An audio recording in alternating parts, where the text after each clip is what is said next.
Selamat pagi, good morning, cauan, osonong kosabon kepada semua yang masih hadir webinar hari kedua untuk Sabah Government Website Competition tahun ini. Saya harap kamu masih sihat dan baik-baik seperti kemarin. Kalau boleh lagi sihat, lagi baik-baik, lagi baguslah kan. Jadi terima kasih kerana masih bersama kami untuk hari ini dan memberi komitmen 101%. Kalau boleh ni kali kita kasih 300%. Okay? Boleh? Right. So kita tengok siapa yang sudah bangun ni. Wow, ramai. Rajin-rajin orang Sabah ni kan? Good morning Jet DX. Oh, ini sudah manang lucky draw kemarin ni. Ni tidak boleh manang lagi ni ya. Tapi kalau mau join, boleh sajalah. Good morning Lori, good morning Ijam. Macam banyak nama-nama baru ni tau.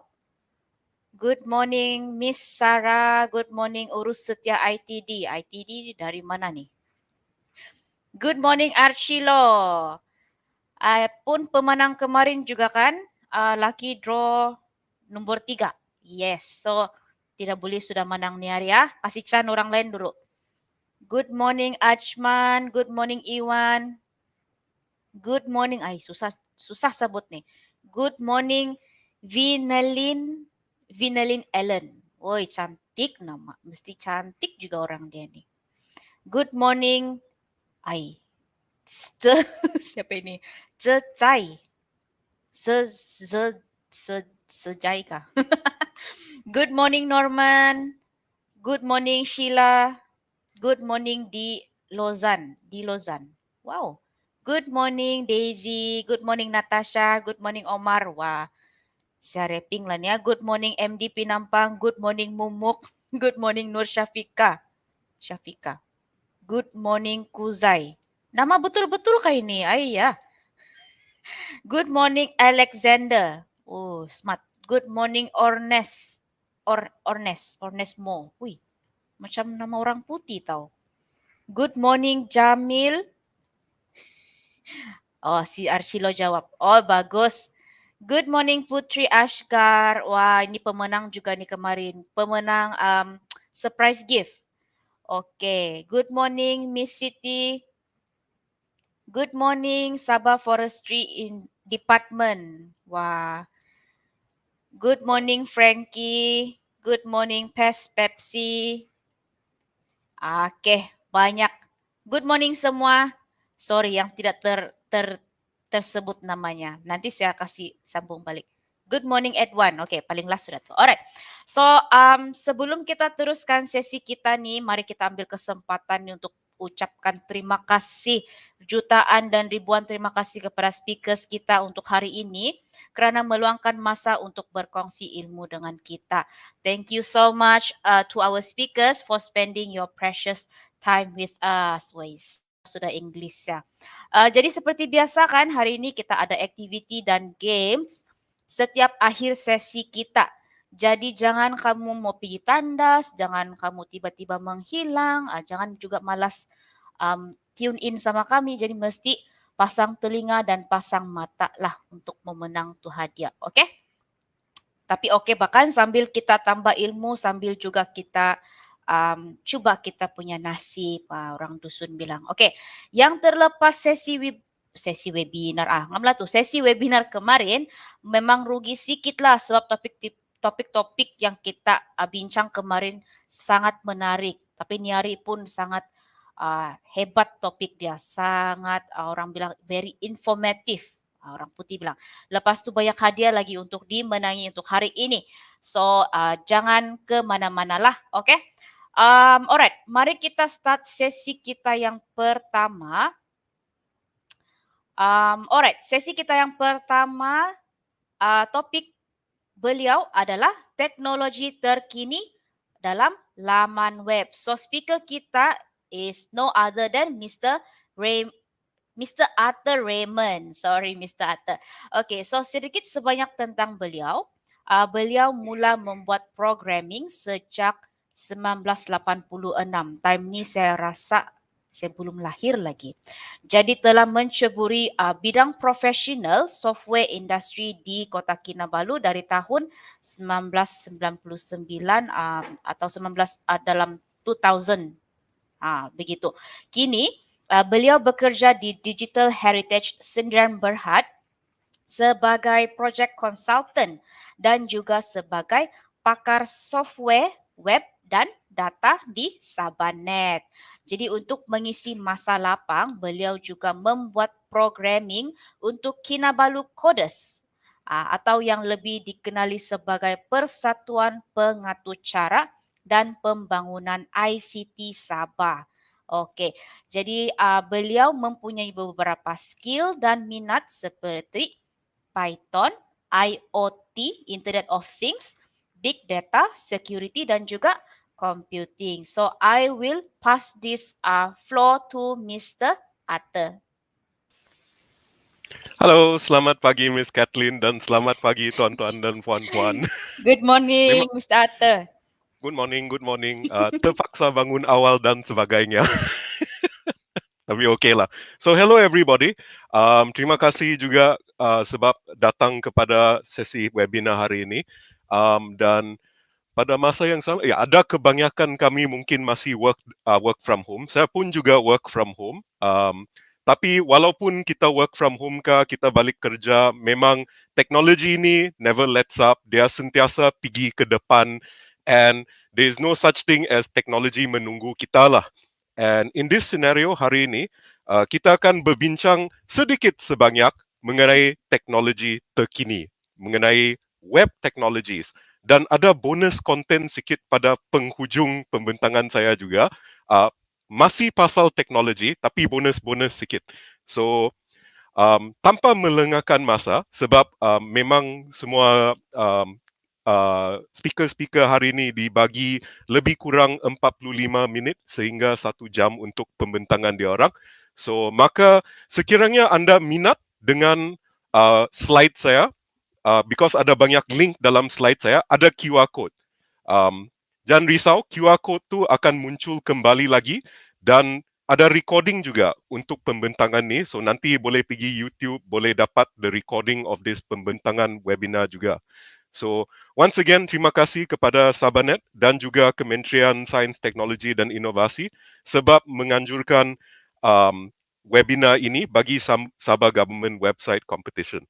So, tadi si Miss Kathleen sudah bagi sedikit sebanyak mengenai saya. So I tak akan masuk ni, tapi sedikit sebanyak lebih.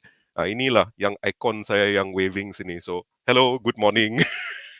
So we all know apa itulah Sabahnet, but just sebagai rumusan, Sabahnet ni sekarang jaga lebih kurang 600 government site, jaga 34,000 government account dan mungkin sekurang-kurangnya 15,000 peranti di seluruh Sabah.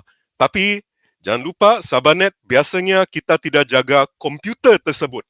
Yang kita jaga infrastruktur dia, jaringan tu. So that is Sabahnet untuk sedikit sebanyak rumusan dan latar Sabahnet. So di Digital Heritage, actually saya bekerja sebagai programmer, senior software consultant lah nama dia. Tapi in the end of the day, saya lah programmer. So in this scenario, di dalam dan di luar kerja saya bikin program.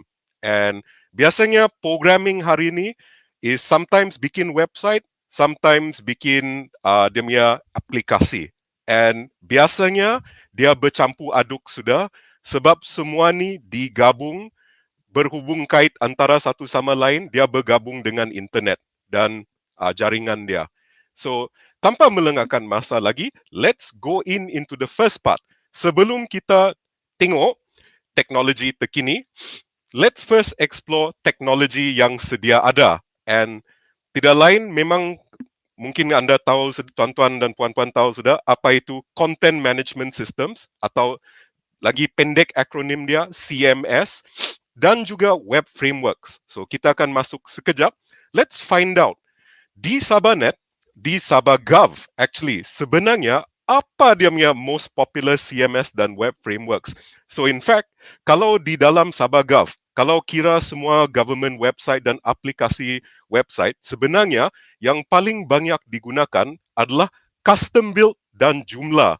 And then sekali-sekala terjumpalah ada WordPress sini sana, ada pun Drupal, Digital Heritage pun bikin Drupal. Tapi in this scenario yang paling banyak custom build. And biasanya ada yang 10-15 tahun punya dia punya website sudah, dia custom build dalam classic ASP. Then kalau dia modern sikit mungkin ada ASP.NET, ada yang PHP. But the top two yang kena bold sini is custom build punya website dan Joomla. So CMS ni memang is macam Joomla, WordPress, Drupal dan sebagainya. Yang web frameworks ni memang custom build punya. Dia guna bahasa pengatucaran PHP lah, ASP lah. Kemudian dia bikin sendiri. So over the course of this presentation yang akan bercampur aduk bahasa Malaysia dan bahasa English, kita akan nampak actually apa perbezaan di antara CMS dan web framework ni dan apa pendekatan baru untuk CMS dan web framework ini. Seterusnya, sekarang sudah tahu apa yang ada di Sabah Gov. Let's look globally. So, di depan anda sekarang, tuan-tuan dan puan-puan, boleh nampak demi statistik lah sini. Sama ada, so you can see WordPress paling banyak digunakan dalam the top 5 million sites. So that means yang top 5 juta punya website di dunia ini, di atas internet, 13% adalah WordPress. And trend dia naik. Which means actually WordPress semakin popular. So yang trend-trend ni, sekiranya anda berminat dengan statistik ni, actually di belakang saya, tidak boleh nampak sekarang, ada dia punya sumber. Tunggu saya kasih hilangkan diri dulu. Nah, itu sumber dia dari experter.com. So in case you need to confirm mana-mana dia punya statistik dia, boleh cek di sana. Muncul lagi saya. So, the next is Drupal. The next is Joomla. But you can see, kalau berbanding dengan WordPress, memang dia kurang. WordPress is really more than 1 in 10 sites. 1 dalam 10 website online guna WordPress.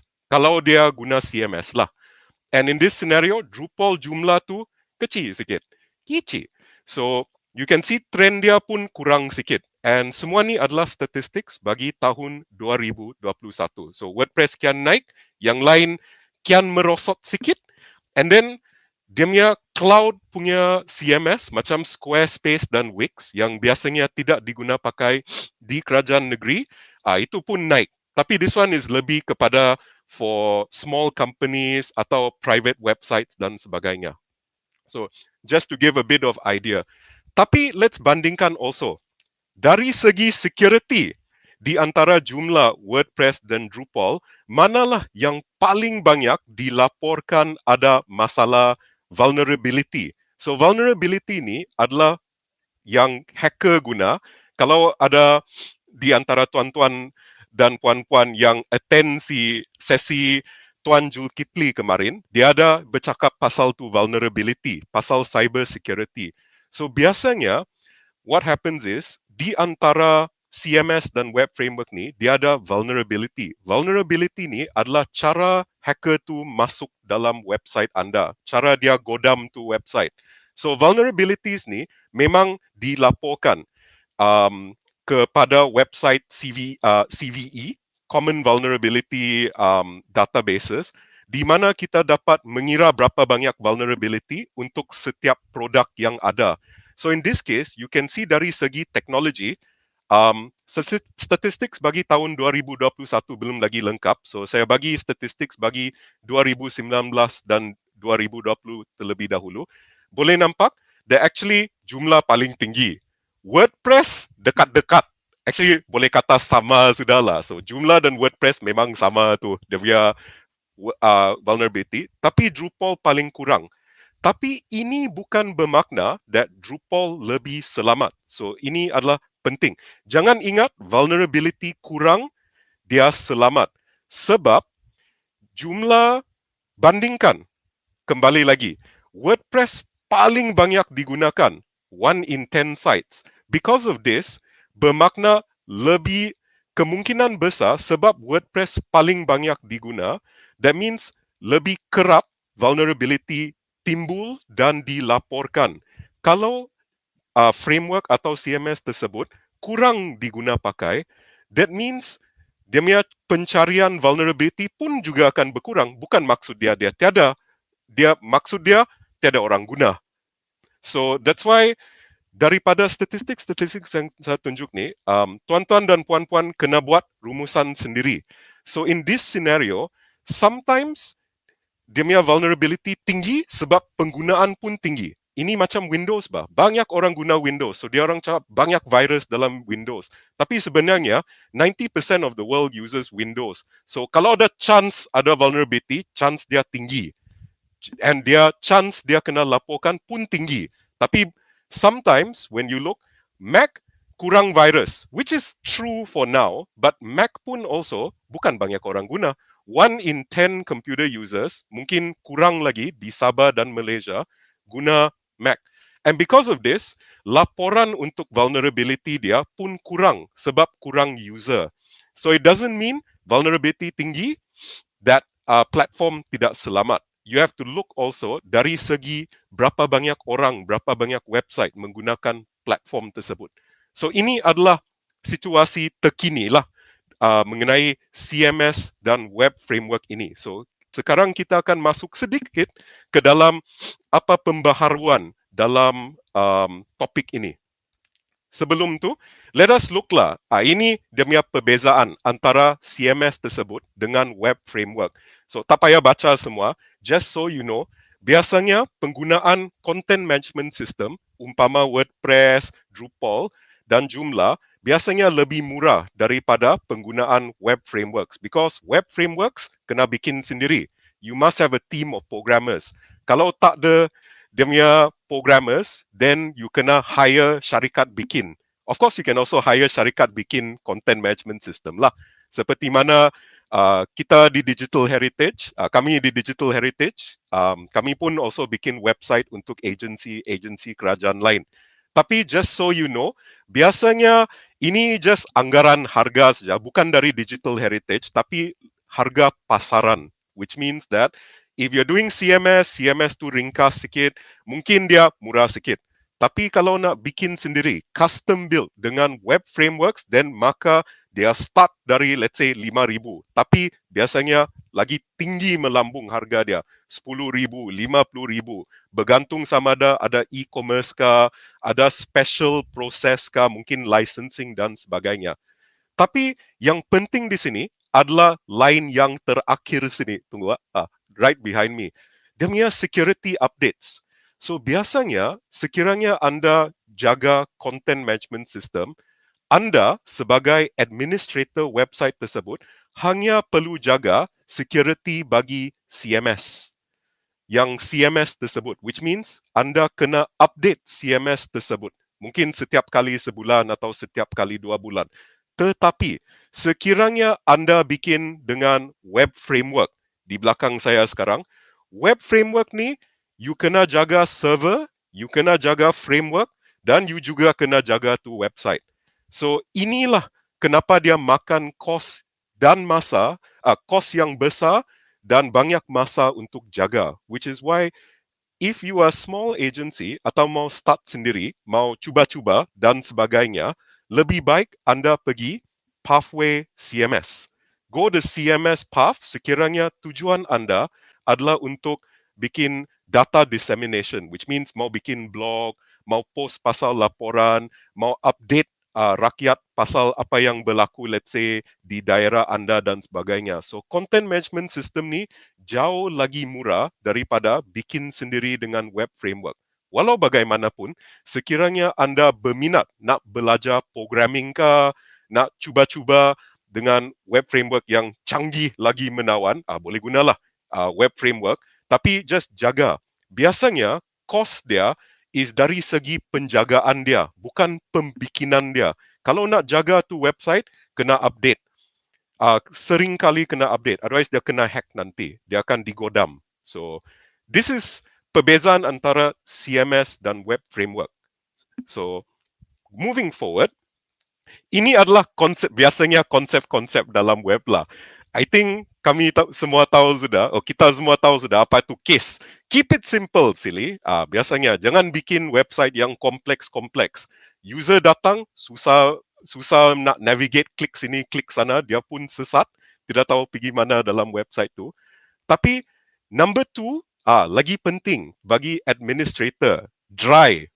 Don't repeat yourself. Jangan ulangi diri sendiri. If you know that setiap bulan kena update, and yang update tu boleh dikatakan macam dia, alah ini susah sikit saya kena update berkali-kali, yang kena update berkali-kali over and over again. Mungkin anda boleh cari jalan penyelesaian supaya perkara yang terpaksa diulang-ulang ini boleh diotomasikan. Bermakna hands off sudah. Tidak payah bikin secara manual setiap kali.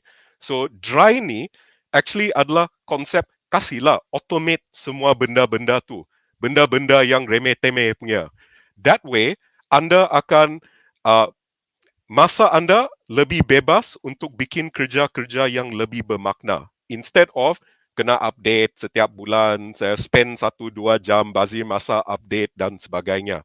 So, dry is don't repeat yourself. Jangan ulangi diri sendiri anda atau your task sekiranya boleh.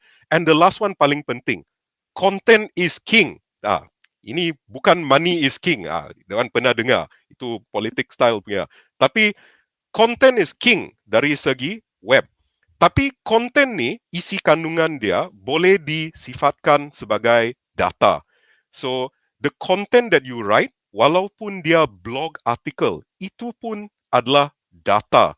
Dan data tersebut boleh dianalisakan, boleh dimasukkan dalam business intelligence, boleh dilakukan pelbagai kaedah statistik untuk dapat insight dan trend. Even blog articles. As you know, ada orang bikin analysis Twitter trends, Facebook trends. As you can see, content atau data memang is king. So these three concepts, KISS, dry, and content. So sekiranya anda adalah agency yang bikin website, yang sedang post all this data, just remember that actually tujuan utama website agency kerajaan anda, yes, is to serve its pelanggan. Tapi kasih korek a little bit deeper, sebenarnya actually the only way anda boleh serve pelanggan anda is actually to provide pelanggan anda dengan data yang berguna. Not just data, ada service juga lah. Tapi jangan lupa tu data. Especially now, semasa zaman pandemic, you can see ada banyak permintaan bagi data COVID-19. So dia minta-minta banyak ni. Okay, let's move on sikit-sikit. So actually part 1 settle sudah. Ada 4-5 part kepada presentation ni. Part 2 is pendekatan dengan CMS dan web framework. And it is the return of static websites. Seringkali ditanya, mau bikin static website, mau guna CMS, mau guna web framework. Tapi what has happened is, sejak 2-3 tahun yang dulu, since 2018, dunia static website yang terbaru sedang bergabung semula dengan CMS. So, these kind of static websites menggunakan engine atau framework atau CMS baru macam gini. We have, ini contoh-contoh saja, actually ada banyak ni, static website generators yang nama dia, let's say Hugo atau Jekyll atau Gatsby. Okay, tapi Gatsby ni jangan ingat dia krim rambut. So Gatsby adalah nama CMS framework. So ini bukan Gatsby yang krim rambut punya. So antara CMS static website yang baru ni, dia memang dikenali sebagai static gen. So static generators. And for those yang bikin website, as you know, static website ini terdiri daripada HTML, JavaScript, CSS saja. Tiada back-end. Dia memang tiada back-end. Dia semua static, dia semua flat. Tapi mungkin menghairankan, ada banyak website sekarang, mungkin kamu ingat dia dynamic, ada CMS, tapi sebenarnya dia tiada back-end sudah. The website is entirely static. One of the biggest websites sekarang, especially for designer-designer, yang menggunakan static gen is Smashing Magazine. Smashingmagazine.com is the design website, is the website design yang sering kali visited by designers.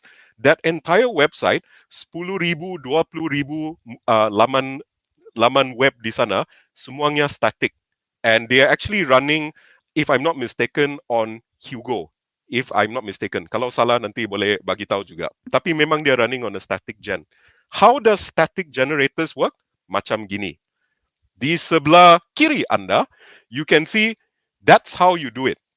To use a static website, tak payah belajar HTML, tak payah belajar JavaScript, CSS. All you need to do is buka Notepad, type saja seperti biasa, tapi ada format dia tertentu sikit. Nama dia Markdown. Ada link sana tu. So there's a Markdown. For example, you type Hello Rakyat. Here are a few links. And then lepas tu, secara automatik, Static Gen akan baca notepad tersebut dan janakan website anda. So this is a static website generator in which kamu type saja guna notepad, tidak payah belajar HTML semua yang rumit-rumit, terus boleh bikin website. Dia proses secara automatik, dia jadi website. So in this scenario, satu tip di sini juga lah, you can see that Markdown di sebelah kiri anda is memang macam ringkas, boleh baca secara biasa saja. You see, hello rakyat. Yang special sikit mungkin pautan saja. So let me pecahkan Markdown sikit. Ini struktur dia. Kena letak title, kena letak header guna dia punya hash symbol. Dia punya normal text type seperti biasa, yang bold macam saja WhatsApp, tambah 2 star. Kasih surround dia dengan 2 star. And then kalau list item, guna star, ada link, title dan URL. So ini adalah format Markdown. So satu tips ini, sekiranya anda sering kali ambil nota peribadi menggunakan notepad atau sticky notes, right? Markdown ini adalah format yang sesuai juga untuk ambil nota secara peribadi. So ini tip peribadi juga, bukan just tip programmer. So this is a consistent, standardized format untuk store dia punya data. So in case you're interested, dalam slide saya boleh nampak dia punya Markdown di atas sana is berwarna biru. So ada link tu kepada tutorial Markdown sekiranya anda minat lepas webinar ini nak belajar sedikit sebanyak mengenai Markdown. Tapi Markdown ni sebab dia standardized, dia boleh diguna pakai untuk static website generator, because komputer pun senang baca Markdown, dan daripada Markdown tersebut dia boleh janakan static website terus. So static website tersebut akan ikut website template yang sudah kena upload dalam dia punya static website generator. So let's go forward a bit. So because of this, static website ni, popularity dia pun also sekarang untuk 3 tahun ni sudah mula naik lagi. Because orang malas bah, dia orang tidak mau jaga CMS, dia orang tidak mau jaga web framework. So dia guna static website generator because lagi senang. Why is it senang? Number one, sentiasa open source. Yang number two mungkin paling penting, tiada framework untuk hack. Because static website ni, dia HTML, JavaScript dan CSS. Which means, just when you buka server right, you just upload to file atau dia upload secara automatic, terus ada website, tapi tiada login, tiada password mau hack. So that means there's nothing to hack on static websites. Dia memang light on server, which means dia tidak guna banyak CPU untuk processing, because biasanya kalau nak run PHP, Python, WordPress, sometimes berat to server bila dia kena banyak visitor, 1,000, 2,000 visitor setiap saat, website crash. Tapi static website tidak ada masalah ini, because beribu-ribu orang boleh kasih kena tu website sebab dia static, dia masih ringan di atas server. Then the other thing is, you can see the fourth point is dia training time pun kurang. Why? Because boleh guna notepad saja bah. Tidak payah belajar guna dia punya interface type, kena press inilah, guna HTML tag ini dan sebagainya. So it reduces training time, which means you can actually get more staff involved, because biasanya dalam agensi kerajaan satu kekangan yang dihadapi is kekangan dari segi training. You need to train like satu dua staff, dia orang yang expert. Tapi satu hari mungkin dia terpaksa, not to say kerja dari rumah lah, tapi mungkin dia sakit satu hari, dia kena pulang rumah, which means tiada staff mau update, kena tunggu dia balik. Atau rumah punya internet kena potong, so then dia tak boleh. So one of the advantages of static gen site is that lebih banyak staff dan kurang training. So this lebih banyak staff datangnya because tidak payah train banyak bah.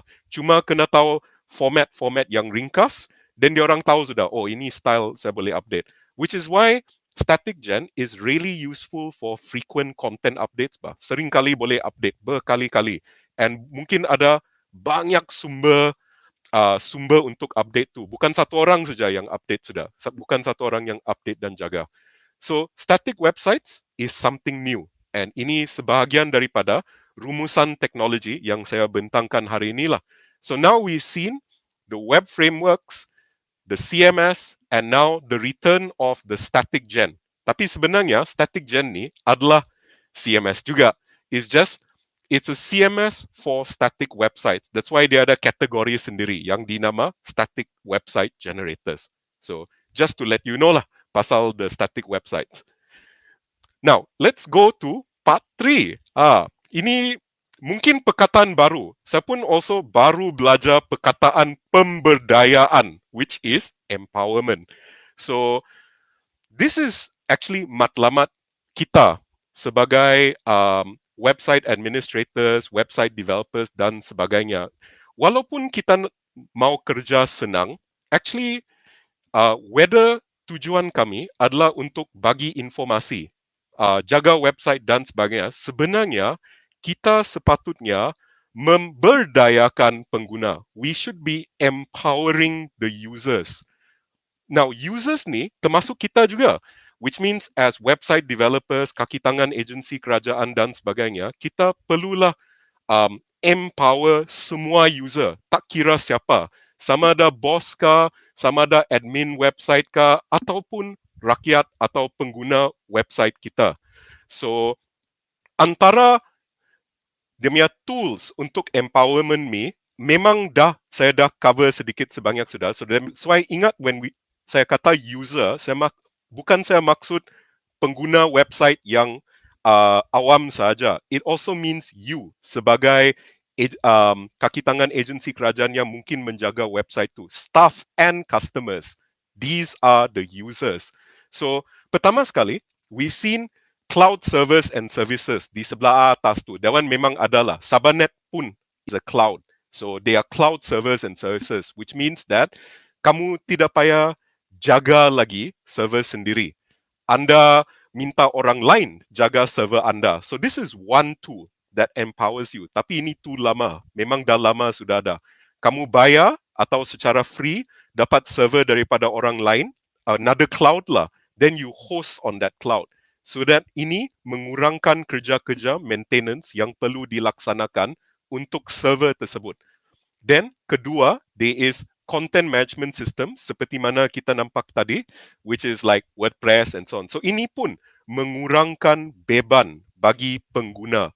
So in this case, pengguna dia adalah penjaga website tersebut, tapi at the same time dia juga mengurangkan beban untuk pelawat-pelawat kepada website tersebut because dia dapat content management system ni dapat memaparkan maklumat dengan cara yang konsisten.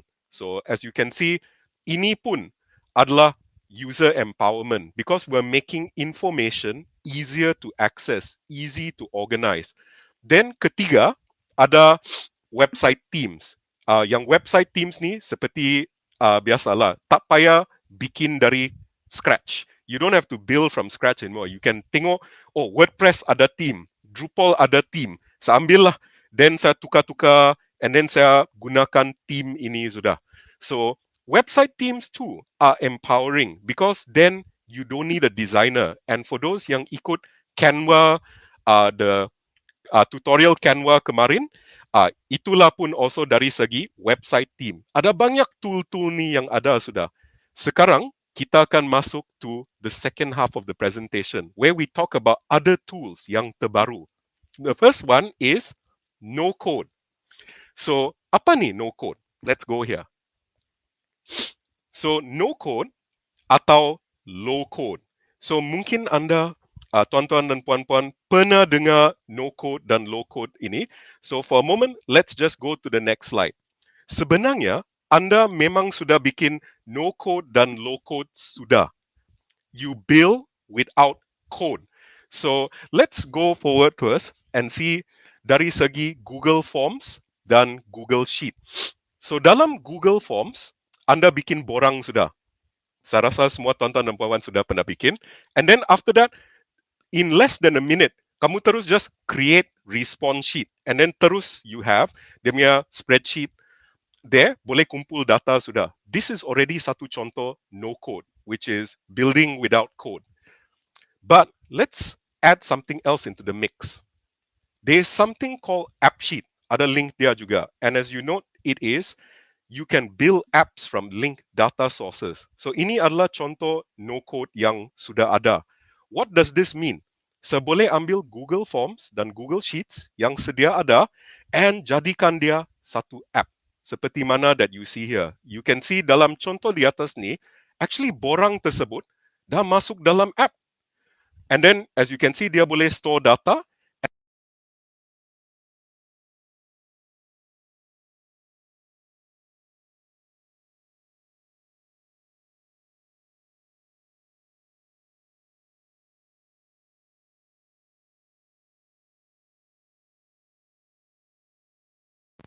Sebentar.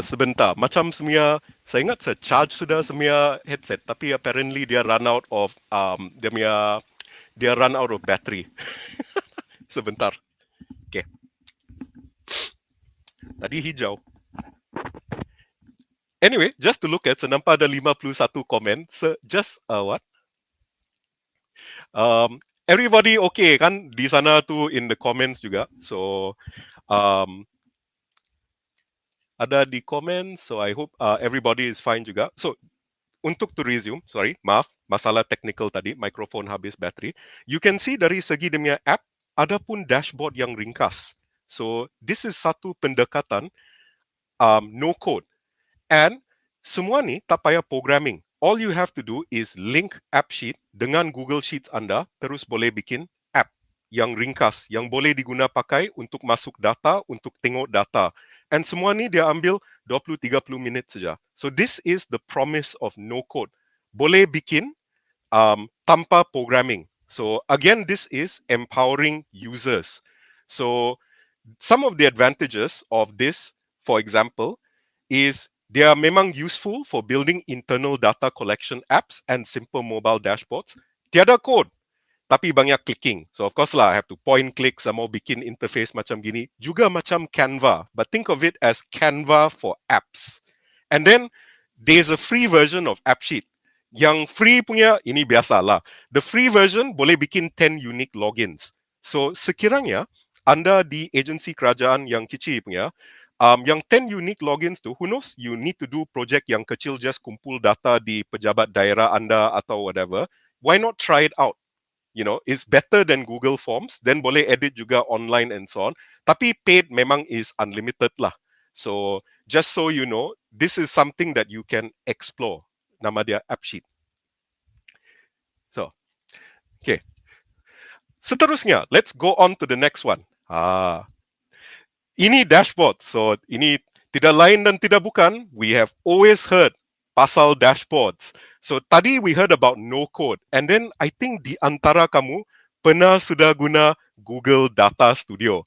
And Google Data Studio, just to let you know, because dia dalam in the next section ni, is pun actually no code atau low code.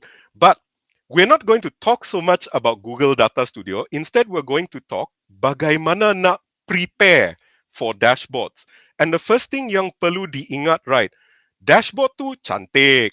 Memang dia sangat dia canggih.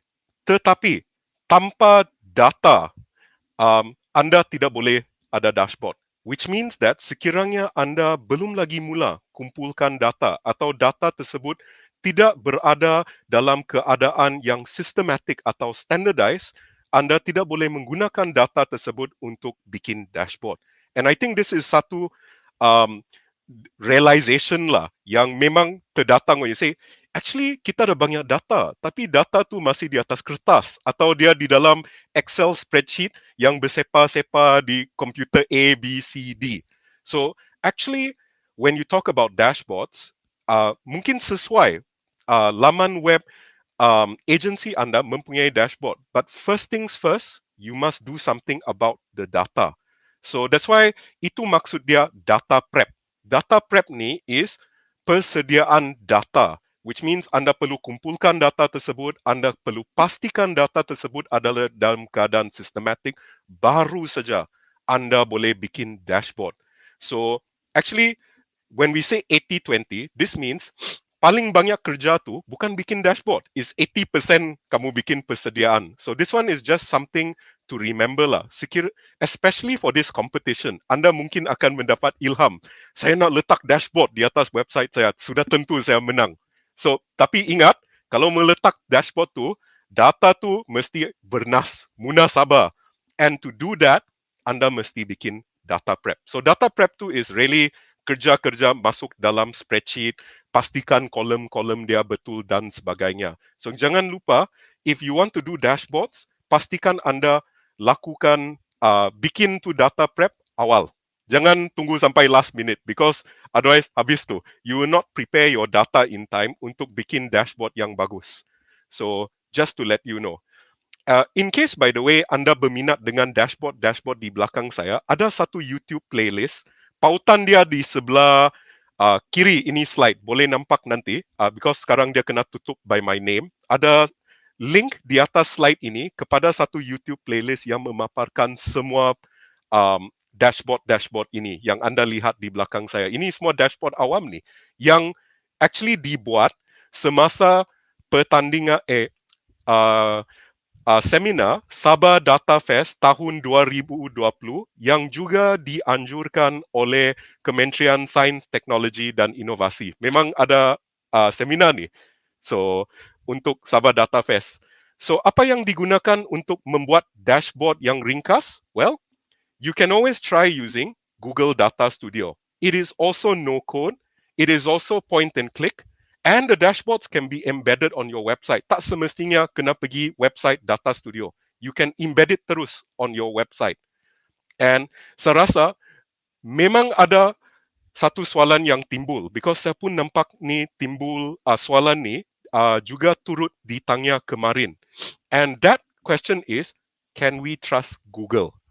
Can we trust third-party clouds? Because Google Data Studio adalah sebahagian daripada Google Cloud Platform and dia juga ada third parties macam Microsoft Azure, Amazon Web Services dan sebagainya. So, bolehkah kita percaya Amazon, Google, Microsoft? So, just for Google side, sebab AppSheet adalah Google own, Google Data Studio pun Google own, just so you know, ini dia. Di atas Google Cloud, ada pengesyuaran daripada Mampu Malaysia. So of course Mampu Malaysia is federal, kami negeri. But at least we can use this as a little bit of reference. So ini baru kena publish. So in case you're interested, link dia pun ada dalam slide ni. Tunggu, saya hilangkan diri. Ini belakang saya. Tuna link dia. In case you need to tunjuk ni dengan bos-bos. So the idea here is that memang even negara kita actually menuju ke arah penggunaan cloud luar, third party clouds, because dia orang pun ada compliance, ISO lah, ISMS lah dan sebagainya. So kalau kita dapat align keperluan kita dengan juga sumber-sumber yang ada dari seluruh dunia, maka kita dapat menggunakan semua ni, all these benefits of the public cloud, tapi kita guna inovasi tempatan. Dia orang actually dia bagi komputer, dia bagi CPU, dia bagi storage, tapi inovasi itu masih datangnya daripada Sabah. Memang inovasi tempatan. Because this one is the same way as just asking Google, Google, I nak pinjam you punya server, your computers and so on. Tapi I want to install my software yang saya build sendiri and so on. Tapi we kena pastikanlah that data yang disimpan di sana adalah selamat, mungkin ada encryption, end-to-end dan sebagainya. So semua ni adalah sebahagian daripada compliance. But just to let you know, memang sejak kebelakangan ini, memang these third party clouds yang besar-besar punya are recognized by, for now, negara Malaysia as being um, matching the requirements untuk information security, network, physical, semuanya. So, tapi when you are doing research, always look for official compliance notice lah. Itu tip dia di sini. Look for official compliance notice, which means kalau Google search, Google lah mampu, Google lah, let's say mampu Google compliance, mampu Amazon compliance, and so on so forth. At least boleh dapat gambaran yang lebih penuh mengenai compliance ini. So, some of the most secure data memang tak akan masuk dalam Google Cloud, dalam Amazon Cloud dan Microsoft Cloud. Dia sudah tetap akan disimpan di dalam server tempatan. Biasanya sama ada di JPKN Data Center di PPNS ataupun juga data center Sabahnet. So this one, that's why mesti ada berapa tier dia, mana yang top secret lah, rahsia number 1, rahsia number 2 dan sebagainya. That's why you need to organize your data, which is generally secret, paling secret, or for those yang boleh diguna oleh rakyat awam, for example. But just so you know, can we trust them? For now, the answer is yes, tapi cari dia punya compliance notice. So itu jawapan bagi soalan mengenai kepercayaan dengan third party clouds dan services. And that's a little bit pasal dashboard. So sekarang we've come into part 4. This is the second last part of this presentation, and dia adalah content generation. Tapi sebenarnya ini actually adalah AI, artificial intelligence. Mungkin anda pernah dengar perkataan lain juga, artificial intelligence, machine learning dan deep learning. And then kalau dalam BM sekurang pasti apa sebenarnya, sama ada kecerdikan buatan atau kecerdasan buatan. Saya pun tidak tahu. AI. Kena tanya dengan DBP tu. But for this matter, when we say dalam presentation ni, kalau saya cakap AI, machine learning, deep learning, actually sama tu. Konsep dia sama bagi ni. So let's talk a bit about content generation.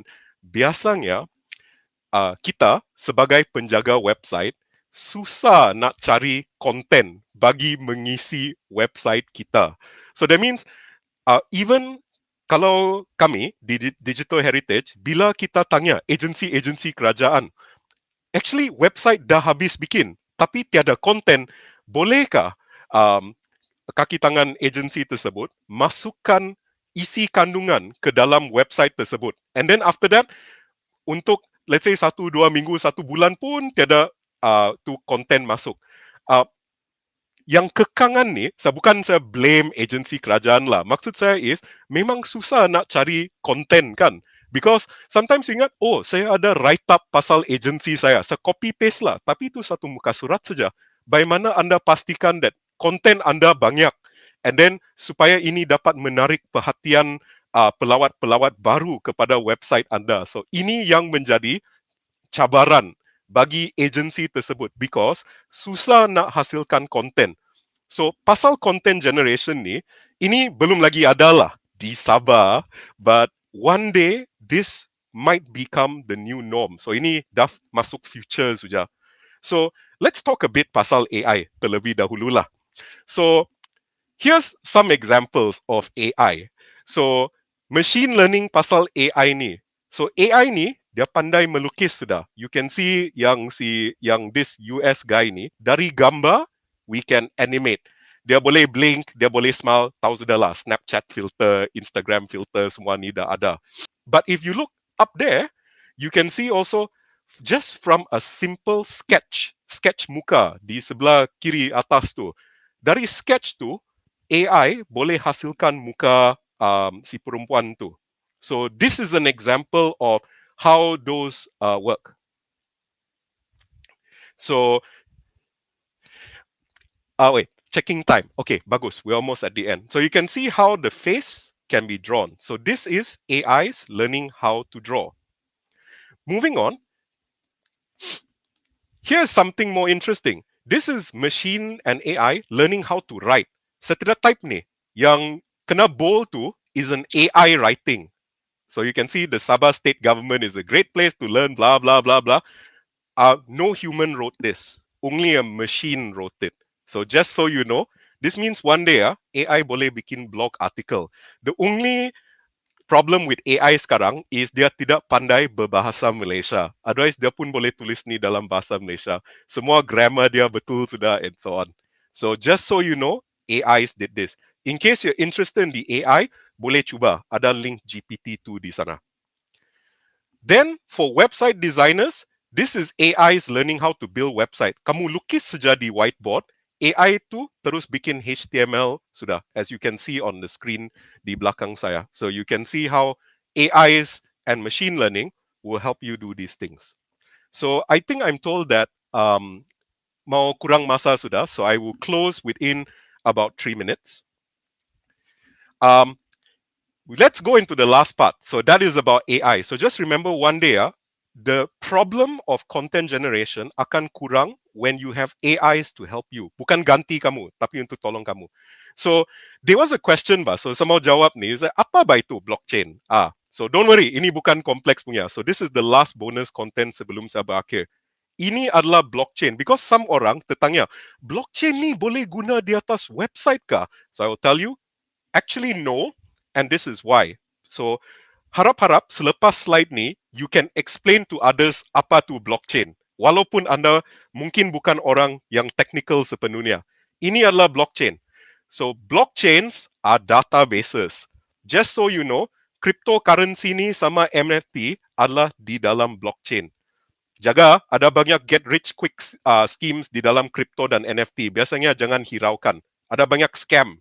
So, but just so you know, cryptocurrency like Bitcoin lah and so on, semua di dalam scope cryptocurrency yang di bawah scope blockchain, tapi blockchain ni adalah di bawah scope databases. So, blockchains are databases. Kedua, tidak banyak ni, blockchains are distributed databases. Ini perbezaan dia. Biasanya dia macam kiri. Ada satu server, ada satu database, ada banyak user. Tapi satu database saja. But blockchains is setiap user dia ada salinan to database. And that's what it means by distributed atau decentralized databases. So blockchains are distributed databases. Dia kena pecah, semua user ada salinan database yang sama. And lastly, ini adalah kegunaan blockchains. Blockchains hard to censor. Kita sebagai kerajaan negeri, we have no problems with censorship. So this actually adalah satu penggunaan yang tidak begitu berguna untuk tujuan kerajaan negeri. The second one is more important, hard to fake records. Kenapa? Sebab ingat tadi, setiap user ada salinan to database. Which means even if you try and fake one database, there are still 100, 1,000 other databases yang ada record yang sama. So the most important part of blockchains is hard to fake records. Tapi kalau saya store record palsu, bukan memalsukan record, store record palsu, dia masih tetap fake record lah. But it's hard to fake records in a blockchain. Whereas the first one is hard to censor. Dan itu sahaja sedikit sebanyak mengenai blockchain. So as you can see di sini macam tiada pasal apa tu, what are blockchains used for website. That's because blockchains are just databases. They are distributed databases which are hard to censor and hard to fake records. So biasanya dia tidak sesuai diguna pakai for the web. Websites, not for the web. There might be some special cases, but you have to fulfill these hard to censor, hard to fake. So dengan itu, we've come to the end of the presentation. Thank you for your time. Ada QR code dan link lagi. Saya hilangkan diri terlebih dahulu. In case you're interested in the links to my slide, sekarang saya akan pas balik dengan si Miss Cat. Miss Cat, kembali back to you. Hi. Wow, very informative for Mr. Arthur.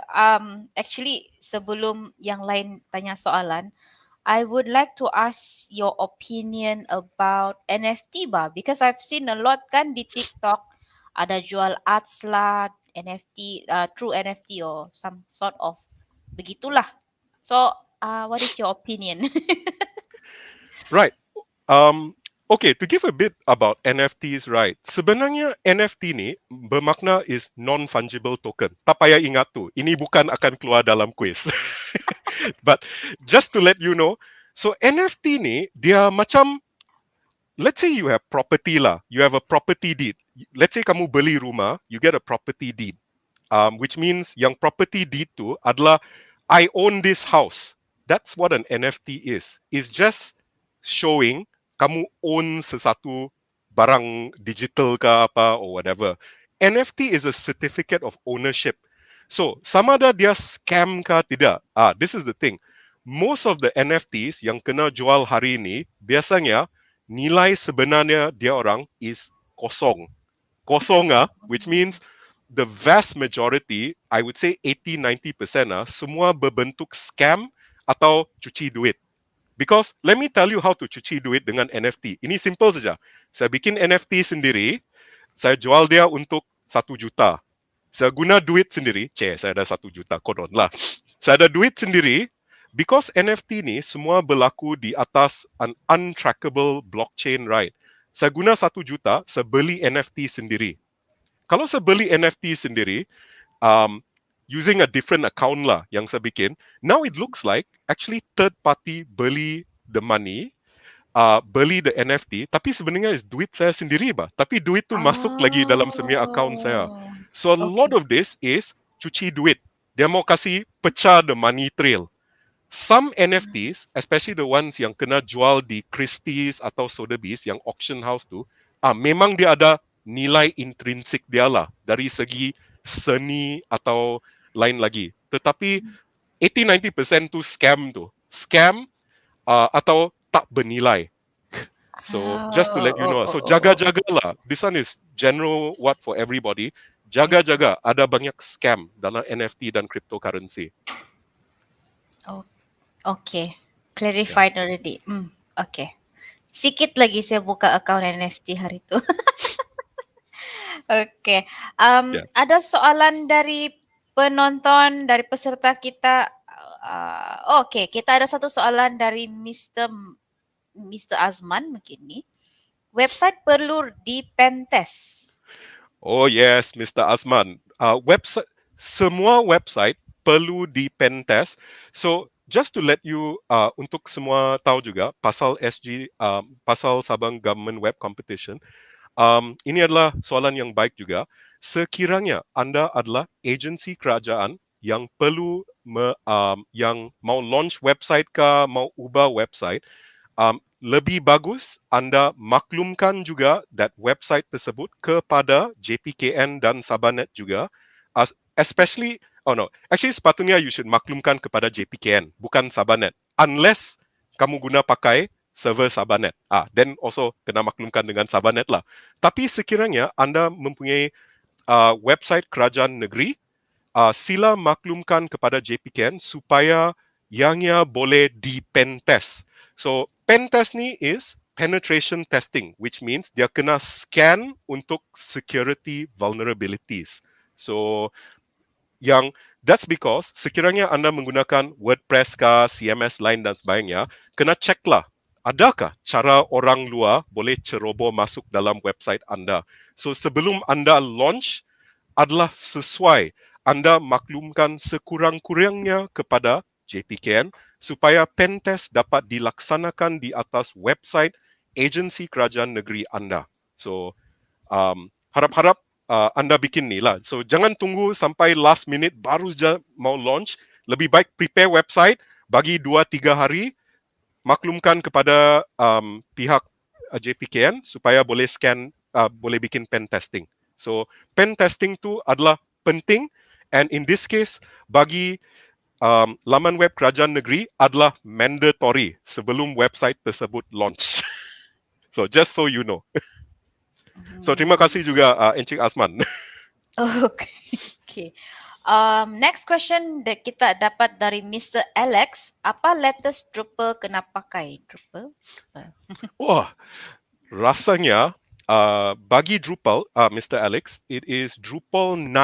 I think lah, mungkin ada Drupal 10 sudah kah? Because sorry, kalau kita di Digital Heritage, we are just in Drupal 8, Drupal 9. Tapi here's the thing, Drupal actually berlainan sedikit daripada jumlah in WordPress because antara versi-versi besar Drupal, Drupal 7, Drupal 8, Drupal 9, they are not compatible with each other, which means plugin dari Drupal 7 tidak compatible dengan Drupal 8 dan sebaliknya, dan sebagainya lah untuk semua version besar. So, I think the latest version of Drupal right now is macam, let me check. Pun also kurang pasti because biasanya we stick to one Drupal because it doesn't matter which major version of Drupal you're using as long as dia masih dapat security update. So the latest Drupal is Drupal 10. Tapi bukan maksud dia if you really need to that you jump straight to Drupal 10. Which means that let's say sekarang guna Drupal 9, dia masih ada security update, you're still good. So, but you should prepare lah. Jangan secara tergesa-gesa rush from one version to the next version. Especially dalam dunia open source, versi terbaru bukan maksud dia versi terbagus atau versi yang paling stable. The most stable versions is macam like Drupal 8, Drupal 9 paling stable. Drupal 10 tu cutting edge, yang terbaru, yang paling canggih, tapi also kurang stable. So jangan anggap version terbesar adalah version terbagus dalam dunia sumber terbuka. Back to you. Okay. Another question dari Mr. D. Lozan. Does apa ini? Laravel. Okay, Laravel suitable for website development. Tidak tahu betul. Senang kata, Laravel, yes, is suitable for website development. In fact, it is built for website development. So, sekiranya anda adalah Laravel programmer yang menggunakan PHP and Laravel, yes, Laravel is used for website development. And bagi kami di Digital Heritage, kami pun guna Laravel. But not just Laravel. In Digital Heritage, kami guna PHP sama Python, and then sekarang sedikit sebanyak ada Node.js sudah. So jangan, my general advice as a programmer juga is jangan terkongkong dalam satu framework saja. You know they say tunnel vision, right? So if you just keep using Laravel tanpa belajar framework baru atau bahasa baru, then eventually kamu dapat tunnel vision. You can only see satu arah saja. So although ini bukan saya show penggunaan Laravel atau saying don't use Laravel. It's more like Laravel is, we use it for website development. You can use it for website development. But kalau boleh, explore framework lain juga. So bukan negatif atau positif. It's just untuk self-development, sendiri-sendiri punya pembangunan tu. Okay. Kita boleh ambil satu question lagi. Okay. Let's have Mr. Disney Lai. Awesome sharing, Arthur. How do you balance between aesthetics and functionality? Ini susah punya soalan pasal design. Okay. This is a challenge lah, satu cabaran yang besar untuk kerajaan, untuk mana-mana kerajaan di dunia ini. And sometimes agency kena mengambil keputusan mengenai balance ni pasal aesthetics dan functionality. Sebab kerajaan last time when we say we want to put data, they said kami mau lihat semua data di dalam satu muka surat, which means the front page lah. The front page jadi besar, jadi panjang, jadi berat. But let's say, if you go to website whitehouse.gov yang US government punya atau UK.gov, you will notice dia punya government website ringkas betul, minimal betul, banyak tempat ruang kosong, and then it's very easy to go around. So kalau nak balance ni right, we have to identify. That's why kemarin actually ada sedikit talking about what's your key selling point, what's your USP, unique selling point, dari si one speaker called Masri that says you need to identify USP anda. And this is the other reason why. Sebab anda boleh meringkaskan layout dan isi kandungan website anda. So your main website, yang front page dia apa? Kasih ringan supaya orang tidak payah tunggu loading. Dia load satu benda saja atau dua benda yang paling penting bagi agensi anda. Kemudian boleh menjurus masuk ke lebih mendalam ke dalam data dan isi kandungan dia. So I hope in our kind of balance, the digital heritage, biasanya kita berbincang dengan agensi lah. We also tell them this. So we find the best way, because sometimes anda pun mungkin terdapat manager atau boss atau ketua, dia enggan bikin because they are old school design bah. So we try and educate them. We tell them how to why this is important, why we should do it this way, and so on. That, and then we show contoh-contoh daripada website lain. Why not kami ikut contoh ini? So I hope that jawab sedikit demi soalan dia. Okay, thank you for the answers. Oh, by the way, Ah, I saw one question dari si Azman, because dia ada tanya yang data studio tu kena pentest kah tidak. So I want to say hanya website yang kena host di atas infrastruktur Sabah Gov.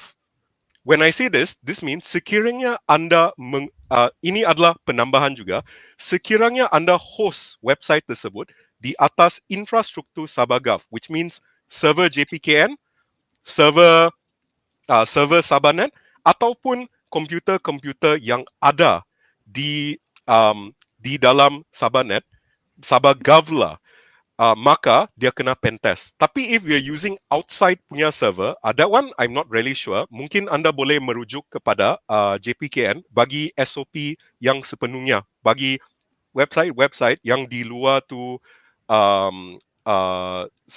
Sabah Gov punya jaringan. Okay. Alright. Sorry, tercelah.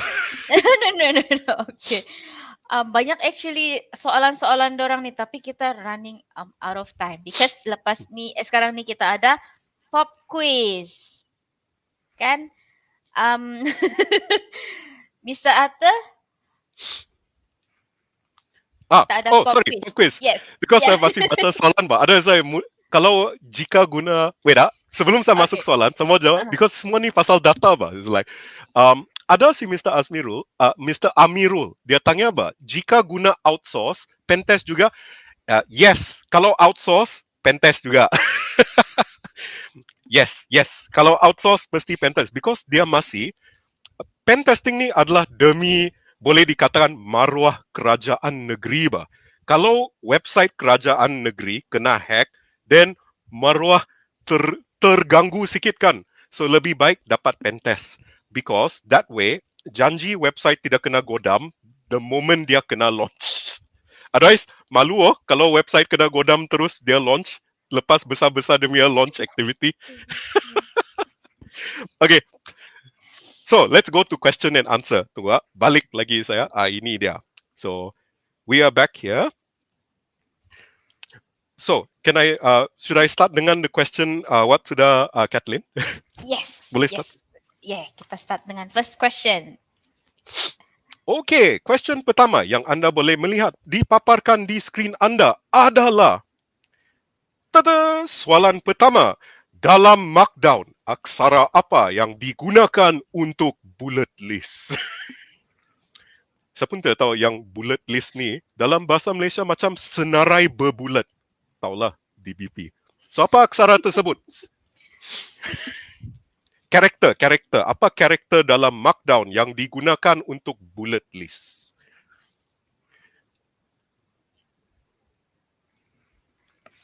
Google dulu. Ya, kita cek dulu.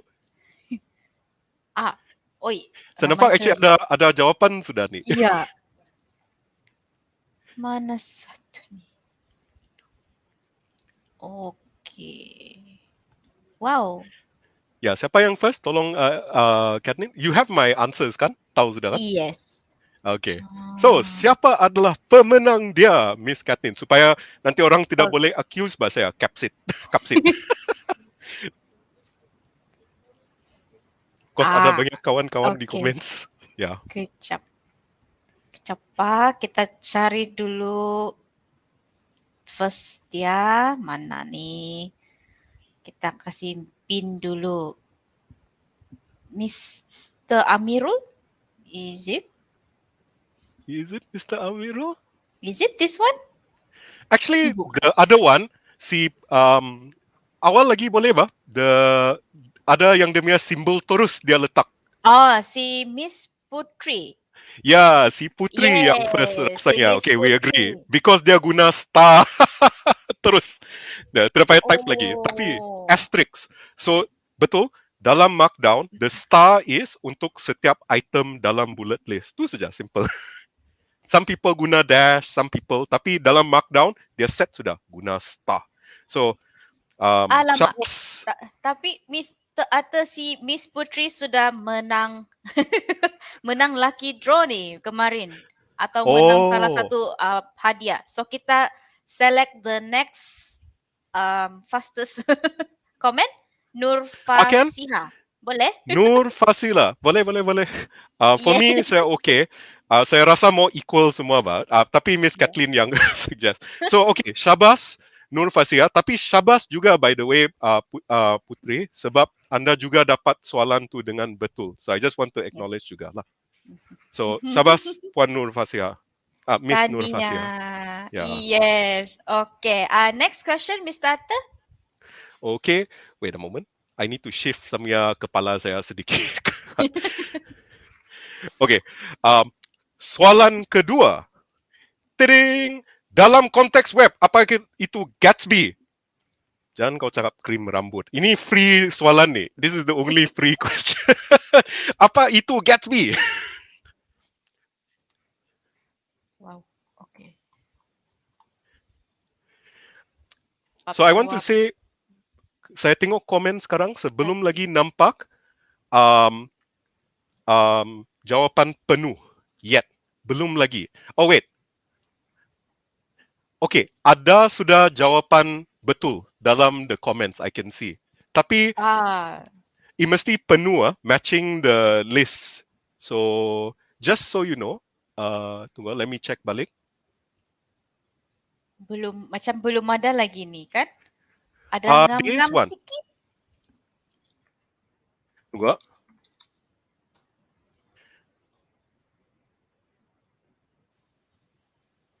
So actually ada I see sudah. macam is it si Puan Rahima di sana? Because that is yang paling awal saya nampak keluar, the first term yang correct. Because ada mana? Awal tu, lepas dalam the comment, tunggu. Okay. 10:12 AM. Cari tenda. Ya, itu dia. So, Puan Rahimarudin. Yes. Yes. Ada yang lagi awal serasa.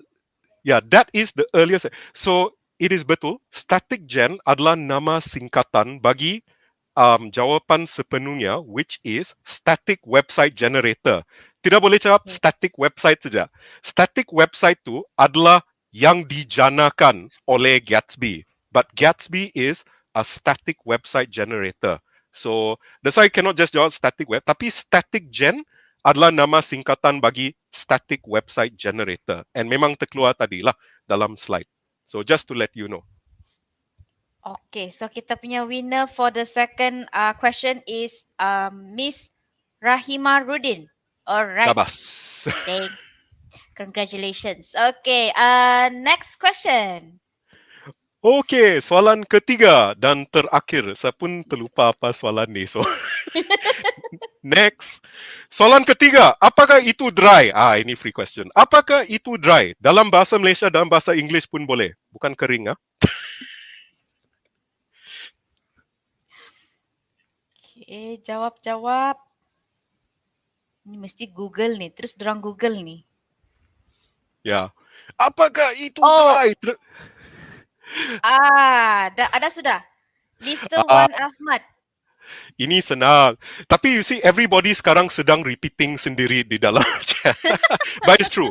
Dry maksudnya don't repeat yourself. Dia adalah satu konsep dalam programming dan website supaya jangan sentiasa bikin kerja yang sama berkali-kali. Kalau boleh, kasih automate. If you realize you're doing this, bikinlah kerja senang sikit. Belajar sedikit programming kah, atau guna tool untuk kasih automate yang kerja yang manual dan membebankan tersebut. So that's why Dry ni penting. Dia ajar kami jadi malas sikit, tapi while we malas sikit, it means proses tu jadi lebih lancar walaupun kita malas. So itulah konsep Dry. Ngam. Ya. Ngam. So jangan ingat malas tu sentiasa buruk. Sometimes sekiranya anda malas, anda akan cari jalan kerja untuk selesaikan masalah anda dengan lebih senang dan optimal. So that is one reason why you shouldn't repeat yourself. Jangan ulangi kerja diri sendiri all the time. Dengan itu, saya rasa dah siap sudah pembentangan dan juga. So saya terima kasih banyak-banyak untuk masa anda. Sekiranya anda ada soalan seterusnya, boleh tanya juga bah. Dalam slide ni ada email saya, yang business email saya. Feel free to contact us di Sabahnet atau Digital Heritage. And saya hand balik kepada Miss Kathleen. Miss Kathleen, back to you. Thank you, Atta, for the advice.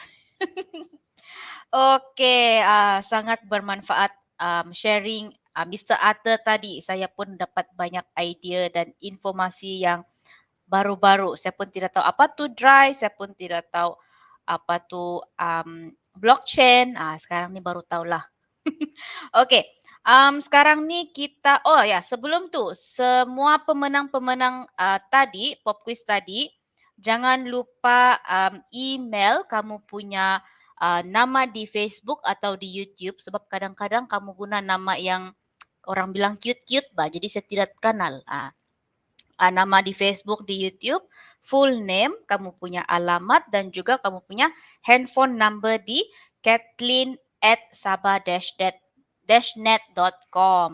Jangan lupa, nanti tidak terklaim hadiah kamu rugi. Nanti saya yang guna. Nah, okay. So, lepas ni, apa sudah kita punya aktiviti tu? Macam saya lupa-lupa sudah. Ada yang tahu kah? Ada yang ingat? Cuba komen dulu. Cuba kasih ingat. Macam saya lupa sudah. Kita terus kepada topik kedua kah tu? Ada yang boleh kasih remind apa selepas ni? Apa sudah tu?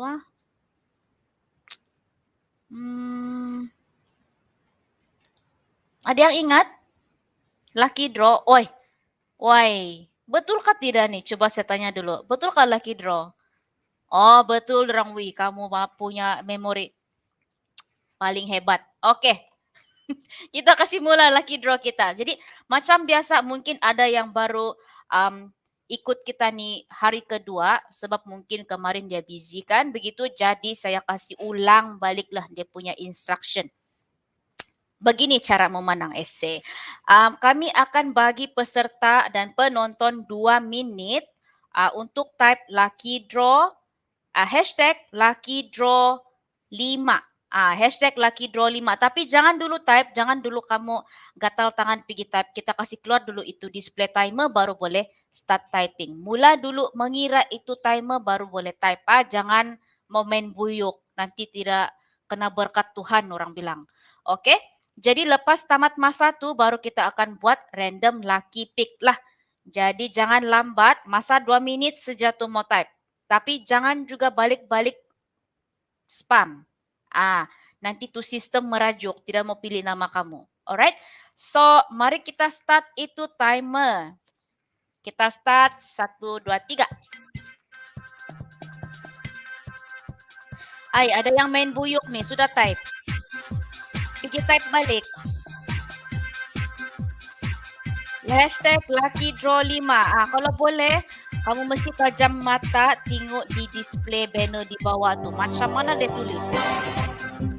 Jangan silap type, jangan pergi eja itu nombor, jangan buat ayat sendiri, jangan bilang hashtag lucky Kathleen, itu tidak boleh ya.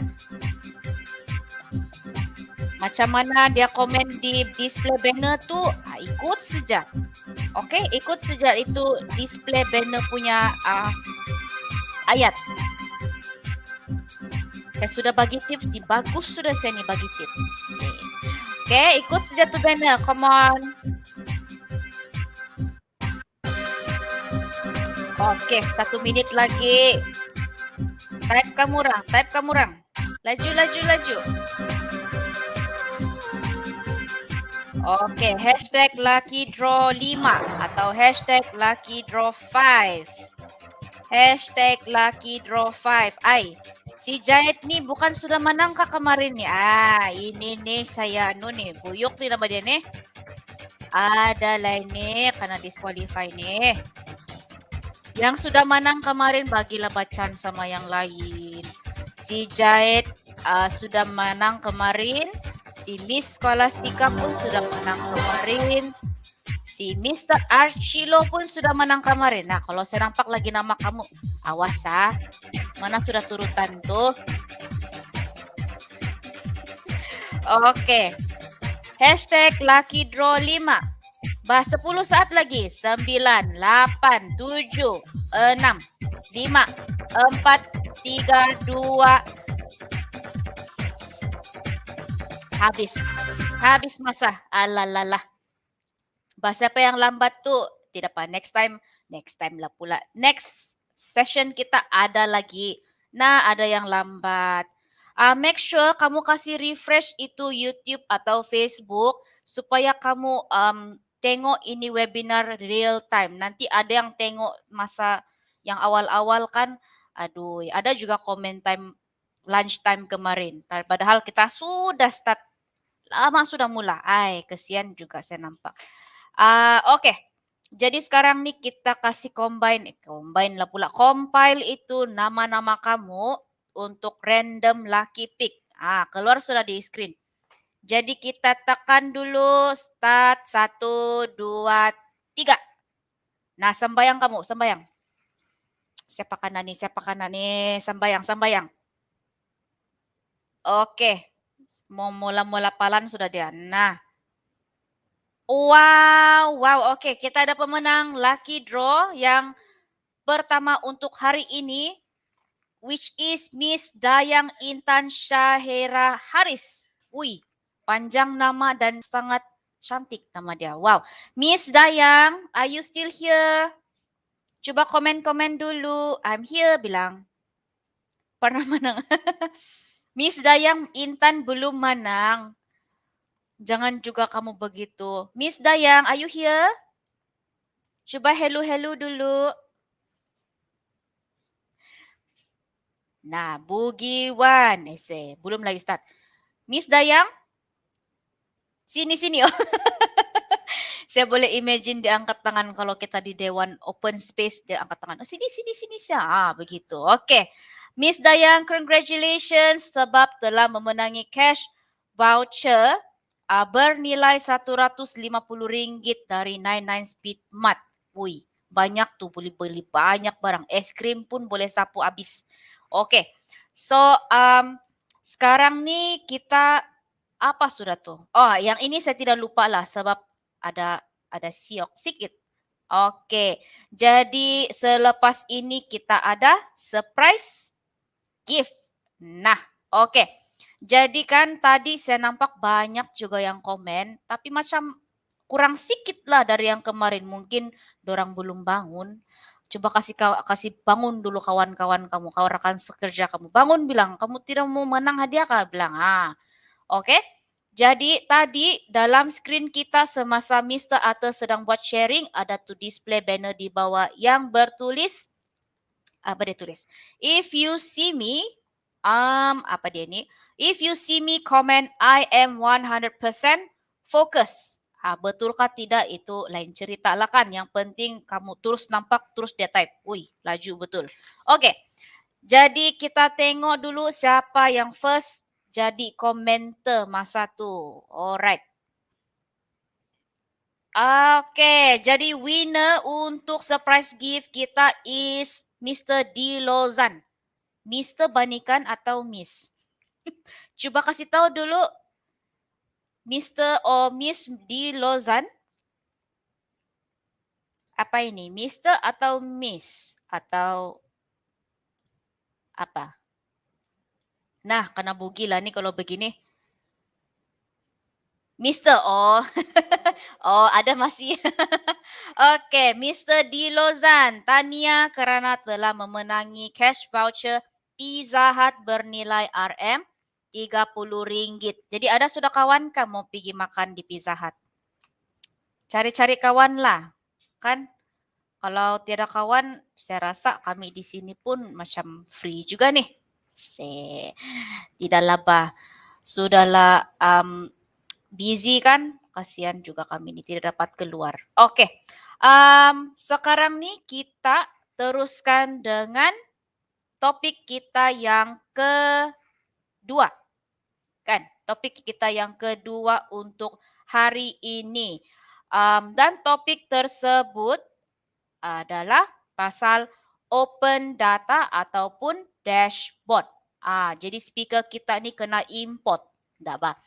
Speaker kita ni adalah dari KL atau Semenanjung lah. Semua orang bilang kalau KL ni bukan sebenarnya dari KL, dari Semenanjung sebenarnya. So, speaker kita is Mr. Tan Yi Xiang. Mr. Tan Yi Xiang. So, saya share sikit pasal beliau. Beliau adalah seorang full stack software developer building software semenjak Y2K.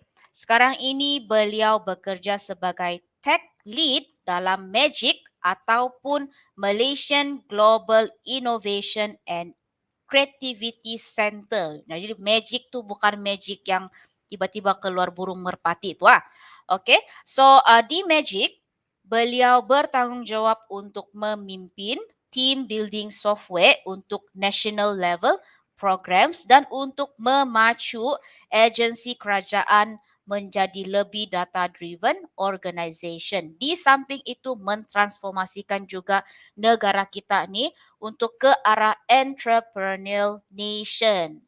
Begitu.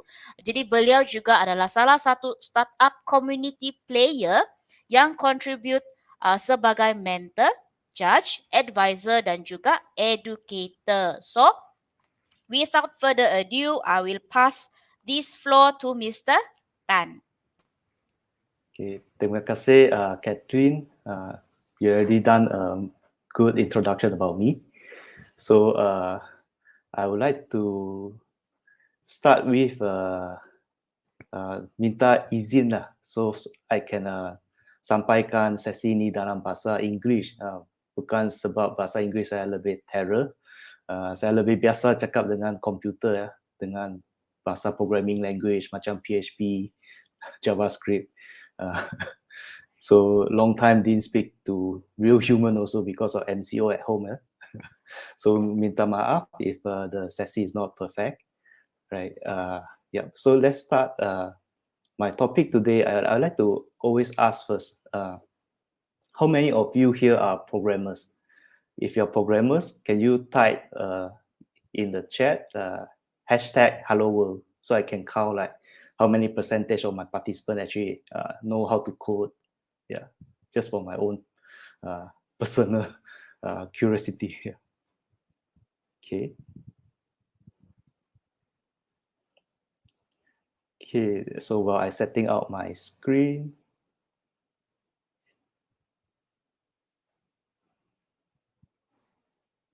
okay, I hope you guys can see my screen. Yep. So yeah, this is pretty much about me. Quite a boring portfolio I have here. But basically, I'm a programmer. I'm a software developer. I also a tech lead, and I very much involved in the startup ecosystem as a mentor, judge, and advisor. I was a guest lecturer at one of the design college in KL. So that I actually teach a designer how to code there. So it's a very interesting experience. And you can add me on my Facebook. So it's mainly to show you my Facebook link. You can add me there. And you can call me Alan. I think a lot of people have an English name in Sabah. Right? And like Mr. Arthur just now did a very good sharing session. He's always someone that I look onto. Right. So next, I'd like to give a brief introduction about the organization I'm attached with now, which is Magic.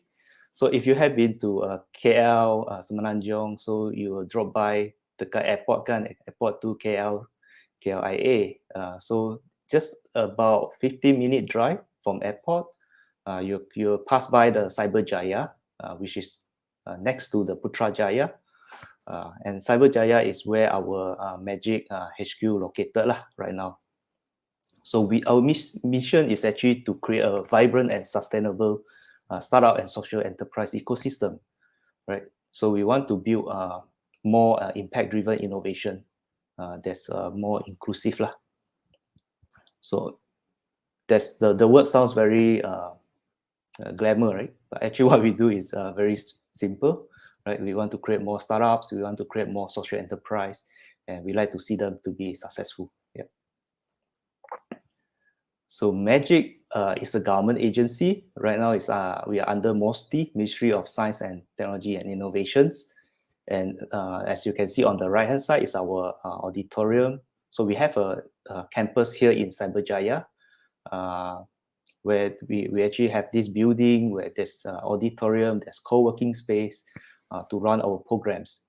So the kind of programs that we run in Cyberjaya is like bootcamp, workshop, trainings, accelerator programs. So you might be new to the words accelerator, but accelerator is actually basically the programs of 3 months or 4 months that our selected participants, the startup, they will come to Cyberjaya, and we will give them intense training in order for them to improve their startups. And hopefully by the end of the programs, they will be investment ready. That means they can present and pitch to the investor confidentially. So who will invest in the startups, right? It's not anyone who will want to invest in the startup. If you buy, you ada beli saham, you got invest in the mutual fund, right? Those are considered more risky one actually if you compare with your taruh money dalam bank sebagai fixed deposit kan. But startup investing in startup is even more risky than beli saham, right? So people say that if you invest in 10 startups, so probably there'll be 0 or 1 that will success only, right? So the chances of you losing money is very high. So not everyone can do that, and only people who really understand how it works and have a lot of money to spare, like the venture capital, they will want to be part of this. So as you can see on the left-hand side, the top one is our accelerator programs space, where all the training will be happen in this space. And the bottom, the middle one is actually our branch at Kuching. So we actually have a branch in Kuching, Sarawak, and we use it as a co-working space and also event space to help the local ecosystem. And at the bottom is our co-working space at the Cyberjaya HQ. Right. So I think this gives you a quite brief pictures about what Magic is lah. Okay, but next I'd like to switch to my topic today, which is a data-driven organization, open data and dashboard, right?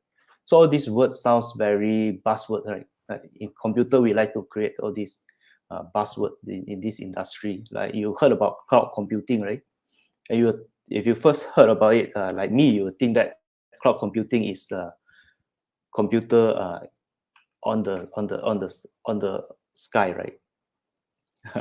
But actually, it's not. Right? Cloud computing is actually we are just using a server like the Amazon server or Google server that's remotely located. Yeah, and same as well, right? Data-driven organizations sound very buzzword. It's actually not something new, right? What it means is actually just like how to effectively use data in your daily decision-making process, right? And across all levels of inside your organization. If you are born around 80s, then there will be a term probably you're already familiar. It's called quantitative management. right? So that's the terms they use in the past, and now they like to switch the term to something more modern and more sexy lah, which is data-driven organization. So decision making is not something new, right? I mean, without knowing the terms, we are doing it day to day also, from selecting a vendor, picking a software to use, even to use Drupal or to use WordPress. These are all decision making. But when we say data-driven organization, that means we don't want just make this decision just suka hati make lah, without any solid data as the backup, as a fact behind our decision. Right? So we want to make a logical and decision that's backed up by the data. Okay. So when people always talk about data is the new oil. So what is data actually, right? So these are probably quite simple questions, right? But if you break it down, you can know data is actually means a lot. For example, we'll be creating data, collecting data of who come to your website. Right? Google Analytics is the tools that we will use to collect this data, right? And they will help you format this information nicely. And they will tag the label. Okay, these visits come from Sabah, for example. This visit come from Cyberjaya, for example. So they can tell you in the end of the month, like how many of your visitors come from Sabah, how many visitors come from Selangor, for example. Right. So this actually, the system will try to help you make sense out of the data you have. And when we done connecting all this information, you actually have the knowledge, right? You kind of know that, okay, does it people who come to my website from Selangor prefer more on this page A, for example, right? So this is how you apply the knowledge from the data you collect. And insight is basically you make assumptions, right? You say, okay, I assume that people who come to my site, who are from Selangor, they actually come to the page A because I have a competition running right now. So you want to validate these assumptions, right? That's how you try to get the data to tell a story, and that's actually will give you the wisdom of it. So it shows a path among your mass of data. So when we talk about data nowadays and compared to what we have in the 80s, is very different in the sense that the amount we have right now is so huge, right? It's a gigantic that you are calling it a new term called big data right now. In the 80s, maybe your data is only stored on the Excel formats, not more than even a floppy disk that time. Probably is considered quite a huge amount of data you have already. But now your data can easily span across hundreds of thousands of floppy disks, right? Hence, you need a new way to make use out of this data. You can't do it manually anymore, right? We start with folder and files, papers, everything, and then you use the software on the shelf, like Excel, for example. And now there's a more innovative software you have, like Airtables, or you can use tools like Google Spreadsheet or Google Data Studio to make the query the data you have. But there's also a better ultimate way you want to have, which is to build your own software, right? But software building is not easy, as you can see from this graph. Like software building, as you can see from what your client described to you, right? They will want something glamour like this, and they want it free, right? But when you build it, from the process you only found, okay, what budget they have is only just they can afford for a string like this. And your insurance agent will think, okay, it actually looks like this, right? And what your customer really want actually is just this, right? So that's why a lot of software project actually fail, right? Because we do not really understand what our client wants or what our users want, right? And we just build it based on assumption. So this is one of the challenge when you are trying to build a data-driven organization as well, right? So that I just bring this up so you can keep a mind on this. And as a government agency, I believe today most of you come from state governments, agencies, and ministry as well. So fail fast is not an option for governments, right? Because I think if we make a decision and we change it next round very quickly, we will kena hantam by netizen that this is a U-turn and things like that, right? But however, in the startup world, fail fast is something that they want to do frequently because you don't want to spend all your money, then only found out this innovation or this idea doesn't work. And you want to start over again, but you already spend probably billions on that. So in startup, they want to do it quick, they want to do it fast, they want to do it lean, and they want to keep pivoting if it's failed, right? Instead of like telling themselves, oh, I'm not failed yet, I need to keep on doing this thing that's eventually bring them to nowhere. So government, we cannot afford this. There's fear, there's uncertainty, and most importantly, I think we need to do our risk mitigation properly. So there's a link in this slide I can share on this. So I will share the link about this slide. You can get at the speaker note. Here's the link later on, and you can read about this presentation slide. So this one is shared by the US agency, where they also try to create a kind of a innovation arms inside the governments of US, and that's the experience they share, right? Okay, now back to my presentations.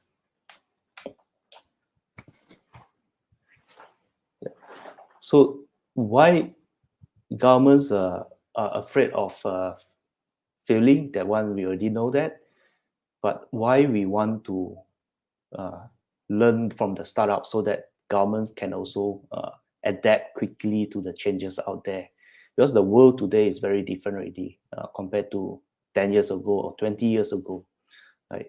People used to say that if you live on the internet, you actually live it faster than the people who are not on the internet. So it's like 4 years faster. Everything happen on the internet is like 4 times faster than what we have.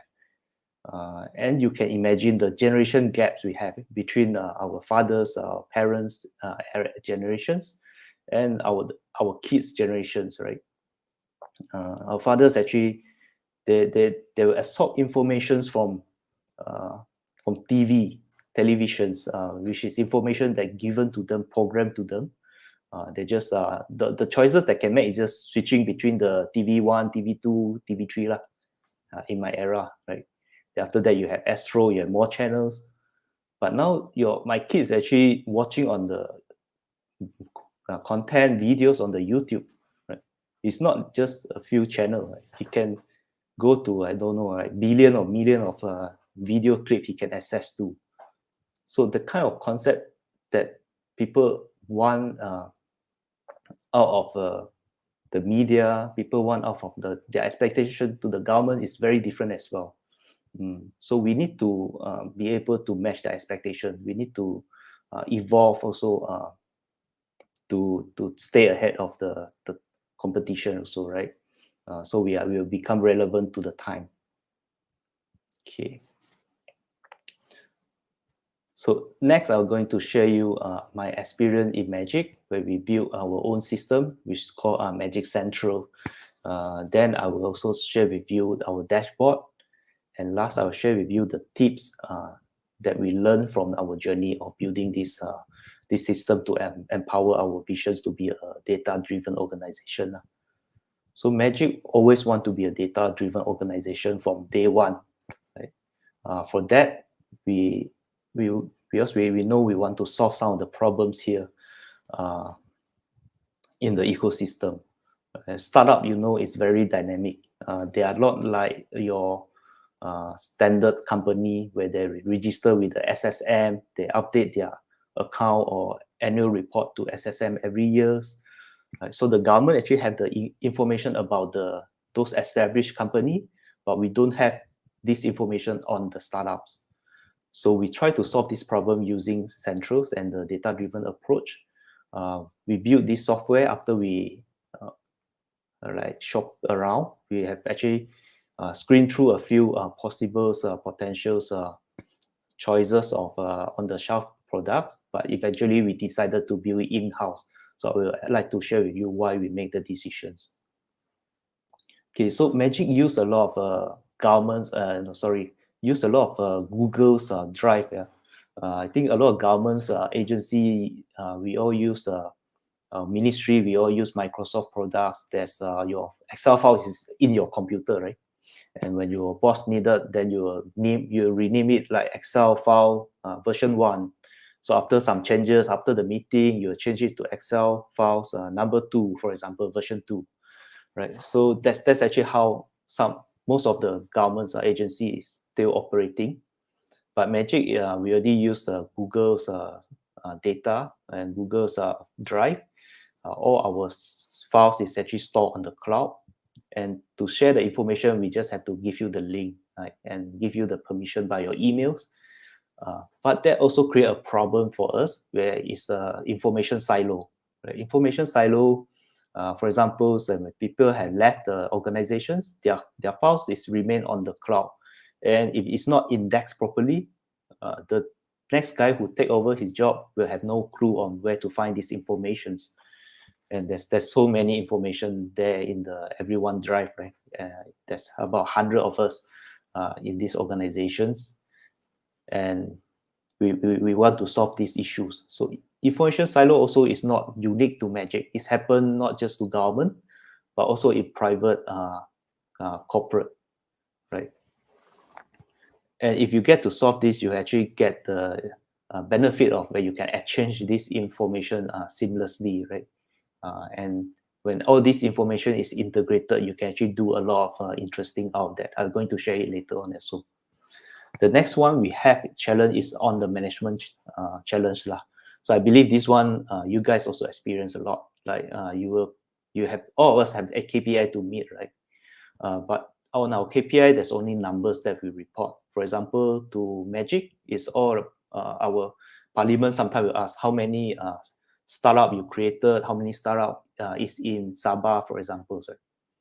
So to give these numbers, we need to dig out. In the past, we need to dig out all these Excel files in different people drive, or we need to manually ask this guy, maybe we ask like, okay, John, how many stars we have in Sabah? Then later on, the next question will be probably in Johor. Then we need to ask the guy again, right? So, and if he give us numbers, sometimes the parliament will want more. Right? Okay, who are these startup, for example, right?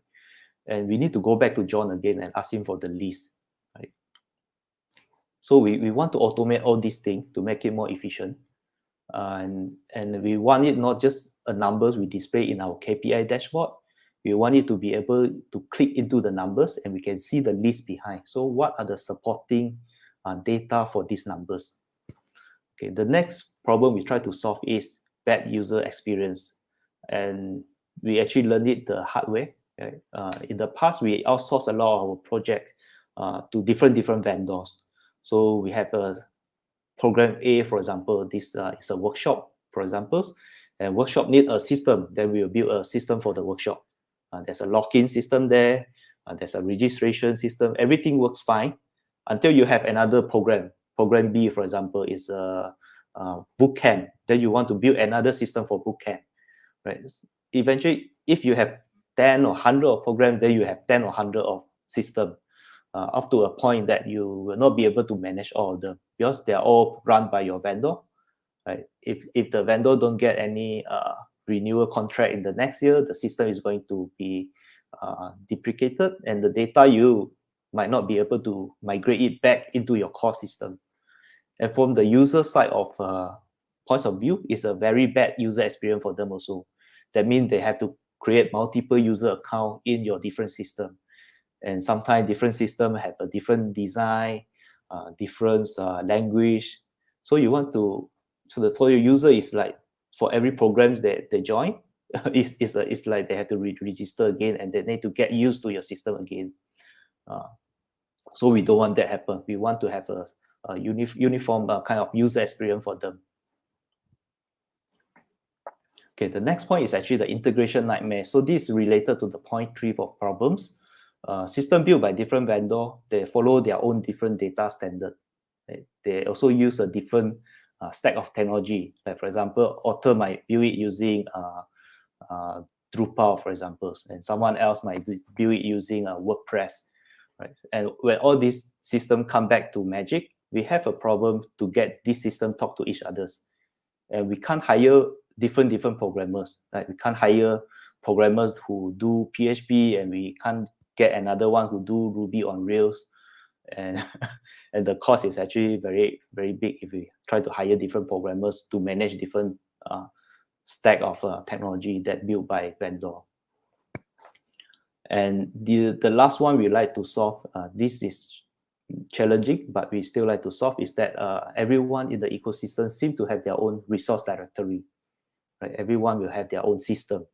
We try to tell you not to do a redundant effort. We should do all these things together. So 1 + 1 is not equal to 2, but maybe equal to 3 or 4. Right? So that's what we try to solve using Central. So after all the text, now you get to see the picture of a bit visualization of what the Central is. Very quickly, I walk you through this. So on the right-hand side is our end user.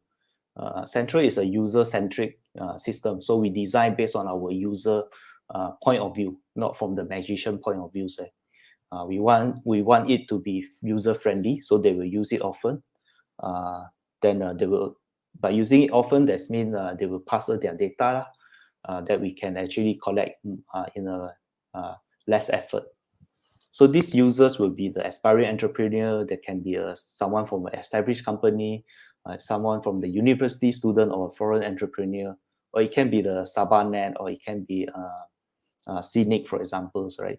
So or other government agencies. So they can all use this central system through the services that we expose to them.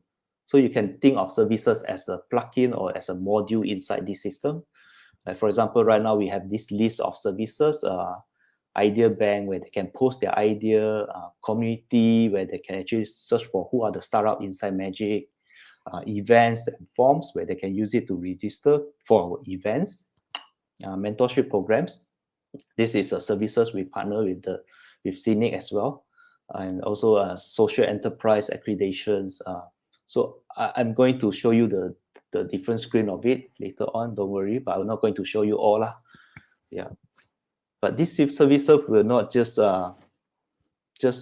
used for Magic purposes. We can actually also build services for ministry usage. For example, we have a sandbox programs that actually run by the MOSTI, but they are using our system as well. From the interface, you can't tell it's actually a central system, but in the backend, it's actually the central that empowered the programs sandbox.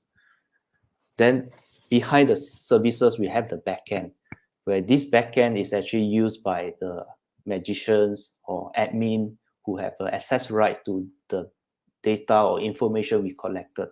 So from there, they can do the operation, like to approve an application or not, to check who attended the events and things like that.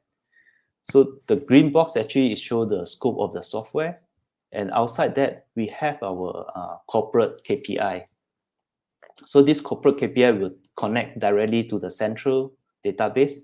So you can see that we already have a single source of truth when we have the central system here, right? Single source of truth, SSOT, means that all your data is in one place. You won't have like just now the problem, you will have an Excel version 1, Excel 2, 3, 4, right? You don't know which one is the right one. You might think the higher number might be the right one, but after you pass to your colleague, he might change to another number without your knowledge. So you guys will lost track, okay, where to get the latest true data, because everyone seems to have their own copy. So single source of truth is basically just try to solve this problem. And our corporate KPI, we don't just draw it out. It's actually it's programmed. We program the dashboard to consume the data directly from the backend. And of course, our stakeholder, like our CEO, our VPs, they all will use this corporate KPI as a reference. Right. So this our system of Central in the front end. When you log into it, you access the member control panel first. From here, you can check what's your company profile with us, what's your personal portfolio. You can update all this information from time to time, right? And we built this system in a modularized method where you can just plug in a new module and you will show up in the interface also. So this is something quite common in the open source software.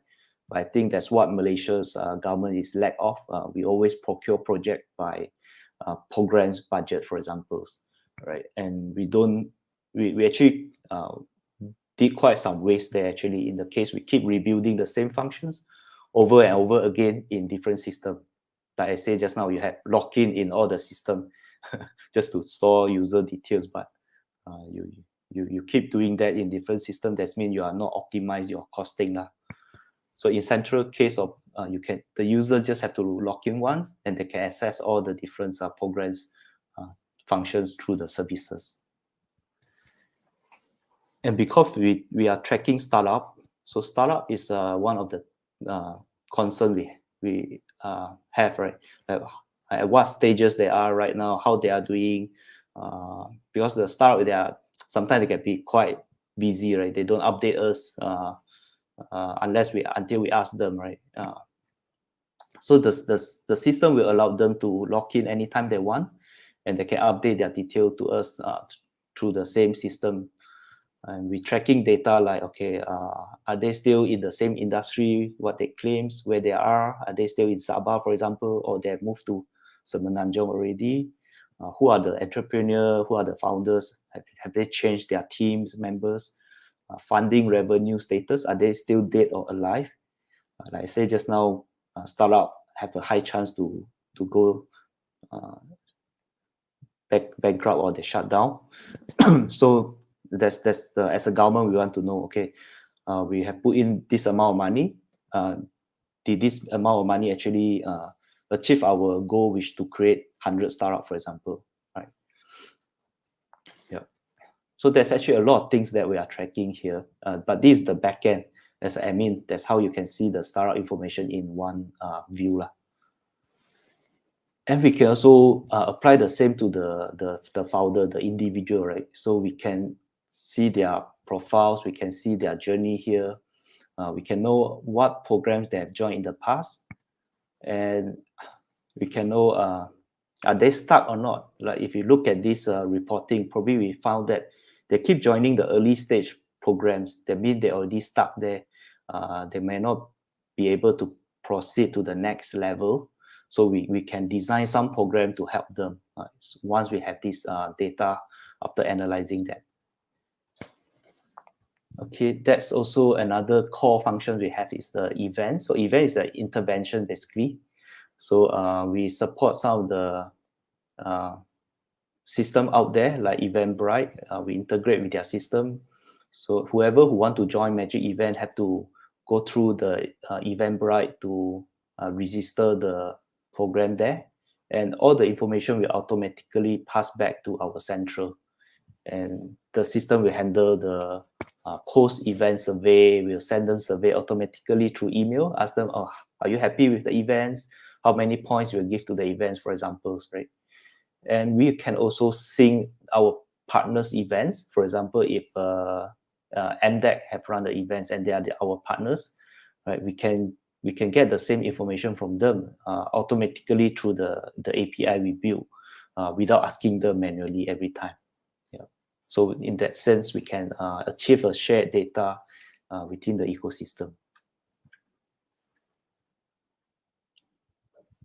So this is the diagram that kind of explain the flow of when someone join our events. They actually go to our website, they view the events, then they go to the central, and central will actually redirect them to Eventbrite for the payment if it's a paid event.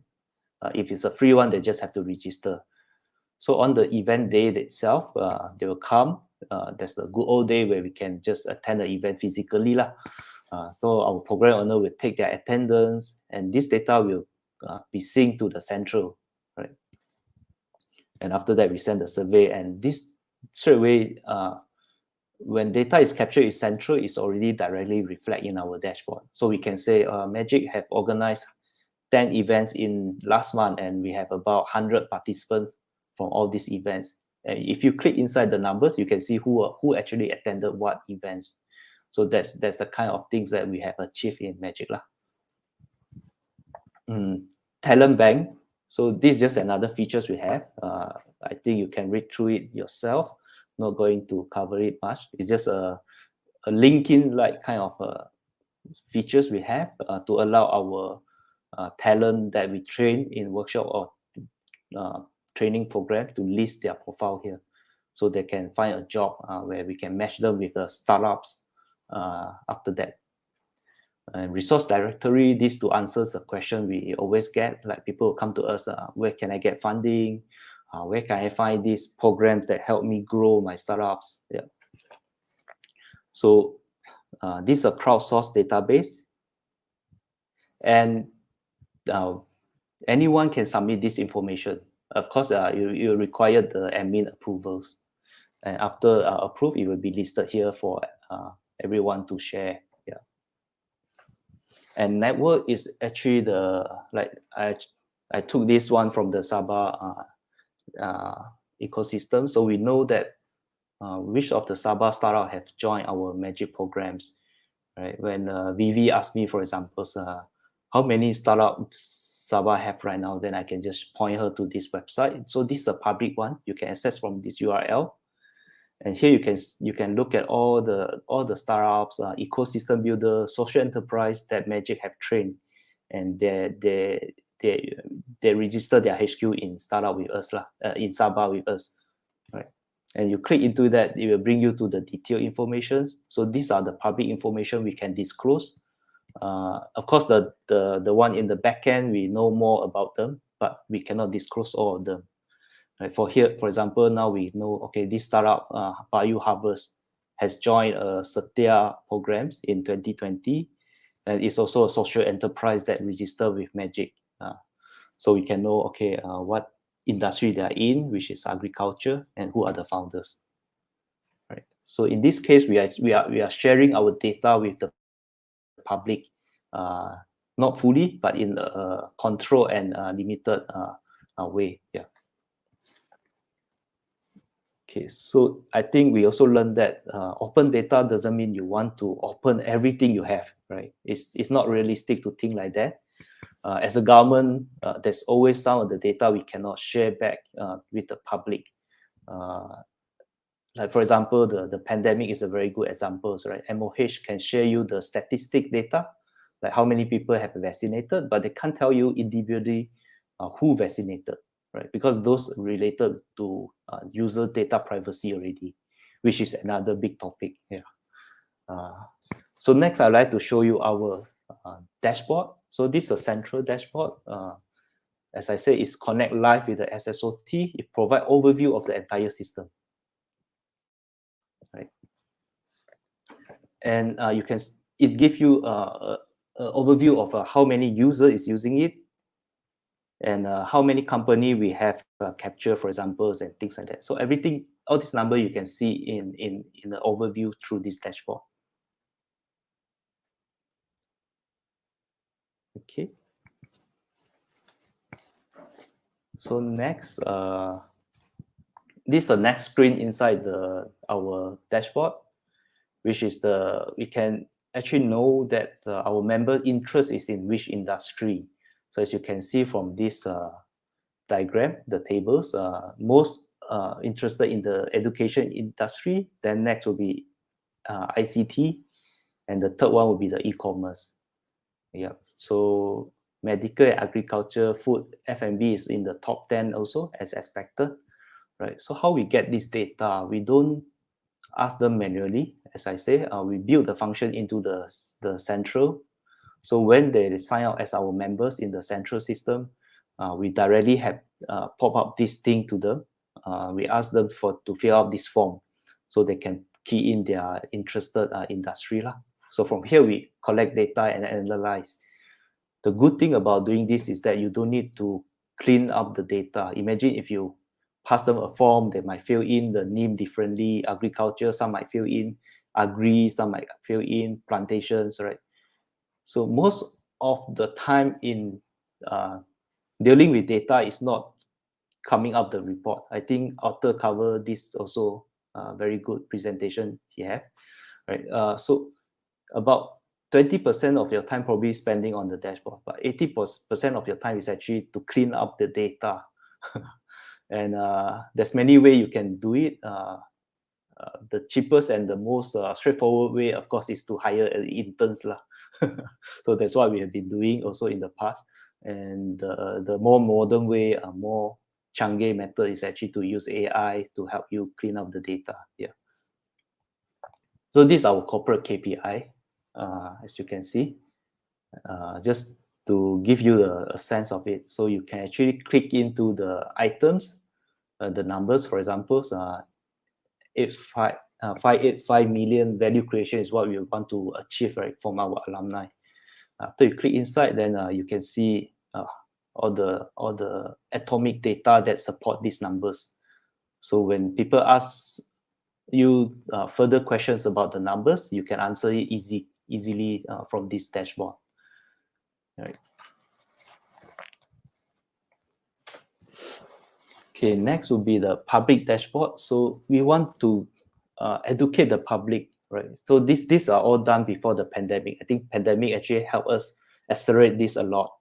Now with MOH COVID, now everything the public want to refer about the pandemic situation, they can just go to that COVID Now website. So we want to have something similar as well for the public when it comes to entrepreneurship. So they can refer to this dashboard, which we display in our lobby on the TV side. It's keep on refresh every minutes, for examples. And we also display in our website, as you can see here. This what I cropped from our website. And the data is actually come from the same source, so the number is the same. Just the channel you display to them are different. Okay, so here I'd like to share some of the data I have also about Sabah, right? So state-based ecosystem, I can select from the drop-down Sabah, and I can straight away see how many alumni we have with Sabah. So this is more for our backend usage. We developed this before we came out the network service just now, right? And we can actually click and we can go to their website here, and we know where they are located at and things like that. And when we want to look for ecosystem builder, so this is another program that Magic run.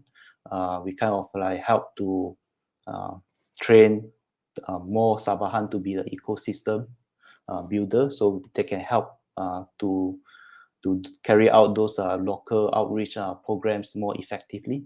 So from here we can know who are there, right? And I can actually change the state, and all these are built using Google Data Studio. So it's a free tools, and it's very powerful. Yeah. The SE beneficiaries. So this is for the social enterprise. For example, a social enterprise, they might base in KL, but their beneficiary groups could be in Sabah, for example. And this dashboard is quite useful, for example, when, let's say, touch wood lah, but there's a banjir happen in, for example, Selangor. If there's a banjir happen, then we want to see which startup, which social enterprise we can get help with, so they can mobilize their volunteer to help the victim of the banjir, right? Then this dashboard, we can actually filter down to the state, and we can know, okay, these actually are the social enterprise that have a working group at this Selangor state, and they can actually help on the flood victim, for example. Okay, data crossover. Once you have data, not just from Magic, But let's say you combine with SciTech, for example, this, I think they changed their name already, but this is basically the Selangor state government's agency to look at the entrepreneurships. So we have some MOU with them. We can get their data on their startup who participated in their programs. And we can do this crossover and we can find out, okay, which of Magic startup also joins SciTech programs. Like those green one is actually the crossover one, right? So this gives you a more holistic view of the ecosystem, right? Then you know, okay, there are actually startups that are very active, right? They keep on joining different programs from different agencies, and which is a good sign. So this one from the MDEC also, right? So MDEC, we get the data from a different source. They don't sign the MOU with us, but because they release this data on the Mampu Open Data Gov website, so we actually can get it from the website, and we can do a matching based on the startup names lah. Yeah. Okay, bagaimana kami melakukannya sebagai satu agensi kerajaan? Yeah. So I have demo you the output of what we have done, but how we do it, how's the process of it? Okay, so that's basically, I think I don't want, there's many points actually, but I try to summarize them down to 3 only lah. Okay, so these are the 3 points here.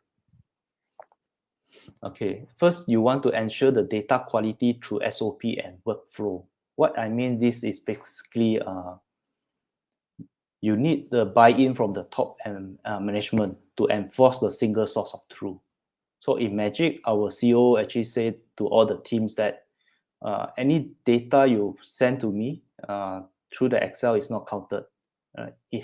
I will only refer to the dashboard, the corporate KPI dashboard, as the final result. So by doing that, they endorse the system, and we can enforce this process. So all data have to collect through the funnel that we design with the software. That means they cannot tamper with the data easily lah. So when we start a program that time, we will also ask the program owners, what's your measurable output and outcome? It has to be the numbers, right? Then only we can measure. So when they are planning the budget at that time, they also envision what kind of dashboard they're going to create. Then when they're running the program that time, they will know that is the program, the outcome matching their expectation or not, just by referring to the dashboard we design. So gov.uk is a site that I like to introduce you, right? I think I'm over time a bit already. Let me try to do it faster. So the main thing I like about their website is that it's very user-centric. It's not like our website that we still have a lot of room for improvement. For them, they are user-centric, where as a user to this website, you only need to know, okay, I want to look for money and tax issues, so I just click this link. And inside, he can straight away find all the services offered by the governments related to the money and tax. But in Malaysia, you still need another layer there. You need to know which ministry or which jabatan to go to. Right? You need to know LHDN is actually the tax bodies that you need to refer to. Then you go to their website. Then you need to go through the different pages to find the services. Yeah, so it's not hard, I think, to come up with this technically. But the challenging is always to get different parties to sit together and agree on having this one-stop portal. So we heard of a lot of time about one-stop portal, but basically everyone means that I want my own one-stop portal. But I think it's the time for all of us to sit down and say, okay, let's have a one-stop portal for all of us, not differently. And the users will be the one who will be benefiting from this eventually, right? Okay, secondly is the centralized system. As you can see, central by the name itself is a centralized system already. So we provide the backend and front end facing services, and we can only do this by having an internal tech team. So in Magic, and the team that I'm leading have 12 developers. There's basically 3 different units under us, which is design, engineering, and data. So we built the entire system in-house, right? There's many, of course, there's many pro and cons of having a tech team internally that I think I can slightly go through with you also. So as an internal tech team, we try to take back the control where different system is built by different vendor in the past. So in the past, the program owner can just appoint a vendor to build a system for them. And because there's no single bodies to govern all this, right? So eventually the system that come back to us are built in different technology stack. As you can see, we have a Magic Activate that was built on Python and Django. There's a StyleDB Asia that's built on Laravel, and our website is on the WordPress, for example. So if we have different system like that in different technology stack by different vendor, then we'll have problem when we want to get all this data in one places. But don't get us wrong, it doesn't mean that we will take away the job from our vendor 100%, right? Like for example, our mentorship program, we still partner with this vendor called Future Lab. So what we do is we build the interface, front-end interface on Central. So we give the users a single login and the same look and feel when they want to book a mentor.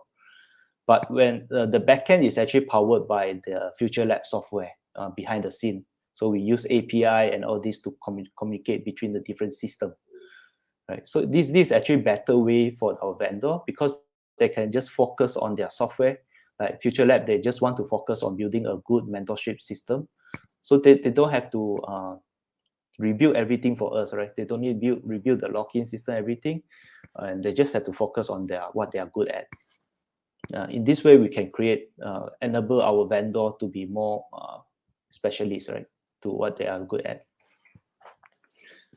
And we also use the Central as a digital infrastructure because it's modularized features, right? If you use WordPress, you use Drupal, then you would know you can actually search for module on the marketplace and you can actually buy it, or if it's free, you just have to install to your setup.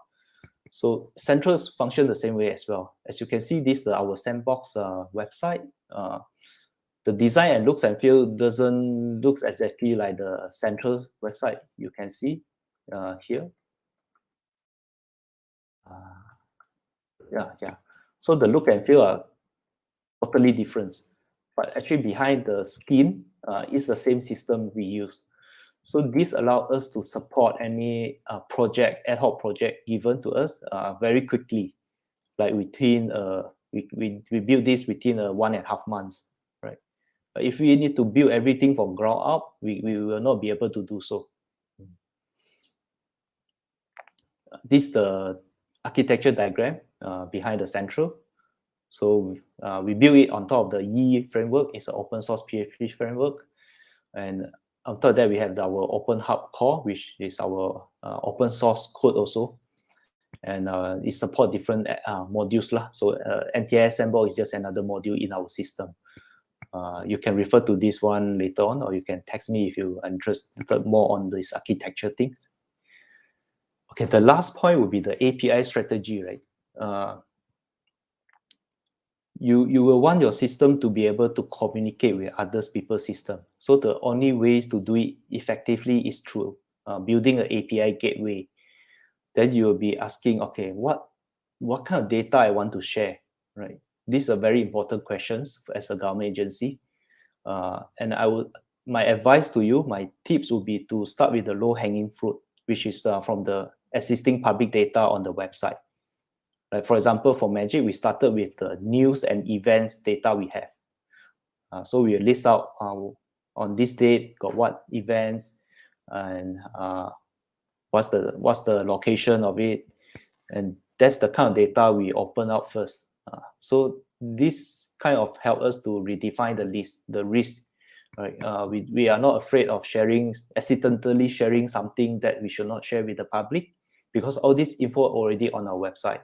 If we don't put in the machine-friendly format, for example, CSV file, other developers, external developers will still come and crawl our website for this data.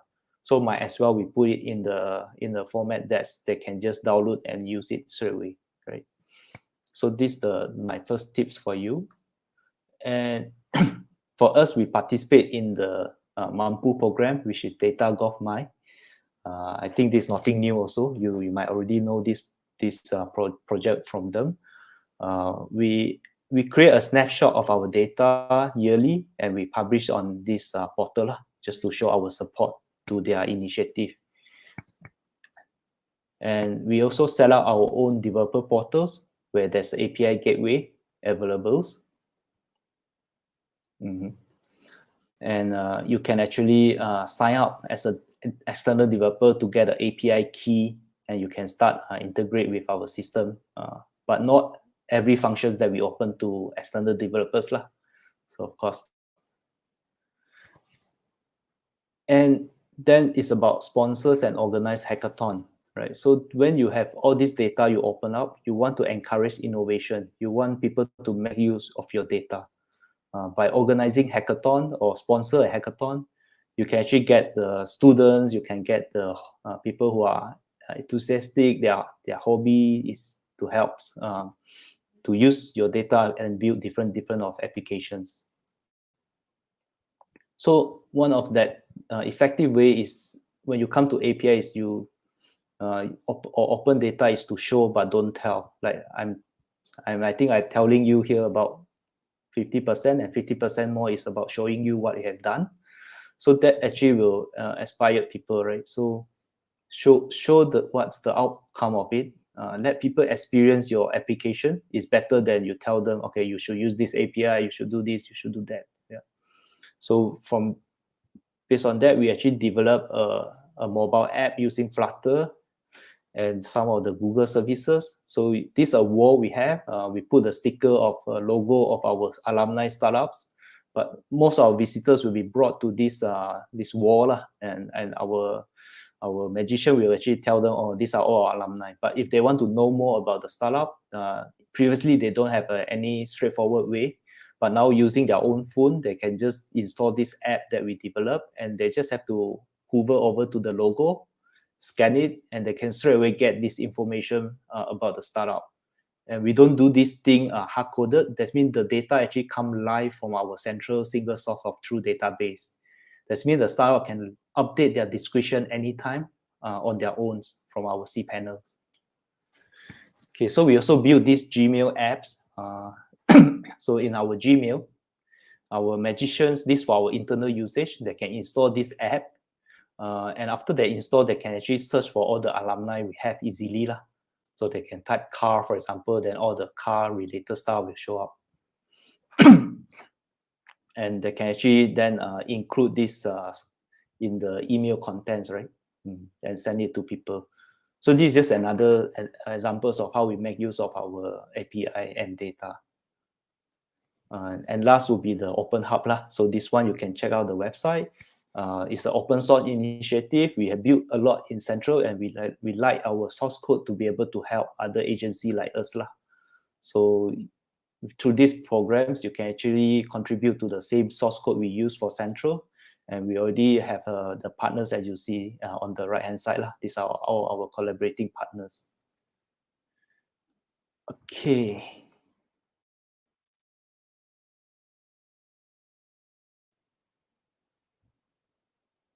I think that's all. Kathleen, for my presentation. Sorry, I took quite a lot from your time. It's okay. It's very informative. I'm actually, I don't know anything about open data, but learning a bit lah from your sharing. Yeah. Okay, so we go for our Q&A session. Anyone ada soalan untuk Mr. Tan? Ni bukan selalu ni Mr. Tan bersama-sama dengan kita. Jadi kamu ask away, orang putih bilang. Tanya saja. Macam tadi banyak soalan pasal open data dengan Mr. Arthur. Cuba tanya balik. Ya, boleh tanya dalam bahasa Malaysia juga. Saya Yeah. try to answer as best as I can. Okay, kita ada satu soalan from Mr. D. Lozan. In the recent story about the JPN API hack, what is your suggestion for best solution in API implementation? Wow, API these are implementation. very good questions. Ooh. I need to be careful answering this kind of question because this is the public also. I share to the public. Yeah, I learned about the news yesterday from the Lawyat post, so quite shocking also. I think it's not leaked from the API. Probably, actually, there's many way a data can leak. I'm not specifically saying about JPM because I don't know what happened inside there. Also, I'm like you, also shocked by the news. But there's many ways data can leak. Even like Google's all this time, some of the source code can leak out. Some of the data can leak out. It could be from interns, right? It could be a very unhappy interns. For example, you don't pay your interns enough, and the time they leave, they just copy the data out. And if your company don't have a good data governing policy or this risk mitigation plan, then you suffer the consequences lah. So people sometimes always thought it's a jungle hacker who come in and hack all this data out. Actually, it's not something. I think most cases is done from internal. Yeah. So that's if it's done from internal, that means we have control to mitigate the risk, right? We can apply better firewall. We can apply better policy. So that's something we can definitely improve on. And if you are afraid of data leakage and you want to be protective and don't want to share this out, then the other side, you are actually sacrifice the cost of having the efficiency of sharing this data, right? So it's something you need to balance. Right? I understand as a government, data sometimes can be sensitive. We want to keep it secret. Like Arthur said just now, also you need to categorize your data to different tier. Those you can do public, those you can share it. Those who are really private, you want to store it yourself. Right? So that's actually the different things you need to do first before you want to roll out your data sharing policy. Okay. Another question from Miss Farah Bell. How we know data leak protection? Okay, how we know data leak protection? I think you are asking question about how we can protect from data from leaking lah, right? So, like first I say, you don't want to give the same data to everyone. I mean, startup do this because startup they are flat, right? They are flat organization. They want to function more effectively, so everyone can access to the same information. But as a government, you may not want to do that. It's not a very good idea because you may have a senior manager who can only access specific set of data. Well, some you can actually open to the like interns and also your working level executive. So internally, you need to have a way to give permission over this data lah. Like in Google Drive, you can always share a slide or a spreadsheet to certain people, right? Yeah.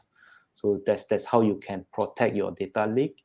And some company like banking or what, they even go extra miles to ensure what you can install on your laptop, what software you can install, and every activity you do on your laptop, they actually log it. So if anything happens, they can trace back to that. Yeah. So I always find this is a trade-off lah. Again, you need to balance out. If you have too much control, that means you can't really give much space for innovation to happen. Right? Innovation sometimes it needs space, flexibility to happen. So you need to balance between these two.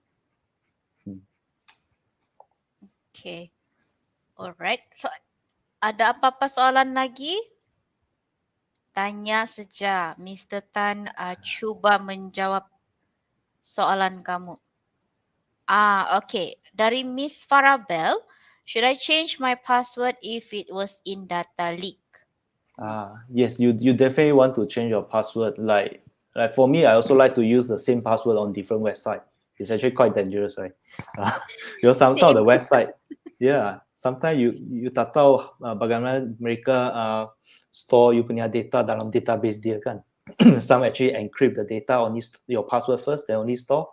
Some might not even encrypt and they just store as a plain text. That means whoever who access to the database can straight away see your password. And from the email, they can straight away go and guess. Let's say they can try it on the Yahoo Mail, they can go Maybank and things like that to try your login. So do not simply give away or sign up on any website you see. Only go to those sites that you can trust. Then try to use different password for different sites. I know this is very difficult. So when there's a leak happen, best you change all the password also. Okay, But for thank you for the JPN case, you can't do much, right? Because you don't have a password with JPN also. Another question from Mr. D. Lawson. I was really amazed with the dashboard build. Do you mind sharing what type of framework or technologies you use to build the central dashboard? Wow. Okay, so maybe I can share about my dashboard live. Yeah. So this my dashboard. What you're seeing now is actually powered by Google Data Studio. So like I say, in Magic, we use a lot of product from Google's.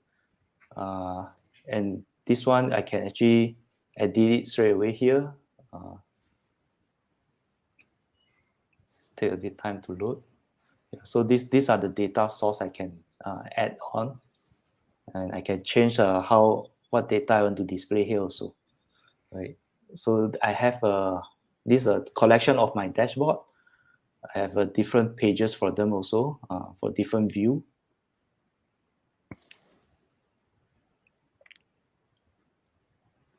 Take some time to load. Sometimes let me pick a less heavy one. Yeah. So how this Google Data Studio works is it actually need your database connectivity. Then it will connect to your database and pull the data at the fixed interval. Then from here, they give you an interface to customize this dashboard easily, right? Yeah. So there's many different diagram or chart you can include, and you can add different type of data source, not just from your database, like can be from your Google Analytics, your another Google spreadsheet, for example. Of course, it's mostly Google product here because it's their own Google ecosystem, right? But you can also use their partners build solution to connect to others data source. Yep. So Mr. Tan, this is online site, right? For the open data thing. I don't know how to say. Okay. So that means we have to rely heavily on internet connection, is it? Yes. So that's the fundamental thing you need, unfortunately. Ooh, Yeah, because okay. we don't install the dashboard. There's no software you need to install on your computer now. You just open out your browser, go to the Google Data Studio website, and you can start editing there already. Yeah. Okay. Okay. All right. So all right. Mr. Tan, now we move on to the pop quiz. Right. Yes. So I need to share my screen, right? Okay, yeah. Yeah. So don't give us soalan SPM lah, Mr. Tan. Hey, I give you soalan UPSR. Wow, okay, better. All right. So Okay.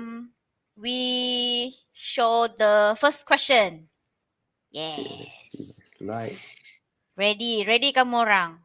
Okay, so the Aha. first question, what is SSOT? So this is the short form, right? Nama singkat. Apa itu nama panjang dia? SSOT. I Nah, mentioned it in the presentation just now. If you got it, then ya it's great. ada. Mesti fokus. Apa jawapan kamu orang? SSOT. Ini mesti type nih. Laju type. Okay. Ngam kah ni? Got few people answered already. We have the first commenter. The fastest one is Mr. Edwan. Mr. Edwan JPSM. Wow. Dari JPSM ni, Mr. Edwan. Champion kamu. So, dia punya answer single source of truth. Ngam kan, Mr. Tan? Correct. Congratulations. Yay! Tania. Wow, Tania. JPSM. Yeah. Wakil Yeah. JPSM nih. Oh. Okay. The second question. Okay, the second one. How many different unit inside Magic internal tech team? This one you can give the numbers or you can spell out the different unit, will be better. Yeah. Okay. Nah, Google kalau screenshot apa ini si Andrew nih. Okay. Nah berhabis dorang menggoogle. Google. Oh, this one you can't find it in Google, Nah, unfortunately. nasi. Okay. We have the correct answer from Mr. Eddie Levine. Mr. Eddie Levine. 3. Correct kan, Mr. Yes, Tan? correct, Mr. Evie Levin. Congratulations. There's 3 Yes, different correct. unit. Yeah. So it's Yes. engineering, design, and data team. Unit inside tech team. Yeah. Wah, there are so many different answers actually, Mr. Tan. Ada yang cakap 12, ada 11, ada 8. Wow. Okay. I Dari mana always like dorang dapat? number 3, right? So easy to remember. 3 only. Yeah. Mana kamu orang cara dapat informasi ni? Okay, the next question. Question 3. Question 3, the last question. Shit, sorry. I think I put the answer here.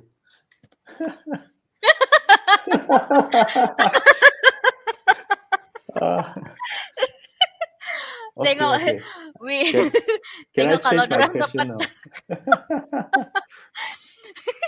I think I need to change my question now. Sorry. Okay.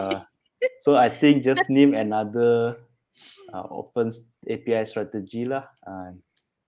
Name another API strategy in open data other than using your website public info. Okay, yeah, we rephrase it another way, but yeah. Okay. Kedapatan sudah. Alamak. Tidak sudah asik yang itu soalan tadi. Okay. New question. Name another API strategy in open data other than using your website public info. Yeah. So just now I disclosed the answer is actually you can use your website public detail, right? Then make it into a data to share. But there's also other strategy. Yeah. So just name one that's possible. Okay. Mr. Tan, I think you should be the one who choose the correct answer this time. Okay. Let me look at the screen. Okay. Change password. Redefine this. Okay. Right. I think I would prefer the Farah answers, web API. Web Farah API. Bell, yes. Okay. So that Miss would be Farah. to Okay. open up a API gateway, right? So people can sign up and use your API. I see. Okay. So congratulations, Miss Farah. Congratulations, Miss Farah. Before that, just to check, ada kan nih dia menang nih? Nanti Buyuk, dia pernah menang kan nih? We do a quick investigation first. Sure. Ya dah. Okay, nice. So Miss Farah, you congratulations. Okay. So yes, thank you so much, Mr. Tan, for your time and your sharing. It was very informative. Hopefully, we can see you again next time. Sure, Khalid. Really happy to contribute here. And I hope the session is fruitful to all of you. Right. See you. Bye. Bye. Thank you. Okay. Asal habis pop quiz terus saya lupa apa kita punya sesi yang seterusnya. Saya sengaja lupa kah? Memang saya lupa betul-betul kah apa ini? Oke, so pemenang kuis tadi jangan lupa kasih email kamu punya nama di YouTube kah, di Facebook, full name kamu, alamat dengan juga kamu punya phone number supaya senang kita berkontak-kontak. Oke? Alright. Jadi saya tanya dulu apa kita punya sesi selepas ni, apa nih lepas ni? Rehat kah terus? Rehat terus lah kan? Tea break dia bilang. Oh, tea break dia bilang si Archilo. Tikam-tikam. Ay nah. Awal juga ada lucky draw 7 nih. Advance kamu, ini future. Terbaik lah kamu nih. Oke. Jadi main tikam-tikam dia bilang si Zai. Oke, jadi kita kasih fulfill dia punya permintaan. Kita teruskan dengan lucky draw session. Jadi macam biasa 2 minit saja guys untuk type apa nih kali? Hashtag lucky draw 6. Bukan 7. Itu terlebih awal sudah itu. Hashtag lucky draw 6 atau hashtag lucky draw 6. Jangan juga kamu type duluan, kita tunggu dulu itu timer start, nanti tidak aci orang bilang. Oke, 2 menit saja. Oke, kita start. 1, 2, 3. Alright.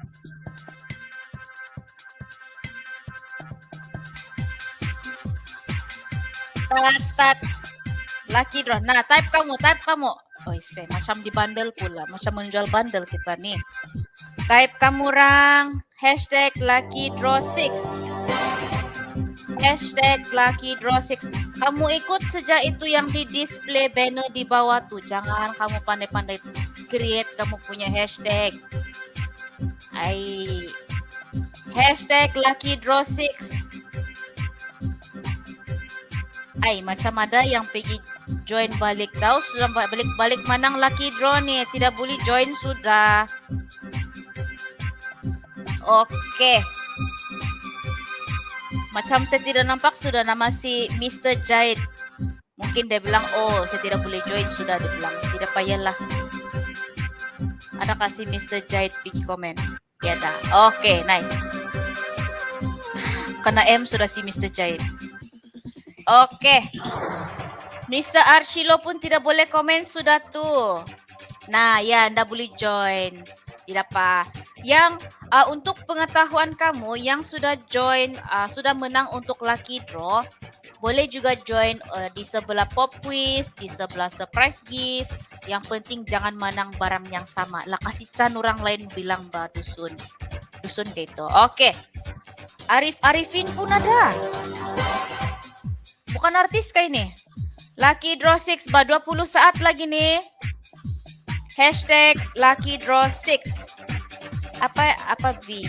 Ini control V nih kalau begini nih. Tapi tidak tatakan dia punya lucky draw. Coba lagi. Siapa nih tadi tuh? Coba lagi Miss Natasha. Coba lagi. Control V, oke? Habis masa. Oke, habis masa sudah. Jadi sabar kamu orang, itu sistem kasih kumpul dulu nama-nama kamu orang. Kamu sambayanglah. Kamu kasih baca mantra kamu. Sambayang. Oke, kajap kamu Alright. Oke. Tinggal 2 lagi kita punya lucky draw nih kan. Tapi tidak apa, banyak bapop quiz boleh menang. Oke, ada yang terlambat. Yang terlambat sudah tuh next lucky draw kamu join Oke, keluar sudah kita punya random lucky pick. Jadi kita tekan 1, 2, 3. Woi, banyak nama-nama sini nih. Oke, nah Moslo sudah dia.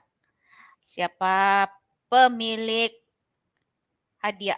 Oke, nice. Tania Mr. Faizal Hisham. Oke. Nah, yang si Mr. Ian ni dia bilang, pui kiri, pui kanan. Dia bilang, Allah tidak kena. Oke. Coba kita cek dulu sama ada si Mr. Faizal sudah menangkap belum nih ya? Apa? Pernah menangkap deh nih? Pernah menangkap nih? Kami udah buat sistem double check dulu. Tidak pernah. Oke, nice. Mr. Faizal ada, oh sini dia bilang, nak, dia ada exclamation mark lagi. Sini dia bilang begitu. Jadi, ya sabar, jangan marah Mr. Faizal. Oke, tanya Mr. Faizal sebab telah memenangi cash voucher RM150 itu di Speedmart. Speedmart kayak itu. 99 Speedmart. Oke, jangan kamu pergi kedai lain. Jangan pergi survey, kasih tunjuk tuh voucher. Karena ketawa kamu. Jadi, selepas ini kita kasih terus saja sebelum kita punya tea break.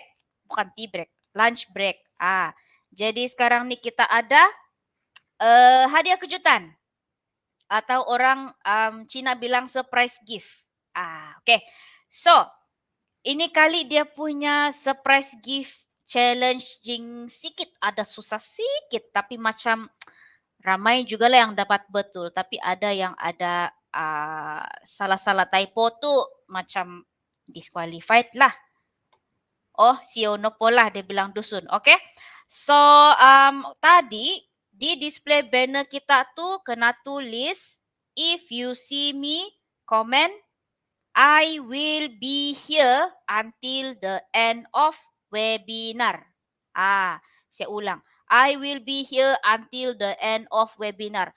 Tiada, ada yang tulis I will be here until the end of webinar. Itu disqualified.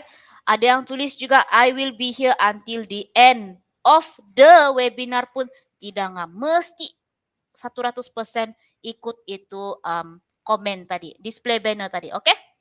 So mari kita cari siapa pemenang dia tadi ya. Siapa ini lucky guy, lucky girl, lucky miss and mister. Oke. Pemenang surprise gift kita is Miss Nur Syafika. Adakah ini Miss Nur Syafika? Nah, kalau tiada, bugilah nih. Bugiwan. Nah, enggak bah. Jangan dulu bah, guys. Miss Nur Syafika, jangan pergi tandas. Mr. Luko, itu yang tadi itu. Ada, nah. Marah dia. Ada, dia bilang. Oke.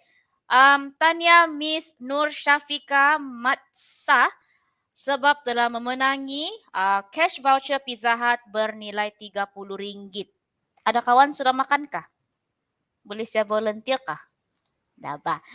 Okey.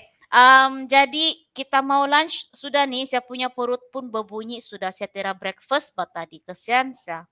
Jadi kalau ada yang mau bawa pergi Pizza Hut kah, pergi KFC kah, boleh juga kan? Duh, kesian. Kamu tidak kesian saya kah? Okey. Jadi kita rest dulu. Kita punya rest ni sampai jam 1 patang. Jadi ada beberapa minit lah untuk kamu makan, rest, chill dulu kan, relax dulu.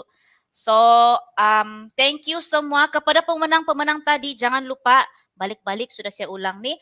Jangan lupa kasih email saya itu nama kamu di Facebook kah, di YouTube. Full name kamu, kamu punya alamat. Pastikan ada postcode alamat sama phone number supaya senang kita calling.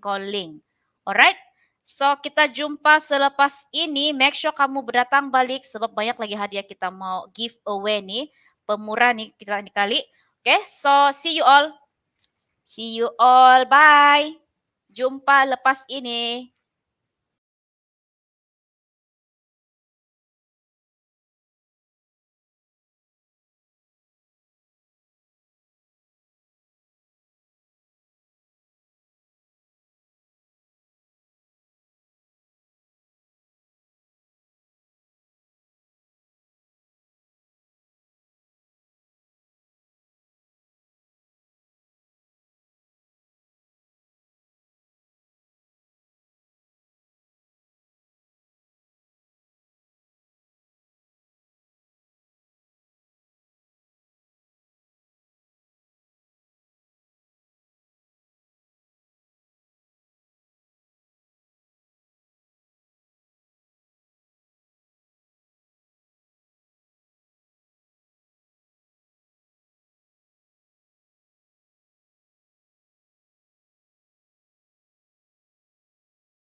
menjunjung namamu ke bersada dunia. Ku rela berkorban demimu negeriku. Ku pegang janjiku, rakyat tanah airku, baktiku curahkan demimu. Sabah maju jaya.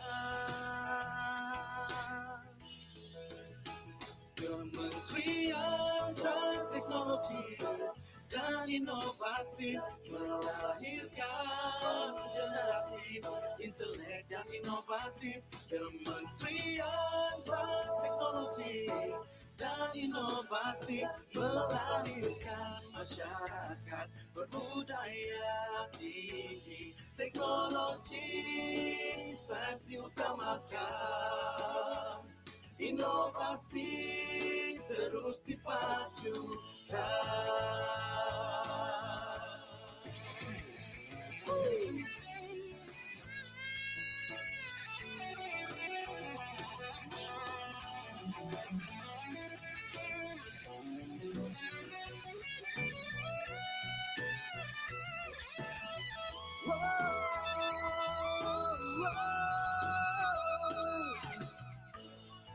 Menjunjung namamu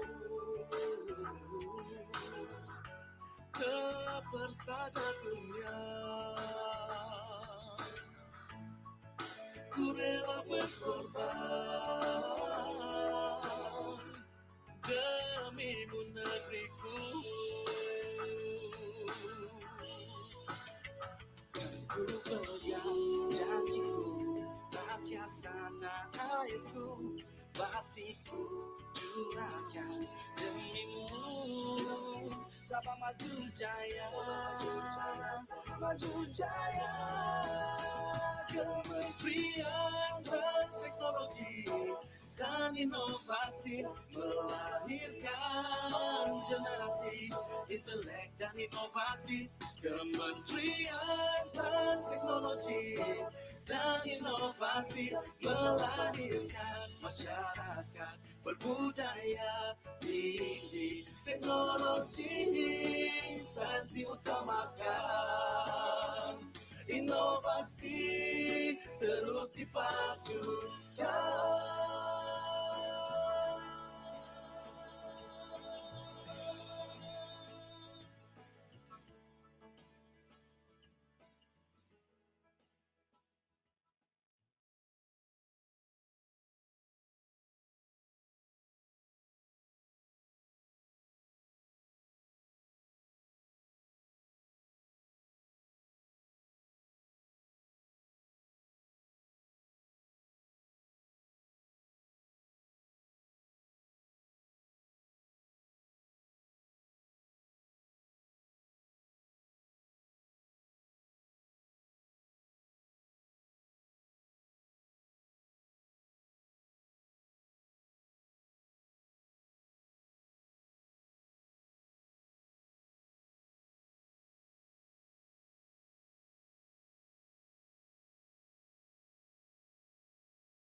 Over the past 20 years, we have seen changes that are affecting business, large and small.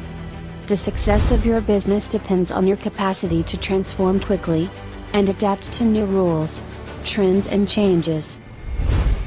Staying ahead in the industry requires digitalization.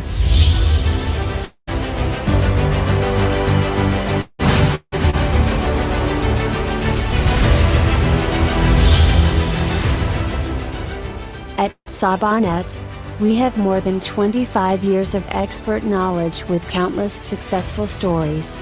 Our strategic alliances with industry leaders will be your business leverage.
SabahNet is one of the leading digital services and solution providers, and we are not stopping there. We are constantly moving forward to meet the needs of our clients. From providing you a trusted network connectivity, protecting your valuable data, prioritizing your care, to innovating your solutions, our technological capacities are ready for you.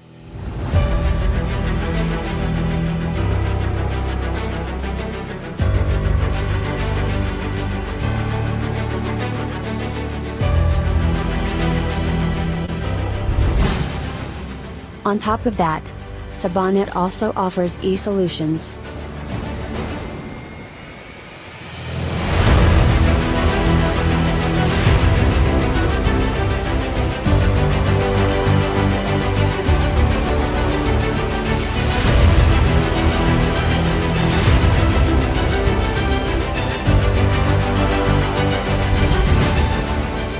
Our rich experience and strategic thoughts will be your leverage in staying ahead in the industry.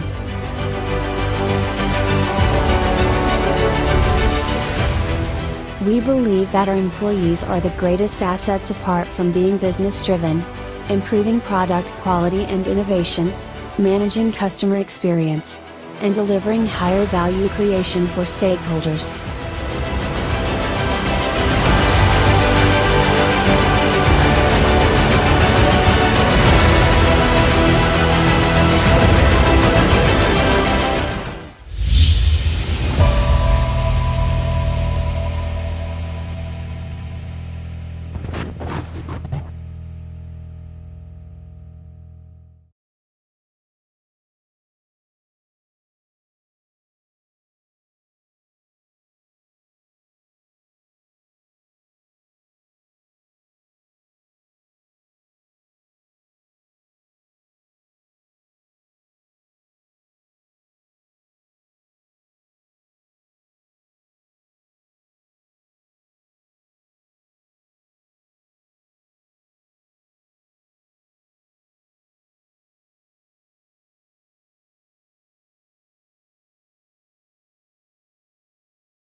Menjunjung namamu ke persada dunia, ku rela berkorban demimu negeriku. Ku pegang janjiku, rakyat tanah airku, baktiku curahkan demimu. Sabah maju jaya. Kementerian Sains Teknologi dan Inovasi melahirkan generasi intelek dan inovatif. Kementerian Sains Teknologi dan Inovasi melahirkan masyarakat berbudaya tinggi. Teknologi sains diutamakan, inovasi terus dipajukan.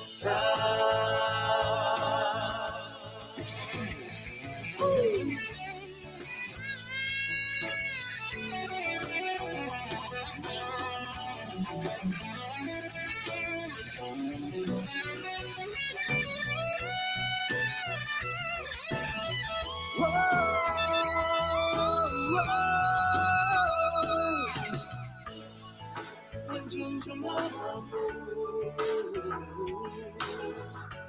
ke persada dunia, ku rela berkorban demimu negeriku. Ku pegang janjiku, rakyat tanah airku, baktiku curahkan demimu. Sabah maju jaya, maju jaya. Kementerian Sains Teknologi dan Inovasi melahirkan generasi intelek dan inovatif. Kementerian Sains Teknologi dan Inovasi melahirkan masyarakat berbudaya tinggi. Teknologi sains diutamakan, inovasi terus dipajukan.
Hai, selamat kembali semua. Terima kasih kerana masih tune in dengan kami hari ini.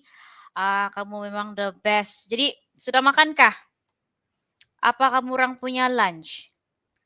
Saya makan tadi spaghetti sejak. Sorrow pula orang bilang. Coba komen-komen dulu. Kamu masih sama-sama kami kan nih? Kak, tidak mendengar langsung. Coba komen hai Kak. Hello. Good afternoon Kak. Uncle Bob. Uy, sedap makanan si Mr. Archilo ni tau. Nasi lemak. Sedap. Sedap. Hai. Hai kamu. Terus tersenyum pas saya nampak kamu hai sama saya. Tuhau. Ya, tapun. Sadap tuh kan sama nasi panas, ada lada, ada asam-asam dia lagi. Sedap. Hai Luis, sudah makan? Saya makan spaghetti aja tadi. Lagi tuh ese. Saya makan spaghetti, sedap. Ikan masin. Si Janet nih kasih beliur orang nih. Kue pisang. Wih, sadap. Mesti ada kopi panas tuh kalau ada kue pisang. Mogot po, iya. Tapun lah nanti malam baru carilah ikan masin nih. Kasih goreng dia, kasih padas-padas dia. Sorrow pula. Kan? Oke. Thank you karena masih bersama-sama kami. Suruh kamu punya kawan tune in masuk di sini YouTube. Kalau mihun ikan, sadap. Wangi itu. Kalau panas-panas lagi sadap. Telur. Telur sama nasi pun boleh boleh jadi juga. Oke. Saya lupa sudah mau kasih tahu kamu. Yang tengok dari Facebook, tolong ya kamu pergi YouTube dulu. Pergi YouTube. Habis sana punya sesi sudah end yang tadi dia ter-end. Mungkin ada setting lah tuh di Facebook. Tapi kamu boleh join dari YouTube juga. Lagi laju sebenarnya. Kalau kamu mau tahu dia punya tips, lagi laju itu apa tuh? Itu dia punya live. Lagi laju lah. Jadi ada chance kunun memenang itu lucky draw. Tips dari saya, ese. Oke. Jadi kita teruskan dulu kita punya topik, baru kita boleh pergi bikin kita punya activity lah. Oke? So topik kita yang seterusnya ni memang bersesuaian. Yang kalau kamu mau tahu pasal user experience atau interface ni, inilah ini. So sebelum tu kamu kasih suruh dulu kawan-kawan kamu, mari pergi join YouTube live bilang. Sambil-sambil kita belajar, sambil dapat nasib bilang. Oke, so topik kita seterusnya ialah reka bentuk dan peralatan UI UX. Kalau mau tahu apa tu UI UX, kena tunggu speaker sendiri yang explain. Sebab kalau saya yang kasih tahu, mana tahu salah, putih mata kita semua. Oke, jadi speaker kita ni untuk ini topik pun kena import dari Semenanjung. Jadi nama speaker kita is Mr. Muhammad Syafiruddin Mustafa. Okey, atau nama gelaran beliau adalah Mr. V. Jadi kamu boleh panggil Mr. V. Begitu, okey. So saya kongsi sikit pasal beliau. So beliau merupakan seorang polymath entrepreneur yang mempunyai major dalam TESOL. Yang TESOL ni kalau nama panjang dia Teaching English as Second Language. Wow. Jadi sekarang ini beliau bekerja di Magic. Jadi kalau kamu masih ingat, Mr. Tan tadi pun bekerja di Magic juga. Mungkin dorang ni colleague lah. Okay. So untuk nama panjang Magic, mana tahu kamu lupa kan? Dia dipanggil Malaysian Global Innovation and Creativity Center yang bertempat di Cyberjaya Selangor. Pada mulanya Mr. V, peranan beliau adalah untuk membuat research tentang global and regional industry, trends. Jadi selepas itu beliau diberi peranan dalam bidang perhubungan awam ataupun public relations kalau English dia, dan juga dalam bidang editorial content. Jadi sekarang ni peranan beliau adalah sebagai senior UI UX designer dan beliau telah bekerja bersama-sama dengan beberapa stakeholders dalam memastikan produk dan servis mereka menjadi lebih baik dan lebih efektif. So, saya pass this floor to Mr. Fee.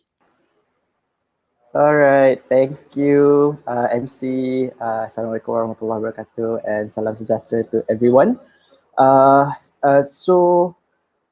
I think dah panjang leja Miss Kathleen actually cerita about myself. So memang import daripada Semenanjung tapi ada juga darah Borneo because my mom is from Sarawak. So just jump into the topic lah kan. Let me share my screen kejap. How do I share? There you go. So kita nak bercerita tentang reka bentuk dan peralatan UI UX. Sebenarnya topik ni sangatlah besar. Saya harap dalam masa 45 minit ni saya boleh kongsikan apa yang orang kata paling basic tapi yang banyak impak untuk anda semua membawa ke dalam organisasi anda sendirilah. Jadi sebelum kita masuk dalam UI UX kan, kita sembang pasal reka bentuk dulu. So reka bentuk tu apa dia? Okay. So reka bentuk ni ada dua. Dia bukan saja rupa sesuatu produk atau perkhidmatan, tetapi ia juga fungsi dan cara penggunaan produk atau perkhidmatan tersebut. Jadi kita kena tengok juga it doesn't just look pretty but it also looks how things work, right?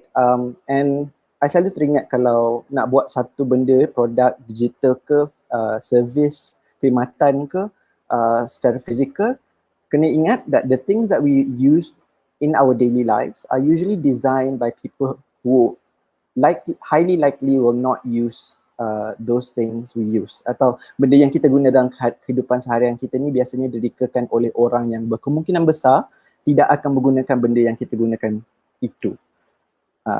I hope you guys understand lah kan. Contoh kita bagi contoh yang terbaik. I was like selalu guna contoh ni pergi mana-mana nak cerita pasal UI UX ni, selalu ambil pemerhatian contoh reka bentuk perhentian bas. Kalau kita tengok perhentian bas ni, selalunya orang yang reka bus stop tu usually orang yang dah ada kereta. Dia jenis yang macam okay, estetik je lah. Tapi bila kita start deep diving, tengok daripada user punya base, mulalah ada hujan, orang pakai, bayangkan duduk dalam perhentian bas tu masih lagi buka payung, right? Kalau tak pun, kalau tutup pun aircon rosak. Benda-benda macam tu is considered UI UX, right? Contoh gambar kedua pula, yang tengah tu, dia orang buat digital notice board. Canggih notice board. Tapi got blocked by rooftop dia. So itu salah satu UI UX lah, right? And then kita boleh expand observation atau pemerhatian reka bentuk ni bukan saja untuk bus stop, tapi kita boleh expand kepada pintu ni, for example. Contohnya kat sini pintu tu kata push, right? Tapi kenapa dia ada pemegang handle pintu tu untuk tarik keluar? Itu contoh terbaik. Kenapa dia tak ada lepeh? Kan kalau macam toilet kitchen dekat restoran kan untuk tolak, so dia lepeh, dia tak pegang. So that is one example jugalah. So kita boleh tengok juga ada examples macam kat dalam public toilet. Kita tengok macam tempat nak tekan air tu, kita tengok pressure air, tiba dia percik depending on the sculpture, apa tu, reka bentuk sinki tu. And then kalau tengok gambar kedua pula, design laluan untuk pengayuh basikal, tiba-tiba ada block untuk tak bagi orang lalu situ beroda. So those are examples jugalah orang kata UI UX punya pemerhatian. And then kalau kita tengok yang terakhir sekali, contoh yang terakhir sekali, ni dekat stadium, right? Tapi kalau tengok dekat cara dia orang buat visual dekat tangga tu, dia lain. Dia sebenarnya baca daripada bawah bukan daripada atas, tapi secara user experience kita baca daripada atas ke bawah, betul tak? So macam pantang mengalah, tapi kat bawah tiba-tiba is forever victory, temporary is pain. So dia macam tak klik dekat situ. So that is an example, itu orang kata contoh terbaik lah. So you can actually start looking around dalam kehidupan seharian and see from design punya perspektif, daripada reka bentuk punya perspektif, right? So kena ingat juga, design buruk mudah diingat, design elok mudah terlepas pandang, tapi design hebat dia kita guna tanpa kita sedar dan dia lancar saja. So kalau kita tengok reka bentuk design ni, dia merangkumi antara pengguna user interface UI dan pengalaman pengguna user experience. So UI UX ni dekat Malaysia ni dia masih lagi sedang membangun. So topik UI UX ni sebenarnya dia banyak. Dia merangkumi bukan saja UI UX ni dia sikit, dia kecil. Kalau saya tunjuk, this is an example of the realm, orang kata alam UI UX tu sebenarnya kita tengok dekat human interaction dengan komputer, rekaan bunyi, faktor human, orang kata faktor manusia. Contohnya kalau you buat tangga, dia tak boleh slope sangat. Kalau you buat tangga untuk orang beroda on a wheelchair, dia tak boleh nak slope terlalu tinggi sangat degrees, right? And then kita tengok juga content macam tadi yang kat tangga tadi tu, itu pun isi kandungan also juga terrangkum dalam UI UX sebenarnya. Jadi kalau nak tengok juga kan, kalau kita compare saya macam kat sini lah. So saya UX strategist juga, tapi saya juga a bit of visual learners dan juga ada pemahaman developer. Tapi nak cari orang yang tengah ni, yang ada all this information is really hard. So it's best to actually look at atau just cari orang yang very orang yang sangat what do you call that? Dia specialist. That's the word, nak cari specialist, right? Jadi dia bila you nak deep dive into UI UX, you either you pilih jadi UI atau you pilih jadi UX, but you can be both. Tapi dia akan ambil masa untuk you build up that knowledge base lah. Jadi kalau kita sekarang dah rangkumi topik reka bentuk, barulah kita sekarang okay untuk cerita pasal UI UX. Okay, so UI UX, kalau saya tunjuk visual lah kan, this is an example of UI UX, right? Ambil botol tomato daripada Heinz ni lah. Mula-mula dia orang buat UI, botol yang macam gelas tu. Tapi kita tengok user experience, dia terbalik kan. And then nak kena ketuk lah. So you semua pernah ada experience untuk buat nak tuang sos tomato, betul tak? Right? So this is an example, a very good example of UI UX, right? So how Heinz actually learn from from their own UI UX is that diorang macam tahu, okay, pengguna kita guna botol sos kita macam ni. Macam mana kita nak design balik, kita nak reka balik botol kita untuk menyenangkan pengguna kita. So diorang come up with the new design, which is the botol yang sebelah kanan tu, right? So untuk UI yang mudah diguna dan disenangi oleh orang ramai, kita kena buat UX dulu. So UX ni user experience. So macam mana kita nak buat UX ni, kena ingat juga that UX ni sebenarnya besar juga, right? Macam tadi I cakap the realm of UX tadi, UI UX tadi tu, dalam UX tu sendiri, dia ada information architecture, dia ada architecture itself, dia ada industrial design, dia ada human factor, dia ada content visual, and then dia ada interaction design, rekaan interaksi, macam mana you interact with berinteraksi dengan produk atau servis tersebut. So macam mana kita nak buat UX yang betul, right? So asas UX secara amnya ada dua benda, empathy dan penyelidikan. So empathy ni dia punya sifat empathy lah kan. So and then UX dia punya bottom line dia memang research based, tapi research dia bukan jenis yang research macam dekat university. Research dia trying to solve things dalam masa 5 hari. right? You gather enough information untuk you prototype dan buat new iteration atau new versi produk atau perkhidmatan yang baru berdasarkan penyelidikan tu. Jadi paling mudah untuk buat UX sebenarnya ialah melalui design thinking.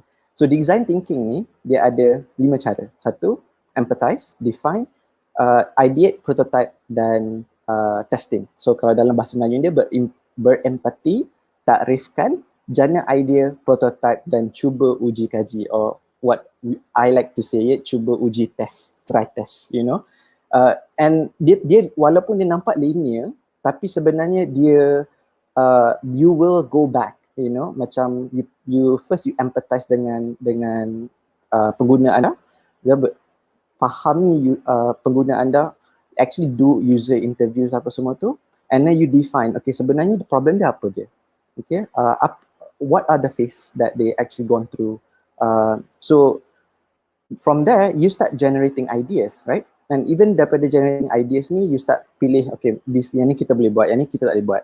Lepas tu kita dah start prototyping. The moment kita sampai prototyping tu, kita akan buat testing. So bila sampai dekat testing ni, kita start collecting a lot of samples.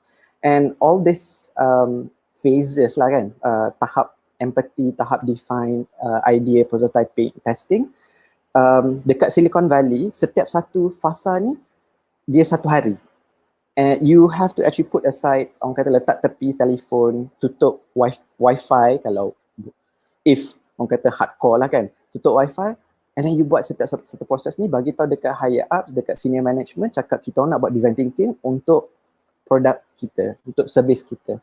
And then you go through all this process one by one, right?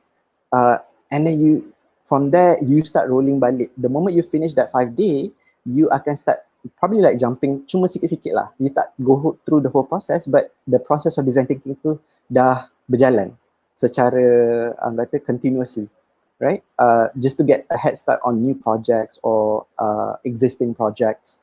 So from waktu ketika tahap uji kaji tadi tu, kalau kita tengok yang last sekali, kita dah mula buat pemetaan pengalaman pengguna. Okay, so basically user experience mapping. So dekat user experience mapping ni ada 3 jenis. Okay, persona pengguna, which is user persona, perjalanan pengguna, which is user journey, dan juga rangka tindakan perkhidmatan atau dalam bahasa Inggerisnya service blueprint. So ni contoh persona pengguna. Okay, persona pengguna ni is very important untuk you dapat tahu age group, you know, because all this are psychologies, right? Different age groups, different type of people have different way of using things, right? And then kalau dulu-dulu waktu kecil-kecil pernah selalu collect biodata kawan kan, that is basically the basis of user research sebenarnya. So kalau pernah buat macam tu, sebenarnya benda ni will actually come easy to you. But persona pengguna will start be developed bila you dah start going for the first phase, which is empathy. You dah start building that, orang kata backbone lah, the skeleton view. So once you dah ada persona pengguna, you dah boleh buat perjalanan pengguna, which is I would say user journey, right?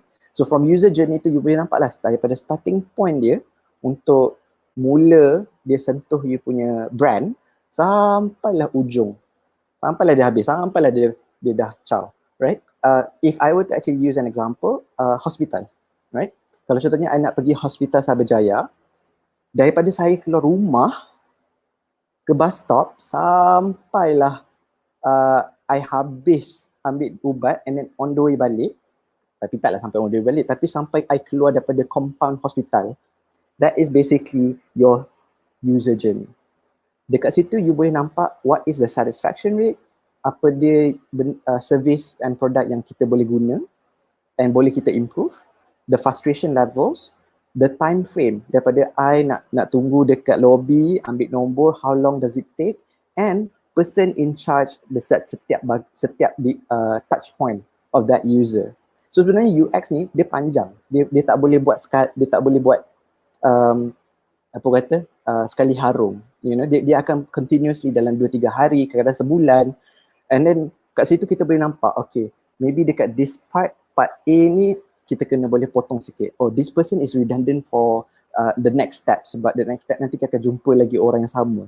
So why would we just compile? So user journey mapping ni is very useful sebab kalau you fikir nak buat benda tu long term. So ni nak bagi contoh sebab sekarang ni just template, right? Dan nak bagi contoh you, this is what we do dekat Magic, right? Kita ada this orang boleh redeem perks, macam orang yang masuk startup kita orang, program kita orang, and then dia orang boleh macam dapat points bila dia orang pergi program kita orang. And then from there kita tengoklah touch point dia orang digitally, this is all digitally.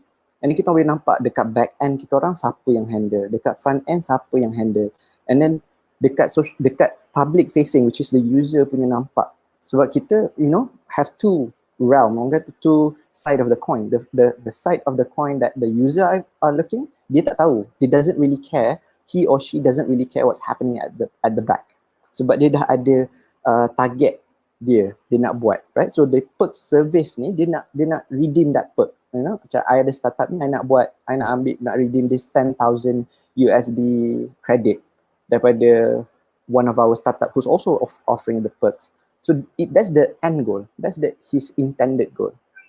And then as they go through this process, kita boleh gather as much information because technology, right? So you could actually gather a lot of information as they go along in this journey. You boleh tengok dia punya heat map, dia punya cursor. Kalau you pakai web, right? Bila you gerak-gerak your cursor tu, we can track that, all that. Actually, it's very creepy sebenarnya. But this is an example. So another example I can actually show you juga is that this is an NTIS punya service blueprint. Okay? National Technology and Innovation Sandbox. This is version 1. Okay, so kita ambil tengok sebab this is not just with Magic, but with TPM, EMOS, Futurize, and TDC. So kita tengok how many process a startup has to go through untuk masuk dalam sandbox itu. And then kita actually cakap, okay, kat sini paling banyak hari. Maybe kita boleh shorten up by automation. Those are the important things that we could actually do dengan adanya service blueprint ni. And all that is under user experience. So sekarang kita dah cover, right, user experience punya konsep, right? Baru kita boleh mula reka antara muka pengguna, right? Antara muka pengguna UI. But the thing is, UI ni sebenarnya, I would not show you how to design. Because the thing is, one thing that you could take away is that dua benda. Universally accepted great design to save time.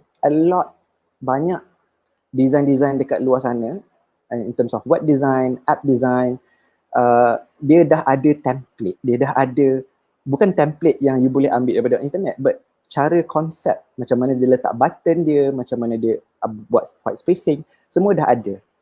You just have to be a bit observant, kena lebih berpandangan critical.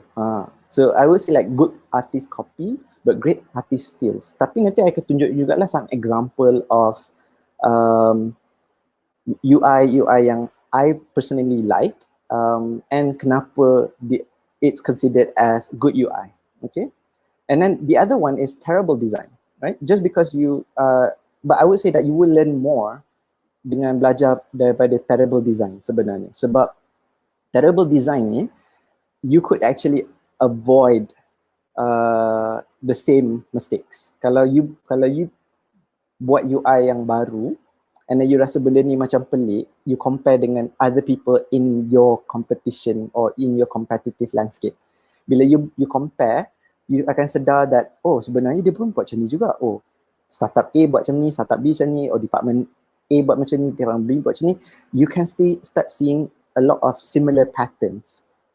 And then you can actually see benda-benda yang sangat berbeza. So for me, on my side, I would prefer concentrating on understanding user dulu. Sebab once you understand user, baru you boleh start buat a very good UI. Sebab kalau tak ada a strong basis of UX, UI you akan cloud. So I would say that why make your own mistakes, learn from others, right? So UI ni juga tak semestinya UI cantik tak semestinya senang dan mudah. So kena ingat tu. UI cantik tak semestinya senang dan mudah, malah mungkin susah untuk dilaksanakan. So a beautiful UI with animation and whatnot is a programmer's nightmare. Same goes macam kalau buildings kan, macam project building, is that the most amazing architectural design is an expert engineering's nightmare. So if I were to recap, kan, UI ini konsep dia adalah berurusan dengan interaksi pengguna dengan sistem komputer perisian artifak dan aplikasi. Apa itu? Is that benda-benda medium antara servis dan produk dan juga pengguna. Macam saya tengah bersama dengan anda melalui StreamYard. StreamYard tu adalah medium. Computer I adalah medium. So that is UI. You know, macam how you guys are interacting through YouTube, Facebook, what you see on screen, itu consider UI. Right? Tapi pengalaman you, macam mana nak cari button, macam mana nak tukar tab, all of that is considered UX, user experience, right? So dia secara menyeluruh lah. So kalau you ingat, UX ni dia secara menyeluruh daripada jenama, produk dan juga perkhidmatan. Okay? So now konsep UI UX kita dah cover.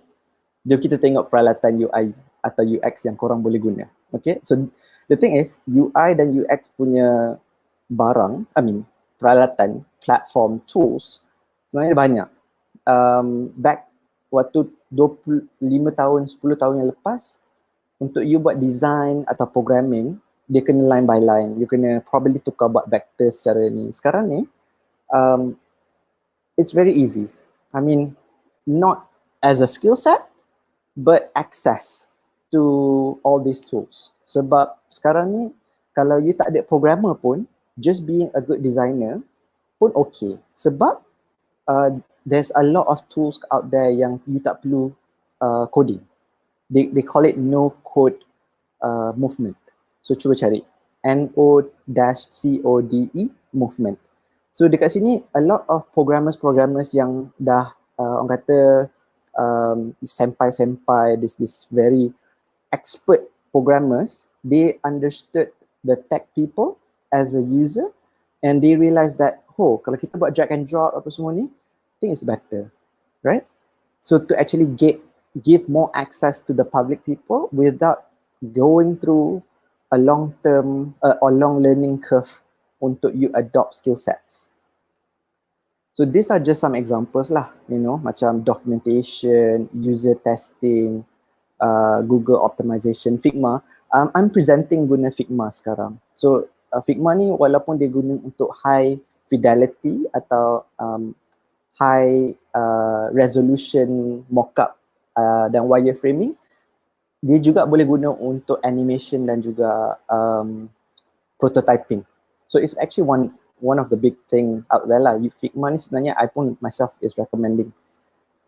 The other one is kalau kat sini tiny PMG lah. You know, kalau you ambil gambar apa semua tu, you need to actually concise it, right? So these are just an example. You boleh cari dekat macam UI UX platform or tools. There are free version out there, there are open source out there. Tapi dekat dalam Magic kita ada 3 benda. Satu, kita guna Figma, right? Figma ni untuk prototyping lah, untuk kita share dengan buat design, share dengan our teammates, get their feedback as quickly as I can. You boleh guna Figma ni untuk buat remote working juga apa semua. And then once kita dah finalize design, kita akan start buat prototyping dekat Webflow, right? Webflow ni dia macam WordPress tapi dia drag and drop. And dia lagi extensive daripada situ. So I mean check out Webflow lah. I mean can't stress it enough. And then you boleh terus buat animation dalam Webflow and whatnot.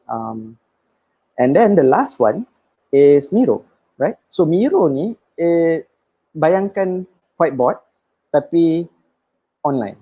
Macam Google Meet kan ada Google Sketchpad, I think if I'm not mistaken. I think Figma pun ada juga. Figma, they call their version FigJam. So the reason why I suggesting Miro ni is, you know, those UX punya design thinking template, business model canvas apa semua tu, dalam Miro ni dah ada template. They have more than 30,000 ribu template daripada community all around. Even myself, I pun ada buat juga template called Design Jam, which dalam masa design thinking punya proses tu, yang 5 hari tu, kita orang dekat Magic, kita orang concise-kan jadi 1 hari saja.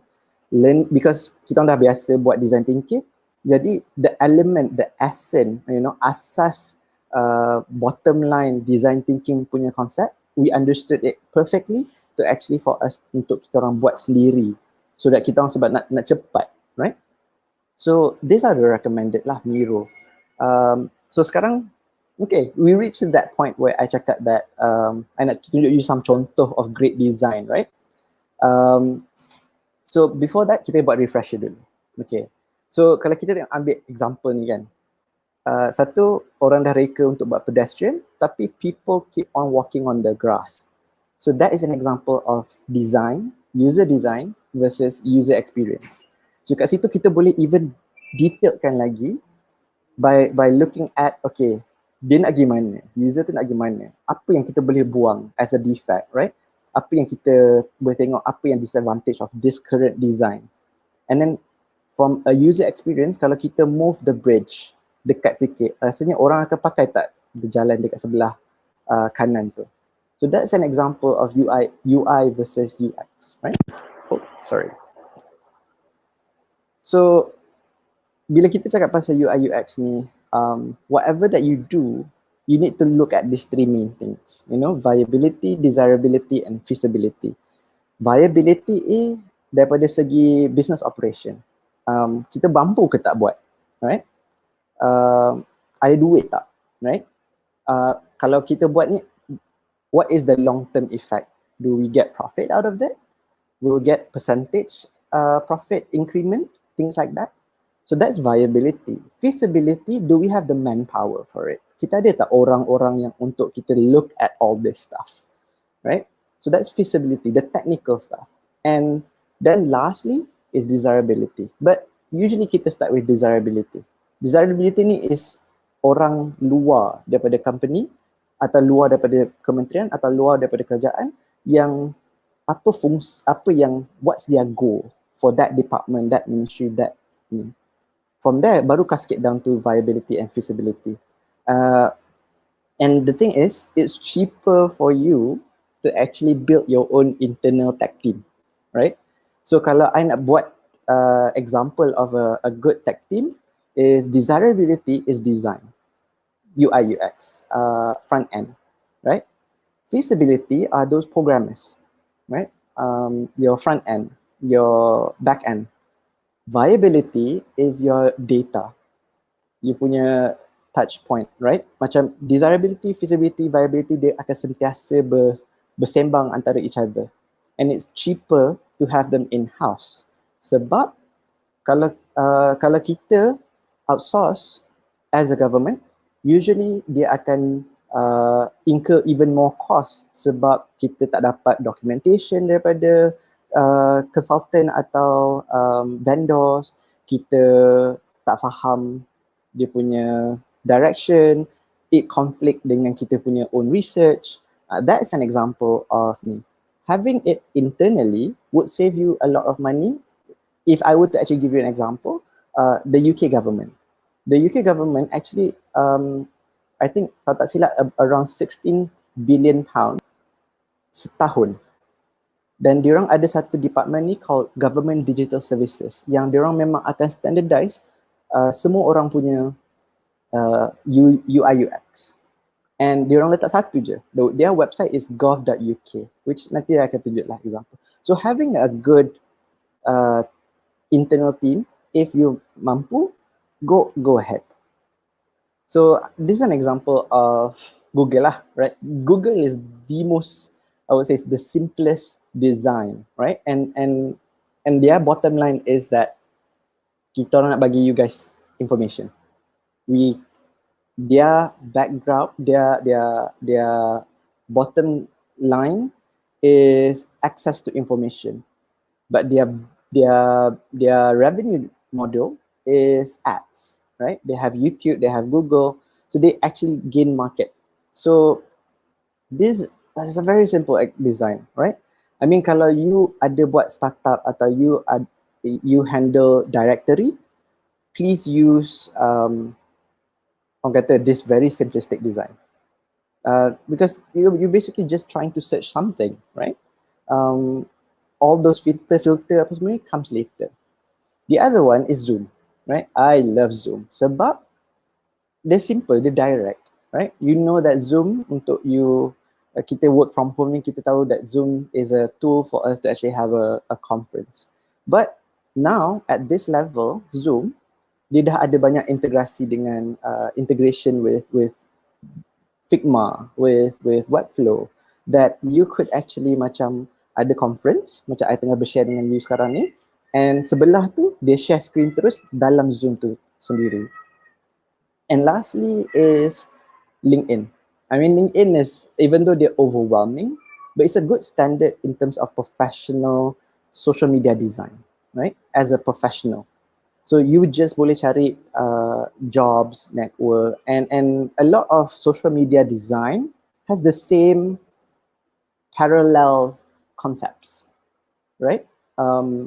Dia ada the user base macam dekat LinkedIn, we call them networks, right? I have like 5,000 networks contoh lah. Dekat Twitter, followers. Dekat Facebook, friends, kan? Dekat Instagram is followers juga. So that is an example juga. Lastly, this is one yang I tunjuk dah, gov.uk. So gov.uk ni, semua government agencies under gov.uk, they're using this link. And then dia memang service based. Dia bukan ministry atau department atau agency based. So you tak perlu risau because you bila dealing dengan government UK, you tahu, okay, I just need to find something from the government of UK, nak renew passport ke apa semua tu, I just go to gov.uk. I don't have to actually go to, macam dekat Malaysia, we have to go through immigration. And sometimes confusingly, have to go to GPN. But in Malaysia, there are movements, you know. I'm not trying to bash, but there are movement. You know, Pemandu and Mampu has done a great job in terms of trying to standardize a lot of things in Malaysian digital services. So, I mean, we hopefully kita boleh sampai dekat gov.uk lah. So, dan habis dah. I guess nak kongsi juga cadangan sumber dan peralatan tambahan, right? Where do you need to learn all this? UI UX ni kan yang specifically secara orang kata base level lah. Kalau you ada modal pergi dekat interaction design, sorry, hello? Oh my god. Hello, can you guys hear me? Okay, I don't know. So interaction design is a paid I would say online learning. Memang everything about UI UX, right? And then it's a subscription based. So kalau department you dah ada budget untuk learning, why not try and get an advocate, you know, become an internal designer so that you could actually look at service design as a whole, as a user personas and things like that. But kalau tak ada budget pun kan, YouTube is the best resource. I mean, dekat luar sana, there is such a thing called YouTube University, and that is basically like there, up on top there, right? You can actually research macam mana nak buat user persona, how to do user persona, how to do design thinking, how to do design lightning decision jam. All of that memang semua ada dekat dalam YouTube. I mean, it is free, and then memang community dekat dalam YouTube tu memang cun lah, I would say. And the thing about social media kan, you curate, you are what you consume. So curate you punya sumber-sumber maklumat you dalam you follow dekat dalam social media tu kepada benda-benda yang boleh membantu in your personal life, in your professional life. So, and the other one, dekat dalam Magic pun kita ada juga product sendiri kan. So we call it Digital Business Academy. Kat sini korang boleh belajar pasal ideas and product, brand and communication, marketing and sales, and operations and finance. And ni kita orang kerja, we collaborate dengan Technician UK dan juga University College London and Cambridge Judge Business School. And this initiative memang supported by the Department of Digital Culture, Media and Sports. So kalau you go through all the 84 modules dekat dalam Digital Business Academy, korang boleh dapat cert setiap satu modul tu, and that cert sebenarnya boleh qualify you untuk dapatkan kerja dekat UK, you know. So that is one. And the last one is that kalau you nak pergi masuk dalam Magic punya program and whatnot, I would suggest untuk you register as a startup campus member. So you verify your identity. Nanti bila you go through program-program kita orang, you guys boleh dapat points, and then korang boleh claim points tu dengan perks kita orang lah.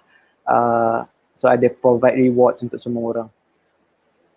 And dekat perks providers kita orang ada 90 lebih dengan 50 benefits. So kalau you guys nak jadi perks provider kita orang juga, untuk community Sabah, silakan contact kita orang, scan QR code ni atau message that email untuk get in touch dengan kita orang, and that's it.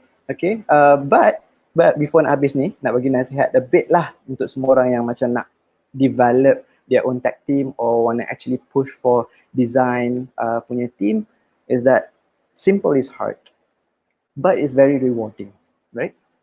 Design yang simple, UI UX yang simple sebenarnya sangat-sangat susah, tapi very rewarding. Complicated, sangat mudah dan sangat mahal. So the moment you think, so the bottom line here is basically jangan complicate sangat lah, right? I repeat myself kat sini, learn from both, universally accepted great design untuk you save time, dan juga from terrible design untuk you avoid costs atau redundancies, legacy issues. So UI UX ni sebenarnya is never a one-time process, it's a lifetime habit. So you most probably are not your users, so stop designing things for yourself and start understanding your users. Dan selesai, dekat situ dah habis. So yeah, I think 45 minutes, 6. Ya, adalah spare 3 minit. Caitlin. Hai. Hai, habis sudah. Dah habis, okay. Tadi saya ada tertengok itu image yang pull dengan push tu. Terketawa saya sendiri sebab saya pun begitu juga. Terang-terang push tapi pergi pull. Kan? Ya. Okay. Ada soalan untuk kita punya speaker, penonton-penonton dan para peserta sekalian. Boleh bagi soalan sudah, jangan malu, jangan segan. Tanya saja, bukan selalu ni kita ada Mr. V dengan kita hari ni. Boleh. Tanya saja, ya. Tanya saja. Mr. V. Ya. Sarawak bahagian mana? My mum punya kampung di Samarahan, tapi semua family di Kuching lah. Oh, Kuching. Oh, okay. Kalau boleh rentas, kalau boleh travel sudah mungkin mau pergi Kuching. Try. Jalan-jalan, ya. Pergi makan. Oh my god. Ya, murah makanan sana. Kan. I wanna nak pergi balik Sabah because tahun lepas pernah pergi. Tapi tak sempat nak pergi makan-makan. Pergi untuk ceramah jugalah, untuk bagi talk apa semua. Tapi tak sempat. Satu hari saja. Oh no. Next time datang sini bagi tahu, nanti Sabanet bawa jalan-jalan. Boleh. Kita pergi Kundasang. Siap tu sana keren. Okay. Mana sudah kita punya peserta ni, penonton? Ada soalan? Kan. So mesti semua dah macam terduduk belakang kejap. Macam banyaknya UI UX ni sebenarnya. Ya. Tidak. Actually, I'm wondering about this one particular thing that I saw on TikTok. Dia, I don't know if it's about UI UX, tapi dia ada mention something like macam kalau kita mau submit some forms lah kan, usually dia ada tu confirmation display kan. Mhm. Then dia ada tekan submit, cancel, yes, no, and then every button tu kan dia explain that kamu kena letak button submit tu di sebelah belakang sebab it's easier begini-begini. So is it about UI UX juga kah tu? Ya, itu betul lah. Itu I see, I see. apa yang you terangkan tadi itu, that what we call visual hierarchy, right? So hierarchy visual. Apa yang datang dulu, color apa yang terang, color apa yang mudah, I and all of that see. is user goal. And for you to understand user goal tu, you kena buat UX dulu. Sebab you nak tahu, okay, dekat that particular nak submit form tu, what is the goal of that submitting form? Is it complain? Is it ni? Semua ada dia punya cara design dia lah. I see. Bukan senang pula kan? Betul. So macam Mesti tadi bila macam everything tu mesti everything tu kena calculate carefully. I see, I see. tapi orang kata adalah juga pixel paranoia. Pixel paranoia ni macam you dah buat design button, tiba-tiba you kiri, kanan, kiri, kanan, kiri, kanan. So you tak puas hati. You macam some people ada macam tu jugalah. I see. Okay. Okay, kita ada soalan dari Mr. Arthur. Oh, Mr. Arthur. Soalan Mr. Arthur. How do you convince management who usually have preconceived notions of what is good UI based on their own and only their own Kira keras experience? kepala lah ni. Yeah. Okay, so I think this is a very good question. Kalau you tengok what kind of management, right? Kalau management tu bottom line dia is profit, then you kena bagi tahu dekat dia orang apa potensi good UI in the long run. And then kalau you ada data macam tadi I tunjuk tadi kan, macam viability, feasibility dengan design, the viability part tu viability part yang datang daripada data tu will help you justify saying that, look, kita buat design yang sekarang kita ada ni, dia punya click rate sekian, like this number, this percentage. Tapi kalau this design, kita ada potensi untuk, sebab kita dah buat testing, make sure that you dah buat testing lah, right? That kita nampak ada click through rate yang lagi tinggi. So why not kita implement ni? So that is one, itu yang orang profit, right?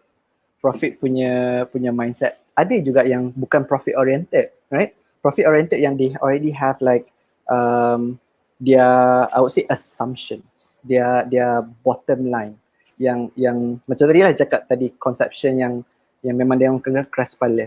So if that's the case, you could actually give them in terms of storylines, right? And let them, you bring them along in that empathy experience, right? You cakap kat dia, buat macam story lah. Okay, tuan, puan, sebenarnya kita punya pengguna dia macam ni. Dia datang dekat sini, dia klik kat sini, and then suddenly dia drop. Sebab design yang kita buat sekarang ni tak elok, right? Dia lari. Sama juga dengan physical product, right? Oh, lobby ni, pernah tengok tak orang dekat klinik, dia punya counter tu sama tinggi dengan kepala reception. So kalau orang datang, patient yang datang ke klinik, dia kena tunduk, dia kena bongkok and tunjuk bontot dekat orang. That's a bad UI UX, betul tak? So that is an example kita bertunjuk. It because it creates the discomfort to other people, and that in the long run boleh turunkan kita punya impact. Orang datang kita punya service, orang nak berguna kita punya produk. So you have to storify lah kat situ. Kalau dapat storify dengan data, because the thing is orang suka numbers sebenarnya, right? Especially orang-orang atas, because they have that KPI yang dia orang kena achieve, you can actually do that. Okay, good answer.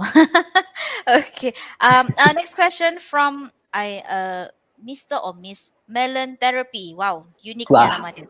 How can we balance the front end and back end to reduce the development complexity? Front end lah pula.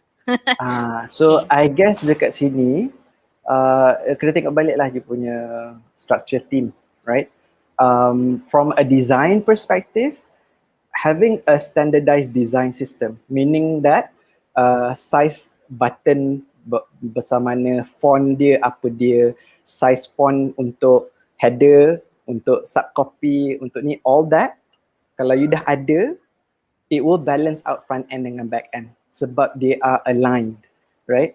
So it all boils down back to UI UX sebenarnya. Kalau you tak ada all that documentation ready for developers untuk guna, then you can't. It's really hard for you to balance out. It can get out of control, but not to say it's not impossible to actually rectify. You boleh sebenarnya. I've seen companies, I've seen big companies yang memang baru nak start buat design system. So you try cari design system. Design system tu is actually a different set of topic because you know sebab you kena tarik juga branding, you kena tarik juga orang marketing, you kena tarik juga operation sebab they have the information for user experience that deal with them.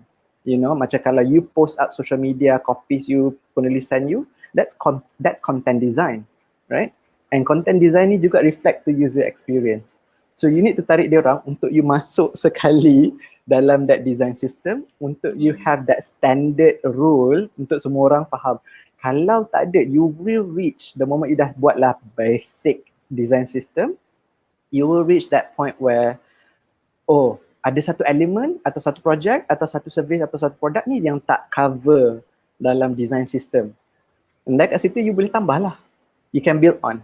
So dia jadi macam kalau kita nak buka franchise, right? McDonald, KFC, you bayar franchisee fee and then you dapat that book, right?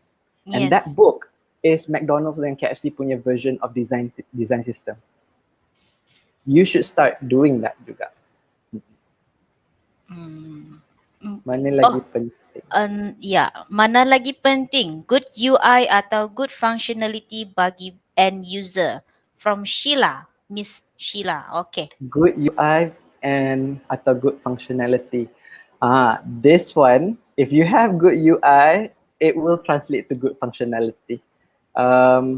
It is never either or, right? Tapi kalau you dapat buat a simple UI, it will translate to good functionalities. And just because it works doesn't mean it can't be improved. So you already like macam dah ada design that macam legacy, like you masuk sebagai designer atau programmer in a company, dia orang dah ada, oh kita buat macam ni. Doesn't mean that you cakap, oh kita tak, can't we do this like this? Because of, you know, landscape, ecosystem, dia punya standard macam tu. Why not we experiment? So the idea of experimentation tu is actually very good untuk compare lah. I mean, mana yang lagi penting? For me, focus on good functionality, right? But functionality, like I said tadi, good UI is simple, easy to understand, and often forgetful. You tak sedar pun benda tu. Okay, berfikir saya. Yeah. Any more question? Penonton dan peserta sekalian, jangan malu-malu. Think semua dah macam cair. Ya, macam si Mr. Omar, cair otak dia cakap. Aduh. Any more question? Just nak drop untuk semua orang lah yang sedang tengok. Kita orang dekat Magic pun ada juga tolong kalau korang nak buat design thinking, just let us know, you know, contact Kathleen to get my contact details, or just contact kita orang dekat dalam website kita orang. Kita orang boleh tolong. Sebenarnya benda yang I describe dekat today ni sebenarnya kita orang pun boleh assist juga. It's a program. No. It's a customized engagement. I see. Yeah, kita orang pernah we work before with that Wawasan Open University. Kita buat design thinking dengan diorang. Dia tak ada dalam Magic punya ni. From Mr. Atta lagi. I like to know your opinion of government forms and how data entry for citizens can be improved. I think from a design perspective, kalau kita dapat shift from a non-identifiable data, that will be very good lah. Sebab kalau you tengok macam kalau kita tengok macam the most recent one yang ada GPN dengan LHDN tu, that is an example of challenges that we face, and not just in government sector tapi dalam private sector as well. But strong cyber security, sebenarnya cyber security ni from a data perspective, 9 out of 10 breaches usually tak sampai ke public. Faham tak? So meaning that macam hari tu, macam yang pasal I bagi you example yang UiTM ke atau LHDN ke, they are 1 out of 10 that actually media dapat tahu atau it was reported to the authority. Yang lain semua macam they handle behind closed doors. So I see. as a good data management is often about transparency, ironically, and also cybersecurity, right? And then from a design perspective is to actually macam, okay, do we really need full name, IC, and address? Benda yang boleh track back to us. Faham tak? I Right? see. One last question from Miss atau Mr. Melon. Is it a free consultation for the Oh, design yes. thinking? I think. Betul. So kita orang because we like to get to for you guys to actually onboard, because Magic kita pun ada juga some impact KPI yang kita kena work with. So engagement in the ecosystem memang ada jugalah. And kita memang tak ada revenue, we're not profit driven. Kita government agency. Oh, baru tahu. Baru tahu gitu. Okay. Okay. I think kita boleh move to the pop quiz. Yes. So Okay, pop pop quiz. quiz dari Mr. V macam soalan diploma mungkin kan? Susah-susah kah? Macam mana lah. Bikin takut ni. Saya dah share screen, so macam okay lah, boleh lah kalau kau. Wow. Okay, so soalan pertama, apa perbezaan antara UI dan UX? Okay. Ni soalan diploma lah ni. Okay, jawab kamu orang. Cepat Google. Kalau anda tahu, cepat Google. Cepat. Perbezaan antara UI dan UX. User interference. User interface, pengantara Interface. muka. Sorry, interface tu, you know, apa dalam bahasa Melayu dia?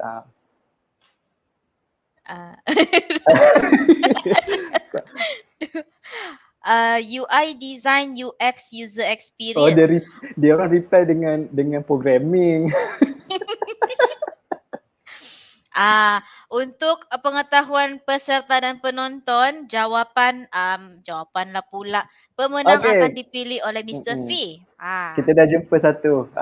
Okay. Tu Mana SF satu, Hussein tu. SF Hussein. Okay. So betul. Jawapan dia ialah I UI see. berurusan antara interaksi pengguna dan sistem komputer artifak perisian atau aplikasi. UX lebih berurusan secara menyeluruh secara pengalaman dia lah. Wow. Yay, congratulations. Tahniah SF That's a very Hussein. concise answer tu. Oh, wow. Ini macam Google ni, straight away Google ni kan? Itulah Google Translate. Ya. Okay, so yes, apakah satu next question. sifat, soalan kedua, apakah satu sifat yang penting untuk pelaksanaan UX yang berjaya dan kenapa?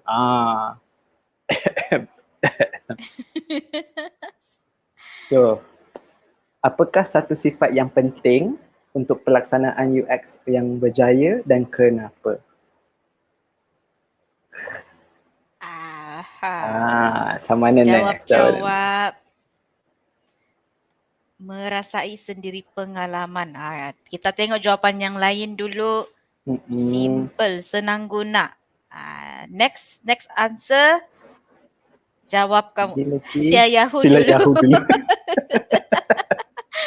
Aduh. Okey. Sifat. Skolastika. Tadi ada sebut pasal sifat, ada dua. Satu pasal penyelidikan, satu lagi Nanda bagi clue ni. Tidak boleh, tidak boleh. Empati untuk takrif masalah. Kenapa Zainazah? Empathy kenapa? Untuk tarif masalah. Okey lah, betul lah Betul. Zainazah. Oh, jadi betul dari Miss Zainazah. Betul. Jawapan betul. Okey. Dan So, kita sudah ada pemenang dia. So jawapan dia ialah empathy ni penting sebab we put ourselves in that person's shoes, you know. Sebab kita bukan pengguna, right? So kita kena macam pengguna. Okay, so last question. Last question. Okay, namakan satu dari 3 peralatan UI UX yang Magic gunakan dalam operasi seharian mereka. Tadi dah sebut, I will recommend 3. Satu je. Out of that 3. Saya pun lupa apa. Visual aesthetic itu kata. Bukan. Oh. Jawab. Betul. Ajman BJ. Ajman. Miro. Okay, Mr. Ajman. Dan juga John Ahkad. So jawapan dia Figma, Wits, Backflow dan Miro. Okay, so kita pilih Mr. Ajman lah kan? Mr. Ajman. Okay, Tania, Mr. Ajman. Yes. Thank you Mr. Fee for the great sharing. Banyak saya belajar. Kan, cair otak sudah. Yes, sangat. Yes. Okay, thank you semua. Thank you Kathleen for having me. Yes, hopefully we will see you again soon. Hopefully lah. Soon, physically hopefully. Yes. Okay, bye. Assalamualaikum semua. Bye. Okay. So kepada pemenang-pemenang tadi macam biasa lah kan, kasih email kamu punya details, nama Facebook atau YouTube, bukan lagi di Facebook, nama YouTube. Untuk makluman kamu semua, di Facebook sudah end itu session, jadi semua pindah pergi YouTube. Jadi kalau ada kolik kamu tanya, kenapa tidak sudah itu di Facebook? Pergi YouTube bilang. Kamu tidak nampak dia punya post tu bilang. Marah lagi sama orang. Okey, jadi kepada pemenang semua kasih email kamu punya nama di YouTube, nama full name, address dengan kamu punya phone number. Jangan lupa nanti tidak terkirim pula kamu punya hadiah. So hadiah kamu tadi tu adalah cash voucher KFC bernilai RM30. Nah, siapa mau bagi kan? Okey. Jadi selepas ini kita apa sudah tu? Asal ini sesi terus saya lupa. Okey. Ya, kita buat lucky draw. Macam biasa. Nah, kasih sedia kamu punya jari jemari di keyboard, di keypad semua. Ready? Jadi macam biasa 2 minit sejak kena bagi, kamu kena type #LuckyDraw7. Lucky 7 orang bilang. #LuckyDraw7. Jadi jangan dulu type sekarang. Nah, ada sudah mau type. Mr. John jangan dulu type. Kita mula dulu itu timer baru kita type. Karena type balik tu Mr. John. Okay. So kita start itu time dari sekarang. Okey, nak Mr. Jaid, jangan jangan kau tapau habis semua ni lucky draw. Kasih Chan yang lain. Okey. Type kamu type. Kamu ikut saja tu yang di display banner tu, nak bawa yang bergerak-gerak tu, yang berkiri pergi kanan tu. Ngam kah itu arahnya tu? Sembarang saja. Kamu ikut tu Lucky Draw 7, #Lucky Draw 7. Kalau dia kasih caps lock, kamu pun mesti ikut caps lock. Kasih caps lock dia guys. Lucky Draw 7. Lucky Draw. Ada hashtag Lucky Draw 7. Saya tengok dulu komen-komen kamu nih. Kasih caps lock dia. Jangan lupa #Lucky Draw 7. Hashtag Lucky Draw 7. Less than 1 minute sudah.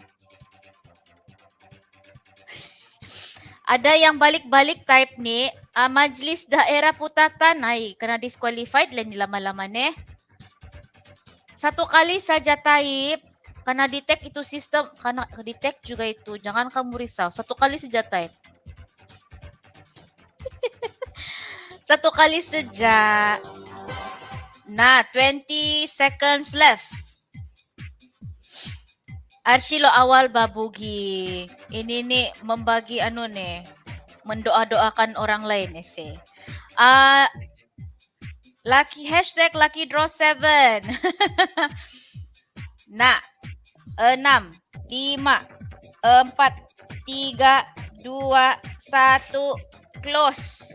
Habis. Alamak. So, siapa yang lambat tuh tidak apa. Nanti boleh lagi. Next session. Okay? So, kita kasih compile dulu macam biasa. Sabar-sabar dulu kamu. Kasih baca dulu mantra. Pui kiri, pui kanan. Begitu. Macam siapa yang buat tadi tuh.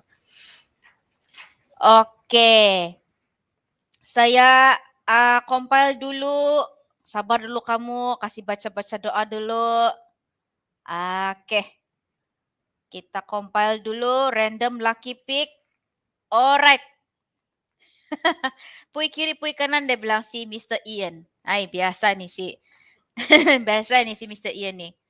Oke, come on dia bilang, mari kita klik 1, 2, 3. Nah, berhabis kamu membaca. Oke. Mau slow sudah.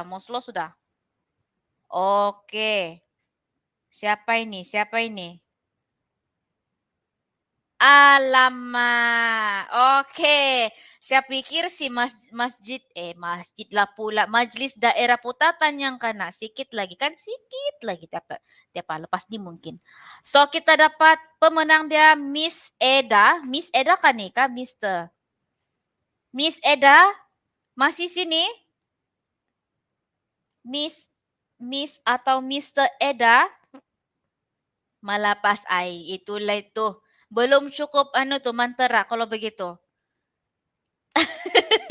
Arshilo tidak sudah kita ini esok. Hari ini last. Itulah. Nah, Bugi sudah dia bilang. Ada si Eda sini. Miss atau Mr. Oke, Google. Oke, Miss Eda. Thank you dan Tania karena telah memenangi cash voucher bernilai Rp150 dari Speedmart, 99 Speedmart. Saya rasa mana-mana pun ada 99 Speedmart sudah. Jadi boleh bershopping sudah lepas nih. Oke. Jadi kita teruskan dengan kita punya surprise gift. Nih kali kita punya surprise, kita punya komen dia senang sikit. Jadi kalau kamu temis, sayang itu. Oke. Jadi tadi ada display banner di bawah macam biasa. Kalau saya tidak silap dia bilang, if you see me comment, I am back. Kunun begitu. Sebab tadi kita lunch kan. Jadi saya mau tahu sama ada kamu orang ni sudah balik dari lunch kah atau belum begitu. So, comment I am back lah yang tadi.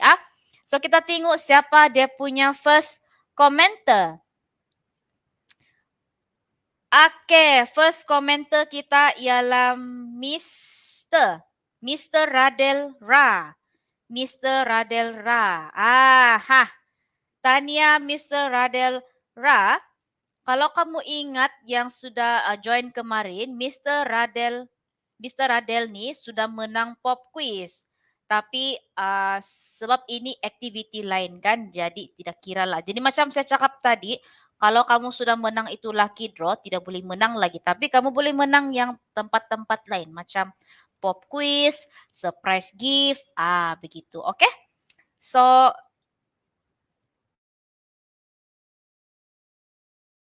Anda di sini bersama-sama kami. Kalau tidak, Bugi ini. Bugi sudah dia bilang Pepsi. Cantik nama dia Pepsi. Betul-betul kan nama kau ni Pepsi. Nah, mana sudah si Mr. Radel? Bugi Wan, bolehkah? Oh, ada. Ada thank you dia bilang. Oke, welcome Mr. Adel. Sangat bernasib kau nih hari ini sama kemarin pun sangat bernasib. Apa mantra aku pakai nih? Coba aku kasih share dulu sana. Sana komen. Oke, so kamu telah menang cash voucher Pizza Hut bernilai RM30. Sedapnya tuh kan minum lagi dia punya mushroom soup yang panas-panas. Oi, ada lagi dia punya garlic bread tuh. Sedap juga tuh. Oke, so tanya kepada semua pemenang macam biasa kasih email to kathleen@sabah-net.com. Alright. Jangan terlupa email pula, nanti kami tidak tahu macam mana mau kasih hadiah kamu. Kasih kirim itu hadiah. Sasat nanti dia. Oke. So kita teruskan dengan kita punya next session. Oke. Kita teruskan kita punya next session dengan topik perjalanan SGWC dalam pengendalian keselamatan laman web. So untuk topik ini speaker kita ialah Mr. Ebenezer Godomon. Saya rasa ramai yang kenal juga nih sebab kira legend di government agencies, among government agencies kalau saya tidak silap lah. Okey, sedikit sebanyak tentang beliau. Mari kita tengok. Beliau berpengalaman kerja hampir 30 tahun. Wow, lama sudah nih. 30 tahun dalam bidang ICT, merupakan ahli pengasas atau founder dan kini mengetuai urus setiap komputer emergency response team Kerajaan Negeri Sabah. So, dipanggil juga sebagai SG Cert. So, cert tu di sana bukan sertifikat. Macam saya dulu-dulu bila saya nampak di SG Cert, saya fikir, oh, sertifikat bani, saya bilang. Jadi, SG Cert ni yang ditubuhkan pada tahun 2002. Kerajaan Negeri Sabah, actually yang pertama dalam negara yang menubuhkan suatu badan SERT ataupun CERT. So, beliau juga merupakan ketua pengasas pasukan ujian penembusan ataupun pen test SG-CERT yang telah melaksanakan lebih daripada 1,000 ujian sejak lebih 15 tahun lalu lagi. So selama 12 tahun dari 2008 sampai tahun lalu, beliau merupakan ketua pengasas Pusat Data Kerajaan Negeri Sabah. Pusat data atau data center yang pertama yang ditubuhkan spesifik untuk kerajaan negeri yang menampung lebih daripada 200 buah sistem aplikasi atau application misi kritikal milik kerajaan negeri. So, selain itu, beliau juga telah menerajui pensijilan Information Security Management System ataupun yang lebih dikenali sebagai ISMS. Saya rasa kamu pun tahu ni kan apa ni pensijilan ni kan. Pada tahun 2012.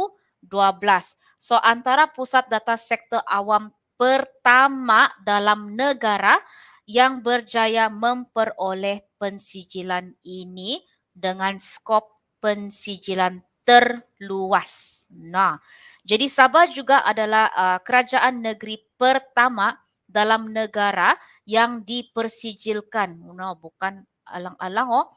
Selain daripada itu, beliau menerajui pensijilan Quality Management System ataupun QMS bermula dari 2010 lagi. Jadi 5S pula bermula dari 2014.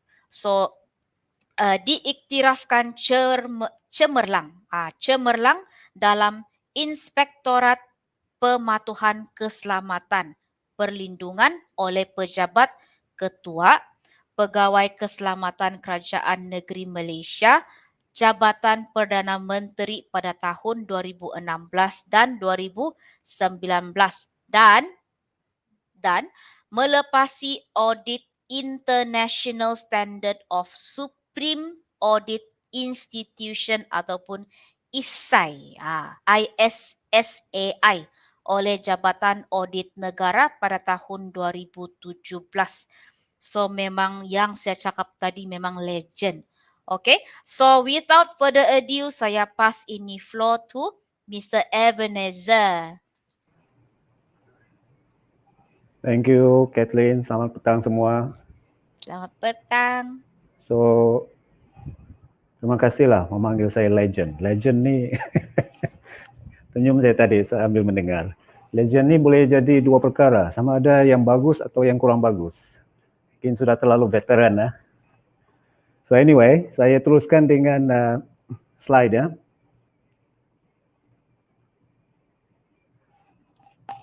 Saya harap semua boleh nampak ya. So perjalanan SGCert dalam pengendalian keselamatan laman web. Spesifik kepada laman web lah hari ini ya. Sebenarnya keselamatan cyber meliputi banyak perkara yang sangat meluas. Laman web hanyalah salah satu. Dan ada dia punya underlying factor yang lebih penting lagi antara semua ni, iaitu sumber manusia itu sendiri. Nanti kita akan kupas dengan lebih mendalam. So ada sedikit sejarah, a lot of words ini, tapi saya cuma ingin fokus pada yang saya garis sana tu. Sabah Government Computer Emergency Response Team, SGCert. So mungkin ada sebab saya garis itu. Mungkin ada hint-hint ya. Pada hujung nanti ada sesuatu yang mungkin ditanya. Sorry Mr. Ben. Ya. Slides belum up lagi. Belum lagi ya? Belum lagi. Oh, belum lagi. Belum lagi. So yang ini you can see. Okay, saya kena belum share lah kan? kena Oh, saya kena share. Yes. Share screen.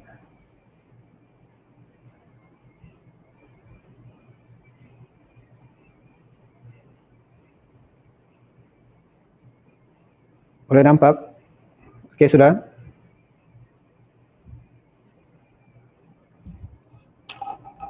Boleh nampak ya? So sekarang saya sedang berada di skrin yang ini. So 2003, sudah waktu yang amat lama ya, 18 tahun. So apakah pengalaman, apakah ranjau, apakah halangan, apakah lesson learn yang kita dapati selama waktu itu ya? Sebenarnya ada banyak dan saya cuba rumuskan dalam masa yang singkat ini. So kita pergi kepada apakah secara umumnya status semasa dalam sektor awam Sabah dalam bidang keselamatan cyber ini. Dahulunya saya seperti yang dinyatakan tadi, saya di bahagian pusat data kerajaan negeri dan pada masa yang sama saya di SGCert, ahli SGCert, iaitu lebih kepada satu jawatan kuasa atau task force tentang menangani atau first responder jika ada apa-apa isu keselamatan cyber. Dan pada tahun lalu saya telah berpindah ke bahagian keselamatan cyber, which is a specific body atau bahagian yang looking into bukan saja hal-hal berkenaan dengan first responder atau CERT, tetapi juga overall mengenai keselamatan dari segi latihan, kesedaran perancangan, persijilan dan sebagainya. So ini saya nyatakan secara umum, iaitu kita basically ada 3 komponen yang kita kena look in detail lah. Dan biasanya selalu kita fokus yang bawah tu sekali saja kan, teknologi. Apakah tools, apakah software yang kita boleh gunakan to hack people atau macam mana kita mau defend. Tapi sebenarnya dia banyak benda yang kita perlu ambil kira. Dan pertama sekali adalah komponen manusia itu. Kerana situlah sebenarnya punca whether you make it or break it. Whether you make or break di dalam cyber security ini. Sebenarnya dalam apa-apa bidang pun ya, di mana everything you do, you will need humans to run the show lah, as you say. Dengan pelbagai program latihan dan kesedaran, persidangan, basically apa yang kita mau laksanakan di sini adalah kita mau build up kita punya kompetensi, kita punya collaboration, kita punya kesedaran atau awareness even down to the end users. Dan sekarang ni Jabatan Perkhidmatan Komputer Negeri kini di bawah Kementerian Sains Teknologi dan Inovasi, maka dia punya skop itu menjadi semakin luas kerana kita sooner or later kena juga pergi down to the ground, iaitu bukan saja pejabat awam tetapi juga kepada the man on the street, the community ya. Komponen kedua adalah proses. Ini yang tadi persijilan banyak yang disebut tadi itu. So itu I can say more about that later. Persijilan ini is satu requirement. You can say necessary pain you need to go through untuk melepasi satu tahap yang telah ditetapkan oleh kerajaan lah. Cuma ada dia punya, there's more to that than just getting the sijil lah. And then the last one is technology, which I already sentuh sebentar tadi ya. Okey, ini satu lagi perkara yang saya telah underline. CIA, bukan Central Intelligence Agency yang selalu kita dengar di USA itu.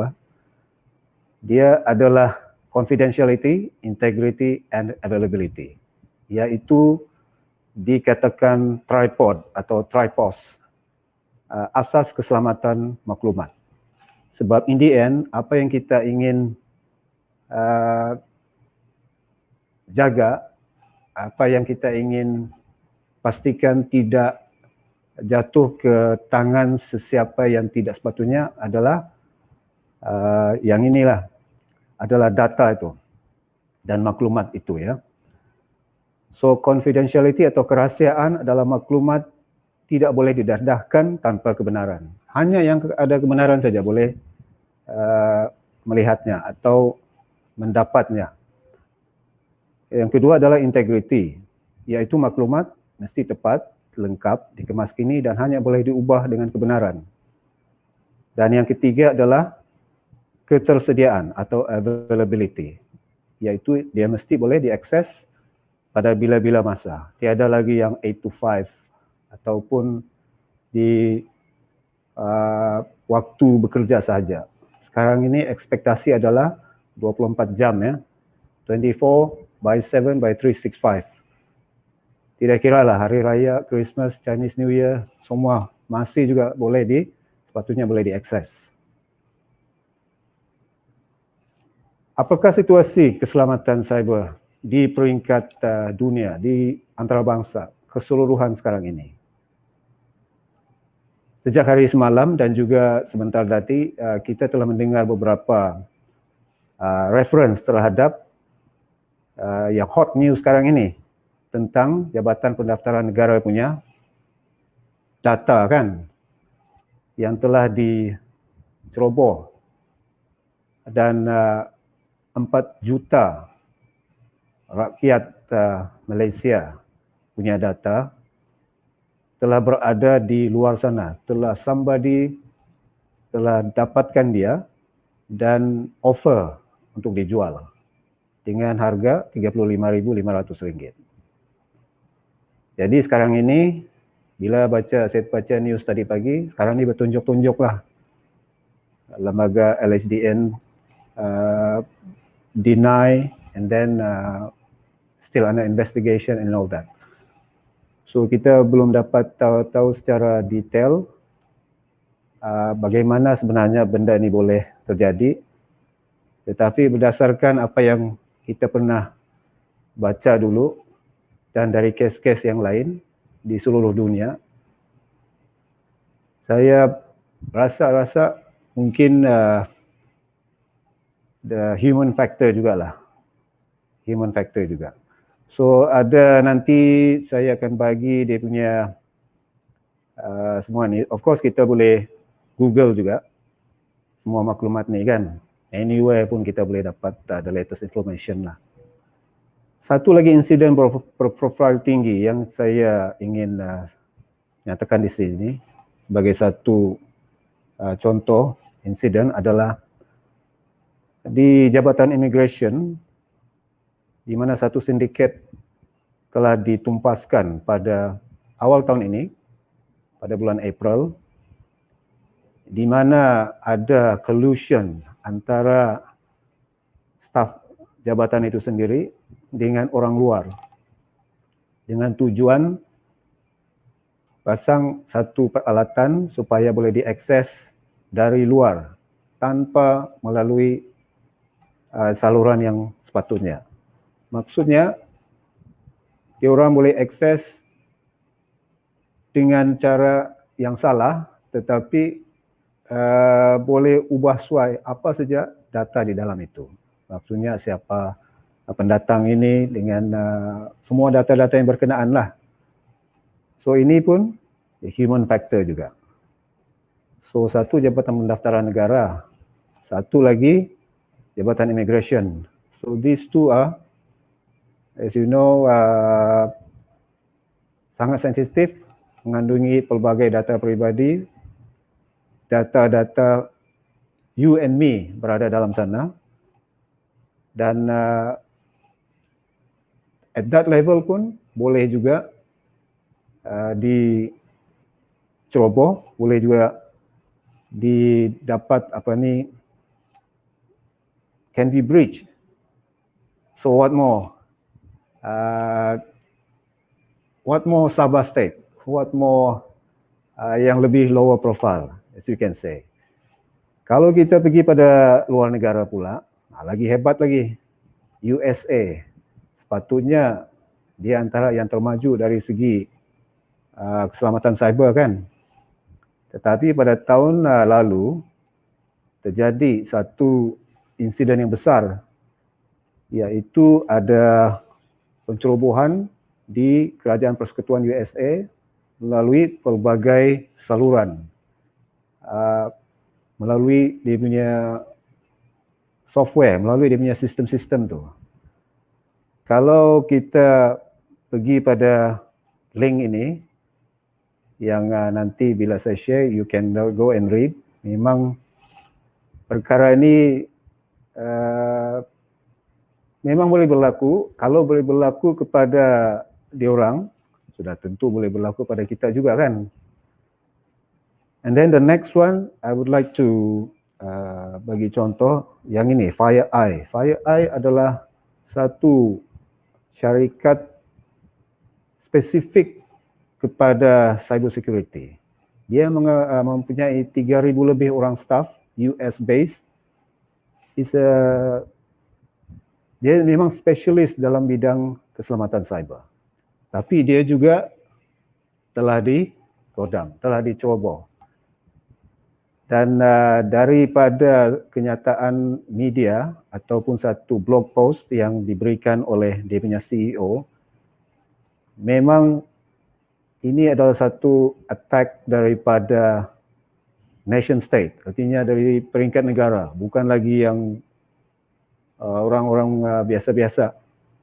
Dan dia punya method of attack tu sangat-sangat sophisticated, dan dia nyatakan dalam pengalaman dia 25 lebih tahun, ini kali pertama yang terhebat dia pernah digodam. So tujuan saya menyatakan kes-kes perkara ini,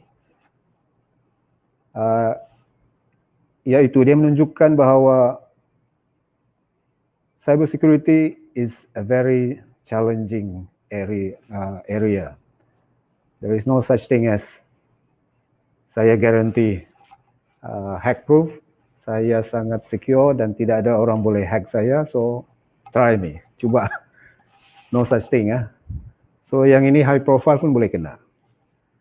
So it's forever kita struggle lah, forever kita semakin lama semakin ke arah yang sepatutnya lebih selamat, tetapi you can never quite reach that point yang you say, saya sudah sampai ke satu puncak Gunung Kinabalu, tiada lagi lebih tinggi. So no such thing.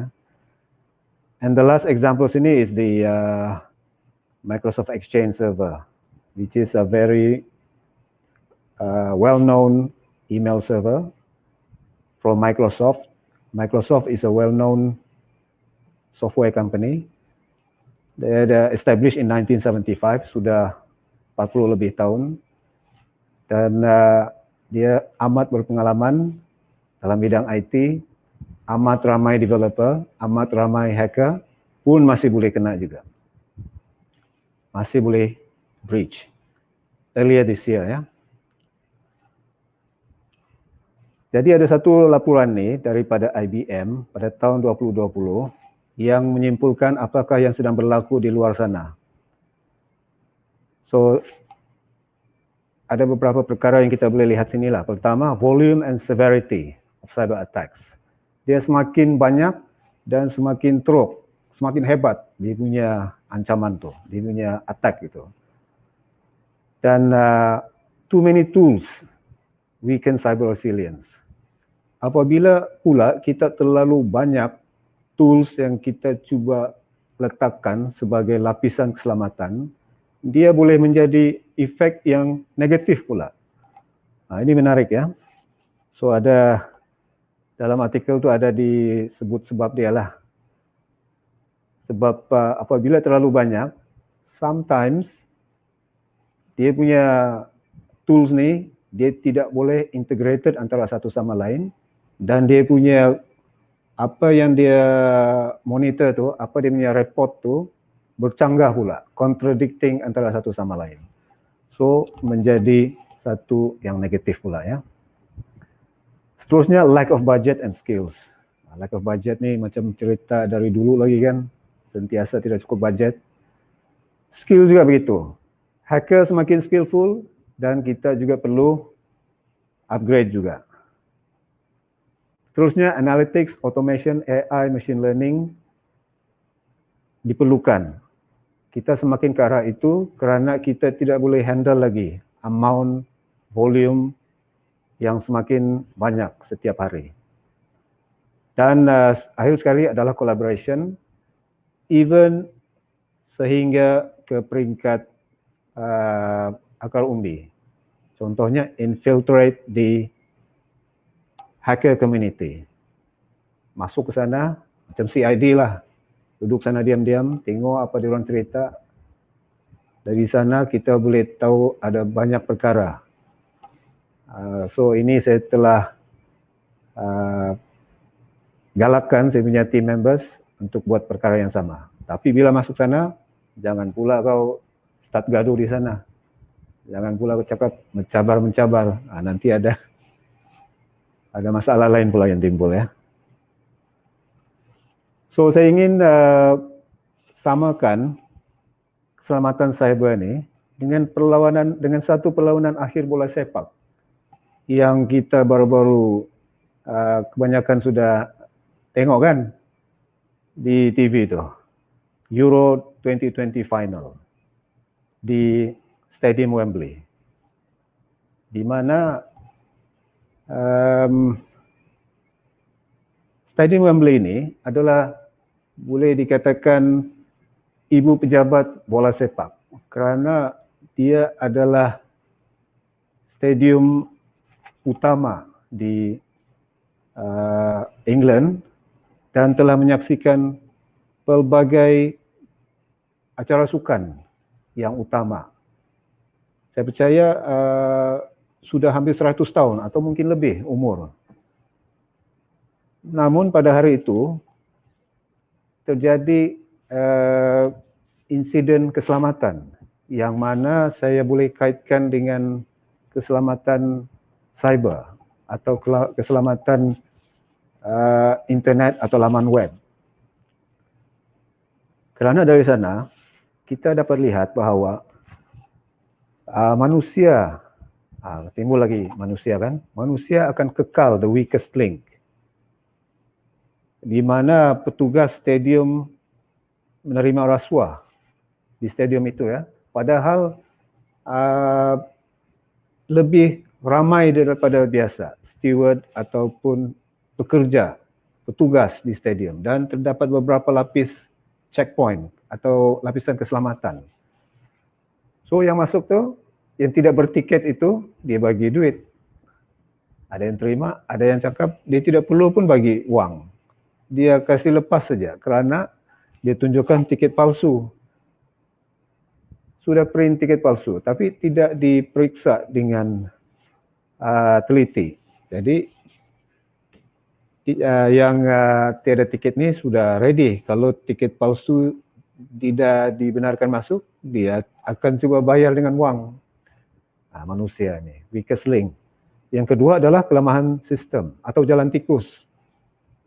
Kerana setiap stadium ada pintu khas kan untuk OKU, orang kurang upaya, yang berbeza daripada pintu yang lain.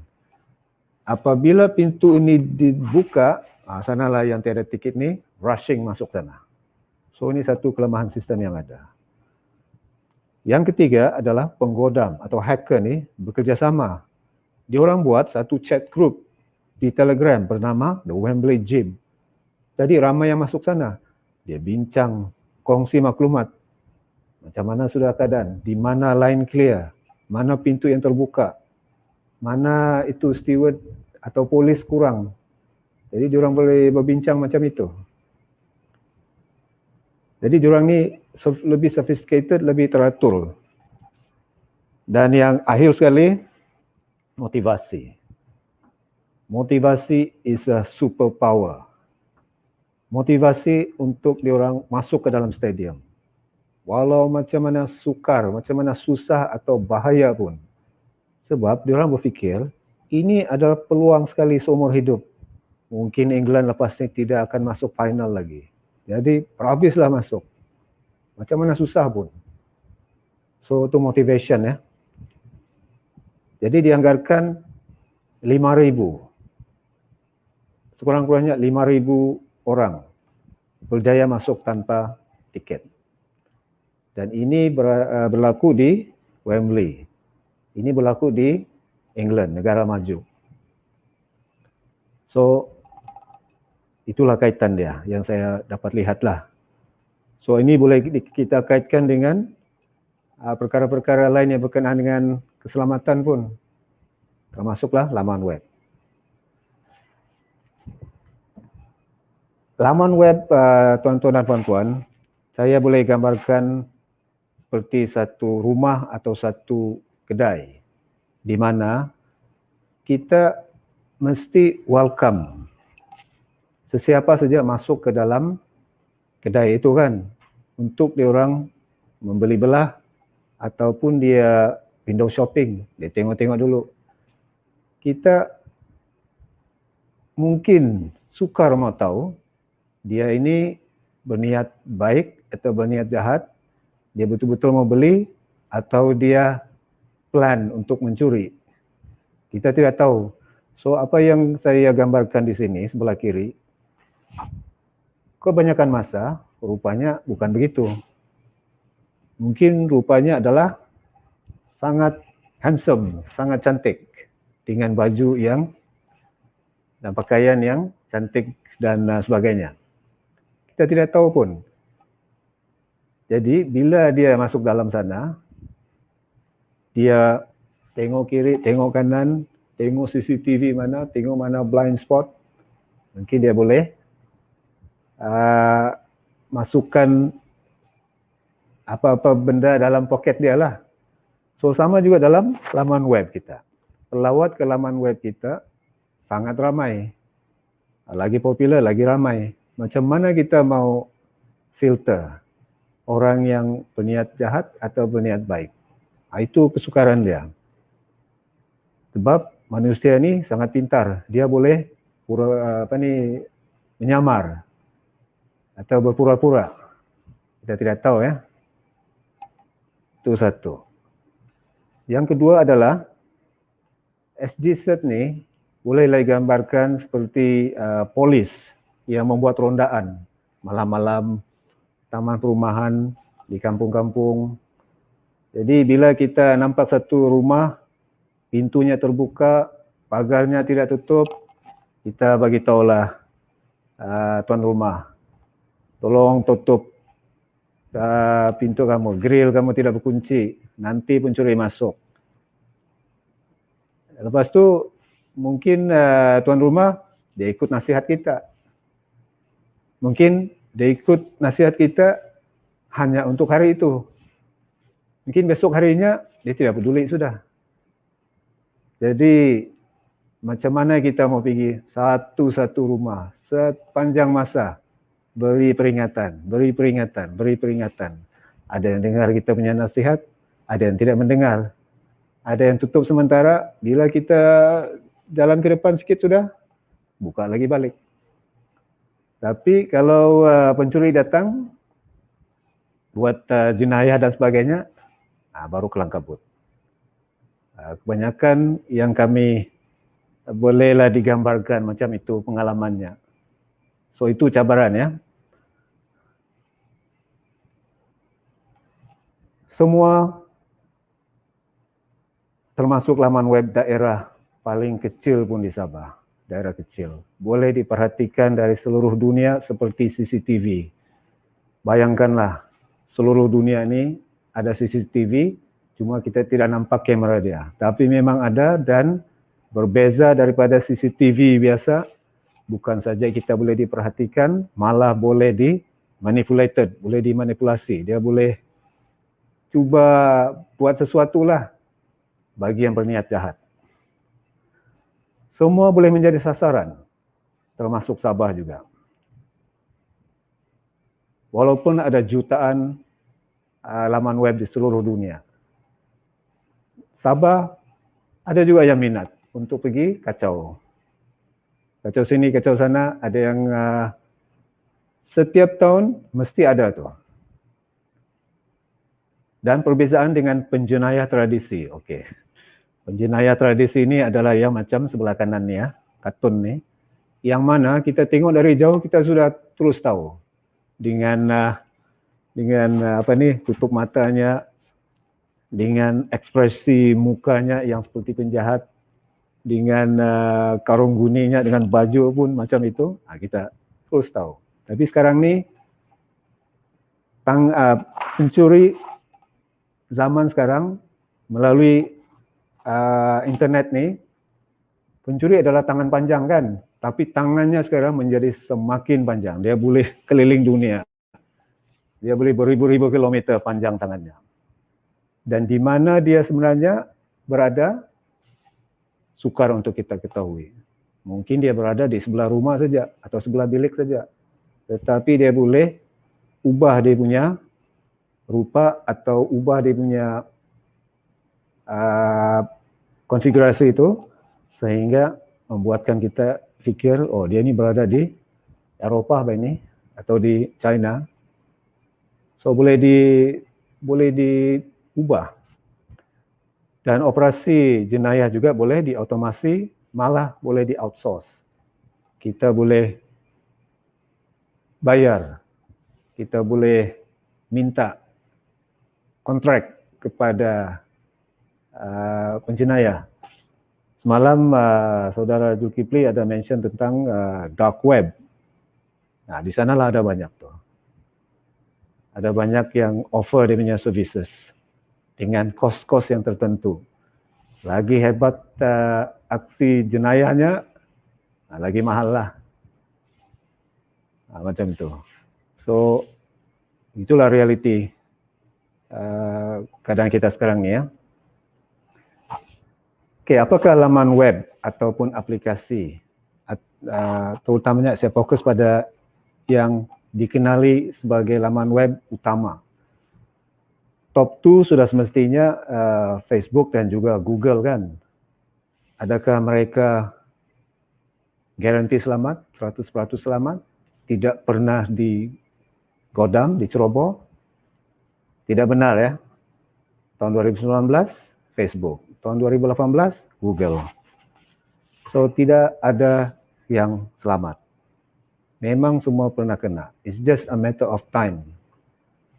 Dan pada Julai lalu, satu online portal yang terkenal di Malaysia iaitu Malaysia Kini telah membuat satu kajian atau satu basically scan through beberapa ratus government punya website di seluruh negara, dan dia telah membuat satu laporan. Jadi benda-benda macam ni dia boleh datang anytime. Dia adalah satu kajian yang dia buat sendiri.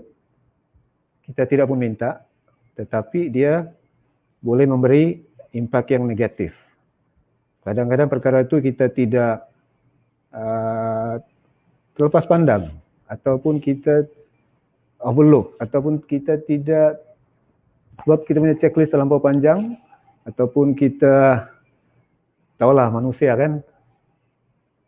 So kalau anda masuk ke dalam laporan ini, ada beberapa laman web Kerajaan Negeri Sabah ya. Kalau tidak silap ada 7. Dan ini telah di secured lah selepas itu. Selepas kita dapat tahu. Cuma yang menarik di sana dalam senarai itu adalah laman-laman web yang lagi berprofil tinggi, yang lebih sensitif seperti Kementerian Pertahanan, Eskom. So ada totalnya lebih daripada 100 di seluruh negara. Maksudnya kita ini sentiasa diperhatikan, sentiasa diuji, dan kena sentiasa alert. Itulah tadi saya sebutkan 24/7/365. Okey, pengalaman sepanjang perjalanan saya berada dalam SGWC. Bagaimana dia punya kesimpulannya? So kesimpulannya adalah tidak ada pengakhiran perjalanan ini. Seperti juga kita di sekolah rendah, kita darjah 1 sampai darjah 6. Ingat selesai sudah, rupanya perlu pergi sekolah menengah lagi, naik lagi dengan segala macam examnya, PMR, PT3, SPM dan sebagainya. Lepas tu pergi ke college, university, dapatlah ijazah. Oh yes, selesai. Bila besok paginya, I realize lagi jauh perjalanan rupanya dalam perjalanan kehidupan ini. So begitulah juga dalam isu-isu atau perkara-perkara berkenaan dengan keselamatan laman web. Dan saya suka quote daripada Sun Tzu Cyber di Twitter ini. Cyber deterrence creates the next decade's malware problem. Maksudnya apa perkara yang kita cuba gunakan sebagai defense, satu pertahanan pada hari ini, di masa depan dia akan menjadi satu masalah pula. Kerana kita punya musuh itu sentiasa akan adapt, sentiasa akan mengubah dia punya approach, dia punya strategi untuk menangani. Macam mana mau go through? Mesti ada sesuatu kelemahan. So benda ini tidak akan berakhir. Dia macam cat and mouse lah. Mungkin hari ini kucing menang, tapi esok tikus pula, dan seterusnya. Dia tidak akan berakhir ya. So tadi disebutkan persijilan ini, persijilan itu, cemerlang lah, skop terluas lah,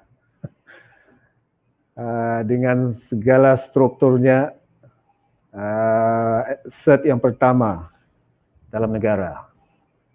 Adakah ini membuatkan kita boleh sit down, relax dan berkata kitalah paling hebat di Malaysia ini, di Sabah ini.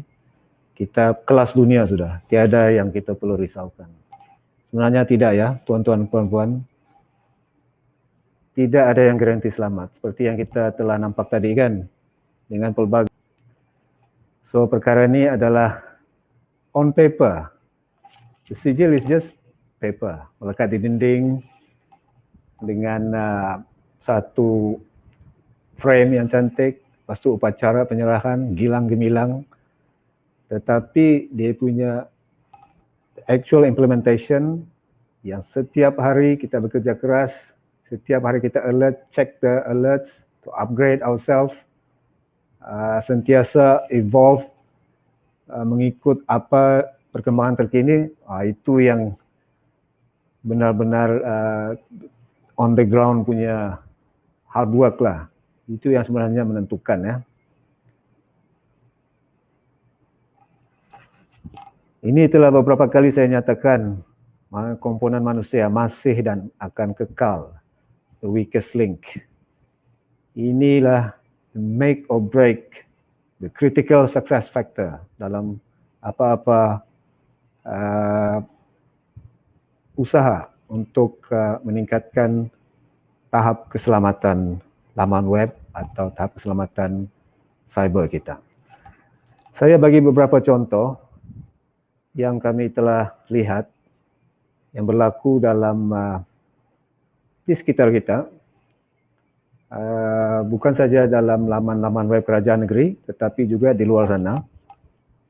Saya tidak akan namakan dia punya website itulah atas sebab kerahasiaan ya.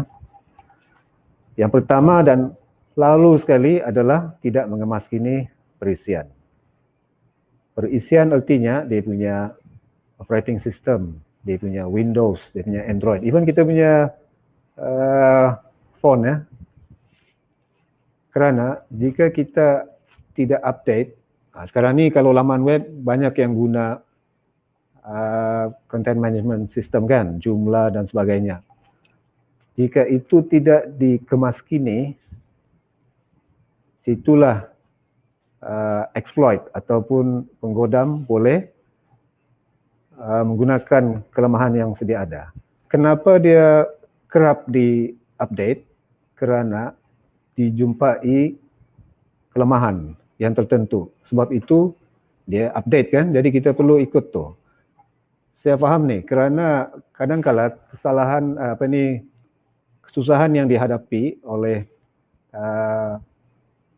developer ataupun penyelenggara adalah apa yang kita telah bina itu tidak semestinya dia compatible atau serasi dengan perisian yang later version.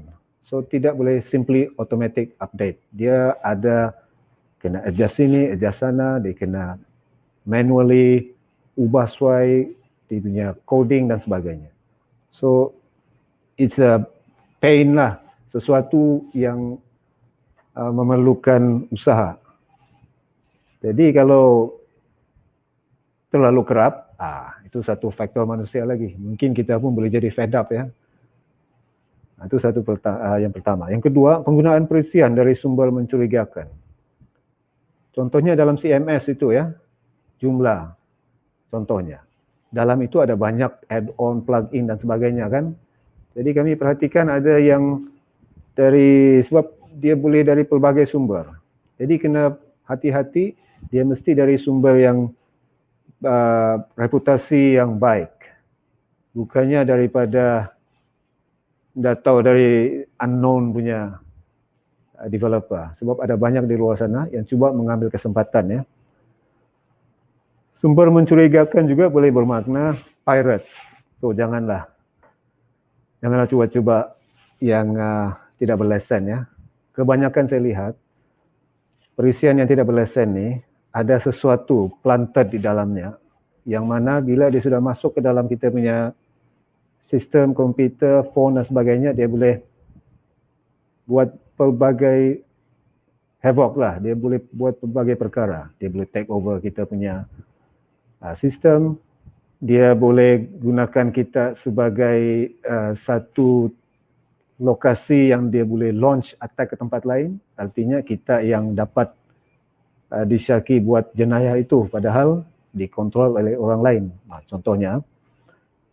Seterusnya adalah kesilapan pembangun aplikasi.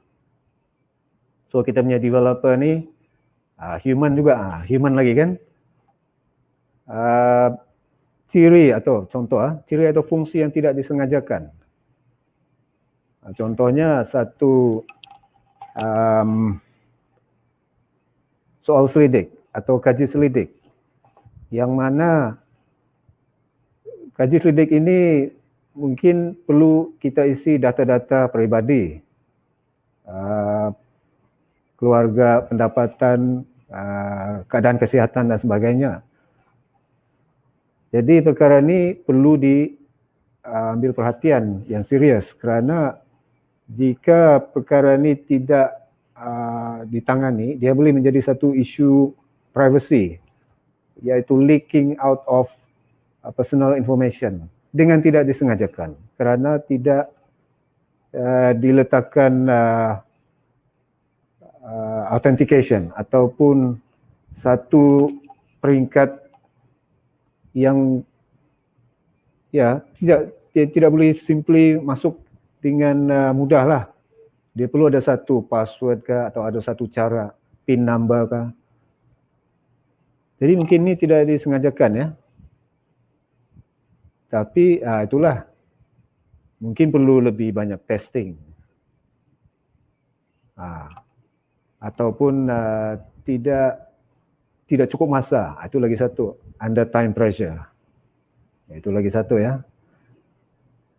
Dan satu lagi yang kita kerap nampak adalah tidak melaksanakan smart, standard, secure and current industrial practices. Contohnya penggunaan borang-borang online yang terbuka kepada orang luar, yang yaitu kalau kita tidak kawal ini, dia boleh disalahguna oleh sesiapa saja.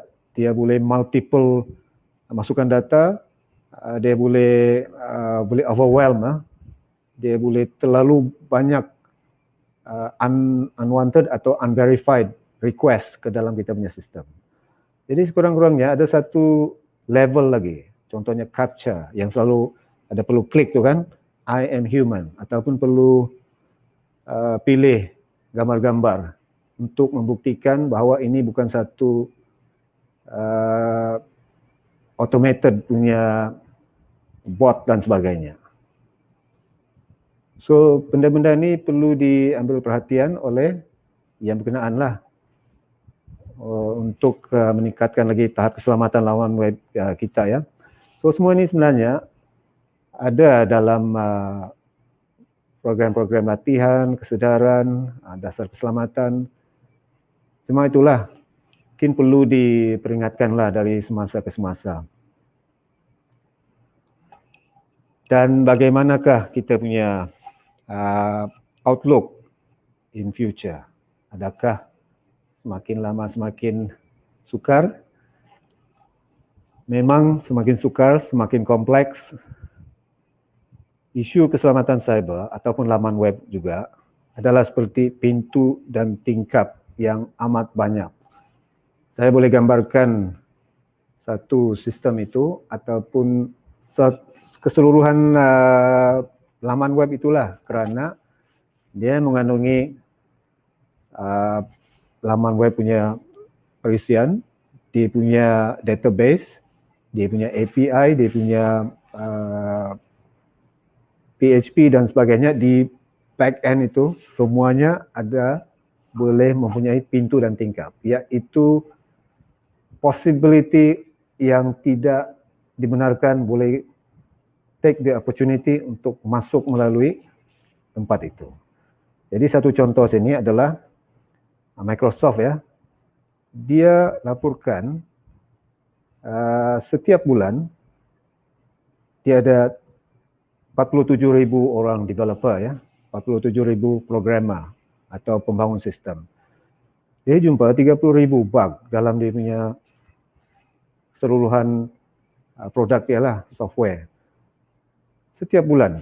Artinya, kalau kita lihat, dia lebih kurang satu developer akan jumpa satu bug setiap bulan. Jadi bayangkan, Microsoft is a software specialist company dengan pengalaman yang sudah amat lama, dengan developer yang bertaraf dunia semua. Tapi perkara ini, bug ataupun kelemahan, dia termasuk vulnerability, security vulnerability semualah. Benda itu memang akan sentiasa ada. Dan lebih banyak lagi pintu dan tingkap yang terbuka kerana semakin banyak perkara yang kita install untuk memudahkan penyelenggaraan laman web dan sebagainya, seperti CMS plugin pihak ketiga yang saya nyatakan tadi ya. Dan sekarang ini semakin banyak dalam berita tentang zero day attacks, iaitu kelemahan di dalam perisian yang belum ada dia punya you can say ubat lah. Maksudnya contohnya dalam Microsoft Windows. Penjahat itu sudah tahu ada kelemahan di dalam Windows itu, tetapi dia tidak bagi tahu pada Windows, dia diam-diam, dia exploit lah. Artinya Microsoft tidak tahu pun, dia boleh buat apa saja sehinggalah Microsoft sedar dan issue patch ataupun satu program lain tambahan untuk menutup kelemahan itu. Tapi sementara itu, kalau tidak diketahui, tidak tahulah. So, case yang terkenal sekarang adalah ini, NSO Pegasus. The case ini amat high profile kerana dia fokus kepada smartphone ataupun peranti untuk komunikasi. Semua basically ramai VIP seluruh dunia, termasuk presiden negara, macam-macam lah, yang macam level gitu punya orang. Di mana dia gunakan kelemahan zero day di dalam software itu untuk masuk ke dalam dan record semua apa dia punya WhatsApp message ke, call ke, video call ke. Jadi dia boleh tahu. Sebab phone ni, di mana kau pergi pun dia ikut kan, pergi tandas pun dia ikut juga. Jadi dia boleh tahu. Sangat bahaya ya, tuan-tuan dan puan-puan. So inilah zero day attack yang terkini sekarang ni. Itulah semakin kompleks. Seterusnya satu lagi, everything as a service. Everything going to the cloud. Semuanya berada di luar sana. Dan boleh menjadi satu risiko juga kerana apabila berada di luar sana, dia in a way terdedah kepada pelbagai cubaan atau pelbagai ancaman daripada anasir-anasir luar lah. Seperti yang kita tahu dalam kes FireEye tadi, kalau sudah peringkat nation state, dia amat sukar untuk dibendung. That's why yang even yang cloud, negara Malaysia galakkan pergi kepada cloud, tetapi dia mesti di dalam negara dulu. Jangan letakkan di cloud yang tidak tahu di mana. Dia mesti di dalam negara di Malaysia. So even cloud provider seperti Google, Microsoft dan sebagainya dimestikan bina dulu dia punya infrastruktur tu supaya data-data tu dipastikan stay di dalam negara dan bukannya di luar. So at least ada satu tindakan ya, safeguard dalam perkara ini. Dan sekarang ni kita tahu everything is connected to everything else. Semuanya boleh dikawal. Hampir semua, semakin lama semakin open to internet, everything, including CCTV. Banyak perkara yang boleh diakses daripada internet dan sebenarnya satu risiko yang sangat besar kerana di masa akan datang kita akan nampak senario seperti dalam movie itulah, movie yang kita selalu lihat tu. Contohnya dalam Terminator contohnya. Kerana semuanya boleh dikawal oleh sistem rangkaian berkomputer atau cyber or whatever you call it lah. That means kalau begitu nothing is 100% safe anymore. Dia boleh dikawal oleh whoever yang ada expertise untuk mengawal benda-benda di sekeliling kita. Kerana semuanya semakin lama semakin interconnected to each other.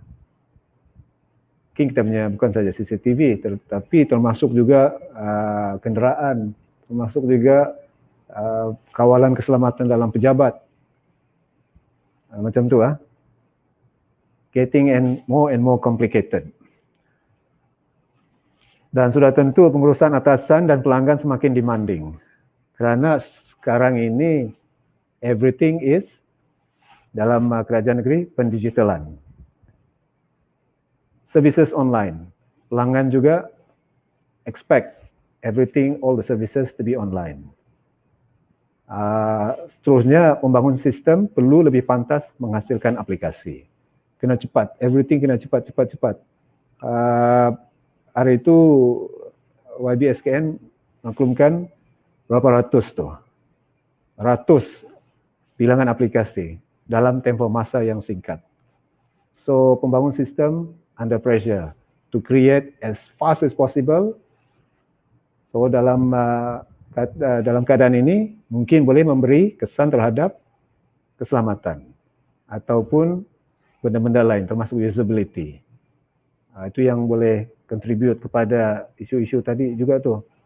Dan aplikasi yang dulu-dulu yang sedang berjalan mungkin kurang perhatian, iaitu tidak lagi kita update. Kalau dia sudah outdated, kita tidak masa sudah mau update. Oleh itu, terdedah kepada the latest vulnerability. So perkara-perkara seperti ini adalah cabaran yang dihadapi. So what's next? Kita kena become stronger. That is the only way. Kita kena move forward and be positive, dan kita kena bergantung kepada strategi-strategi yang telah dirangka bermula daripada peringkat kebangsaan. Yang pertama adalah yang ini, Strategi Keselamatan Cyber Malaysia 2020-2024. It's a very long document. I think 100 muka surat ni. Dan dia ada 5 strategi utama mengukuhkan pengurusan dan tadi urus yang semua inilah. Enforcement, penguatkuasaan, inovasi teknologi, bangunan kapasiti sumber manusia, kerjasama antarabangsa. Yang 5 inilah. Dan seterusnya, rangka tindakan atau blueprint ekonomi digital Malaysia 2021-2030, another very long document, 100 pages. Ada 6 teras. Teras yang ke-6 adalah membina persekitaran digital yang dipercayai, selamat dan beretika dengan fokus kepada aktiviti digital dan urus niaga, data peribadi, rentas sempadan dan komuniti perniagaan. Dan di peringkat negeri Sabah, kerajaan negeri, Jabatan Perkhidmatan Komputer Negeri atau JPKN, jabatan saya telah merangka pelan strategik 2021 hingga 2025, dan di bawah topik ataupun fokus area keselamatan cyber, kita fokus kepada keselamatan data dan perkhidmatan pusat data. Dan di bahagian saya, kami merangka Sabah Public Sector Cyber Security Roadmap supaya kita dapat merangka apakah tindakan yang kita perlu ambil untuk menangani cabaran-cabaran ini yang semakin lama semakin kompleks, dan bagaimana kita dapat at least manage. Maybe kita tidak boleh eliminate, tapi we can manage lah. We minimize and manage. So that's what we are doing now. So thank you very much. That ends my presentation. Maybe I hand back to Kathleen. Okay, thank you Mr. Ebenezer. Kita punya legend kalau saya panggil ni.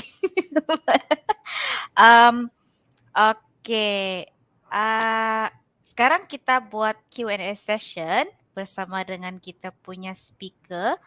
So, siapa-siapa ada soalan, jangan malu, type saja soalan kamu. Type saja, mungkin dorang sedang masih berfikir ni. Tapi kan Mr. Ebenezer, saya mau tanya apa satu, kalau boleh share lah, apalah satu cabaran yang paling macam kira susah yang Mr. Ebenezer pernah experience throughout your career lah, begitu. Yang paling susah ya, macam yang paling orang bilang macam bikin stres betul. Banyak perkara yang bikin stres. Dulu handle pusat data, itu 24/7 365 juga. Sekarang ini attack boleh berlaku bila-bila masa. Sekarang ni kita punya YBSKN, dia sangat utamakan program pendigitalan. Iaitu banyak aplikasi, dia demand a lot of semua services pergi online lah. Yes. So you can say sekarang ni sangat mencabar. Dari segi aspek keselamatan laman web. Kerana pada awal tahun ini, seperti yang kita mungkin tahu juga, ada Anonymous Malaysia buat campaign tu kan. Yes, famous tu. Dia attack banyak laman web tu. So, Sabah ada juga. So, sekarang ni kita tidak boleh tidak boleh halang ni. Tiba-tiba keluar di media sosial. So itulah.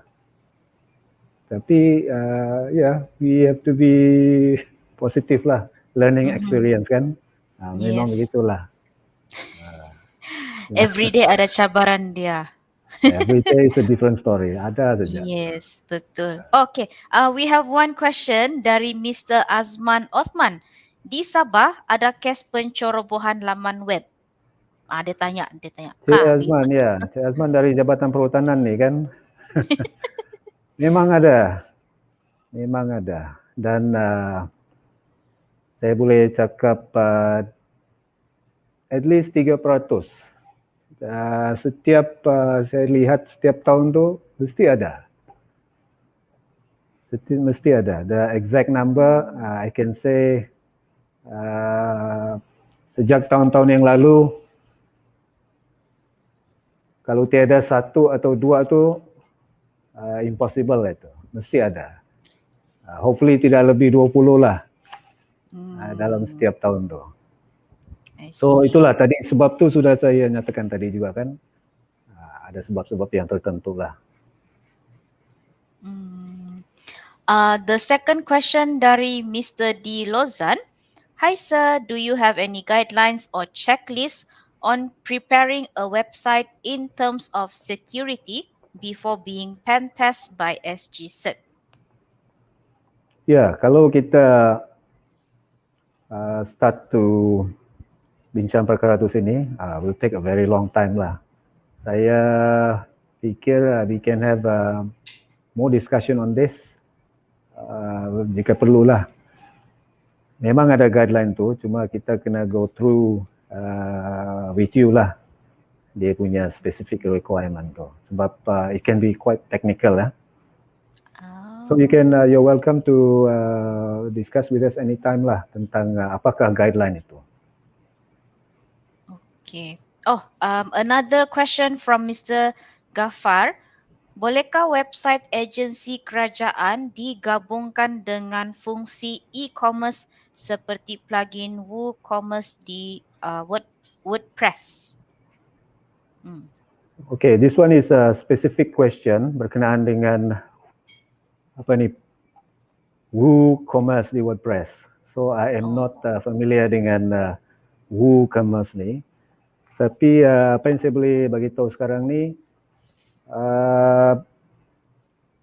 kerajaan negeri sekarang telah finally embark on online banking. So kita boleh meneruskan hal-hal berkenaan dengan online banking secara rasmi. So untuk maklumat yang lebih detail boleh berhubung terus dengan kami lah bagaimana mau enable benda tu. Okay? Okay. Wah, banyak juga soalan ni. Kita teruskan dengan PHEDNP JKM. Macam mana dengan penggunaan TeamViewer? Adakah dianggap sebagai pencerobohan? Thank you.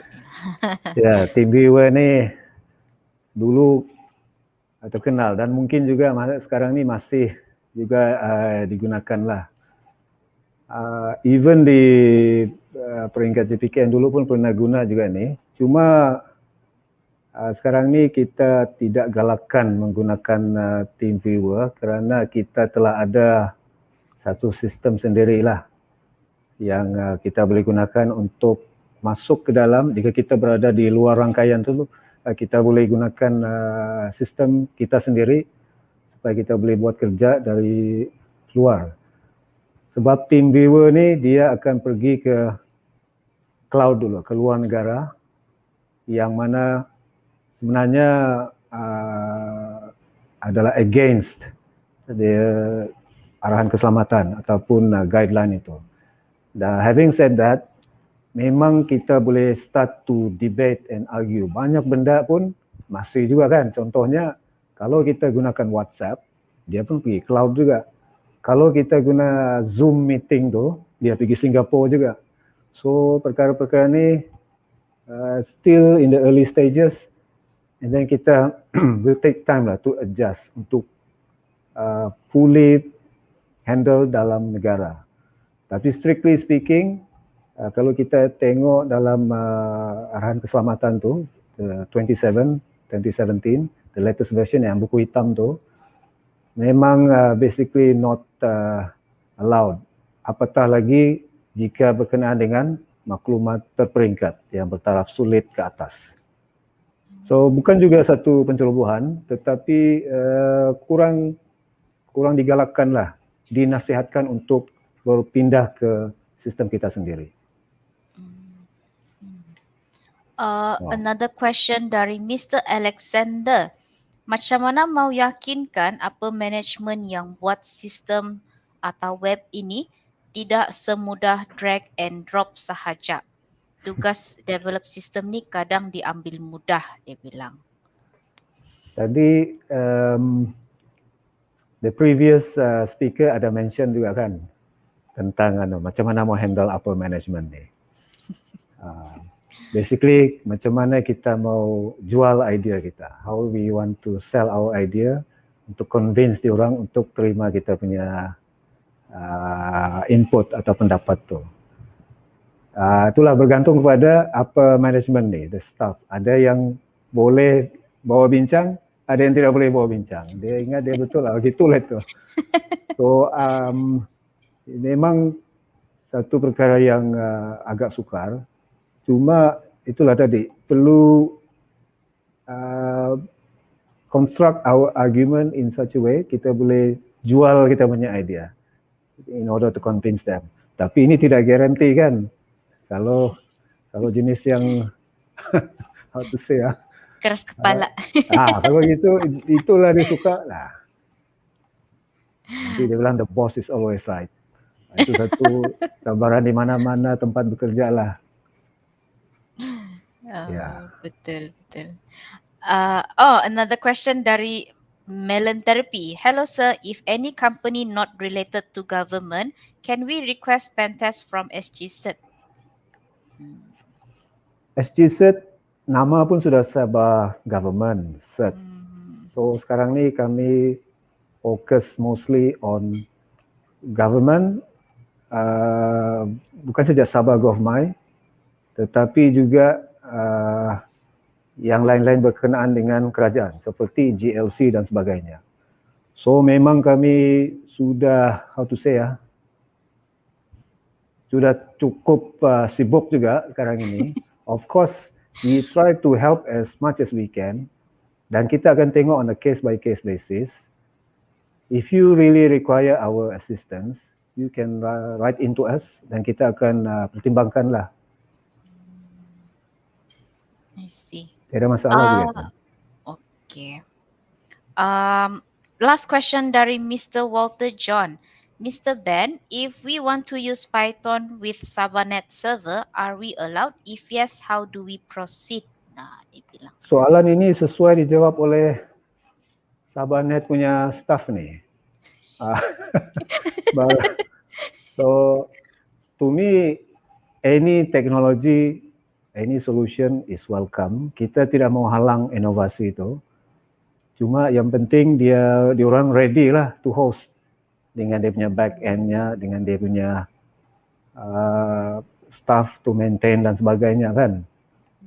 So, tiada masalah bagi saya kalau Sabahnet boleh handle, should be no problem. Okay. Alright. Any more question dari penonton? Last question mungkin? Kalau tiada ni, kita buat pop quiz ni. Walter John ask Sabahnet direct. Yeah. Okay. Okay. Nampaknya macam tiada sudah soalan. So, Mr. Ebenezer, kita boleh proceed to pop quiz. Yes. Jadi So, macam... pop quiz ni macam mana? Ya. Kamu yang akan display the question yang saya bagi hari itu?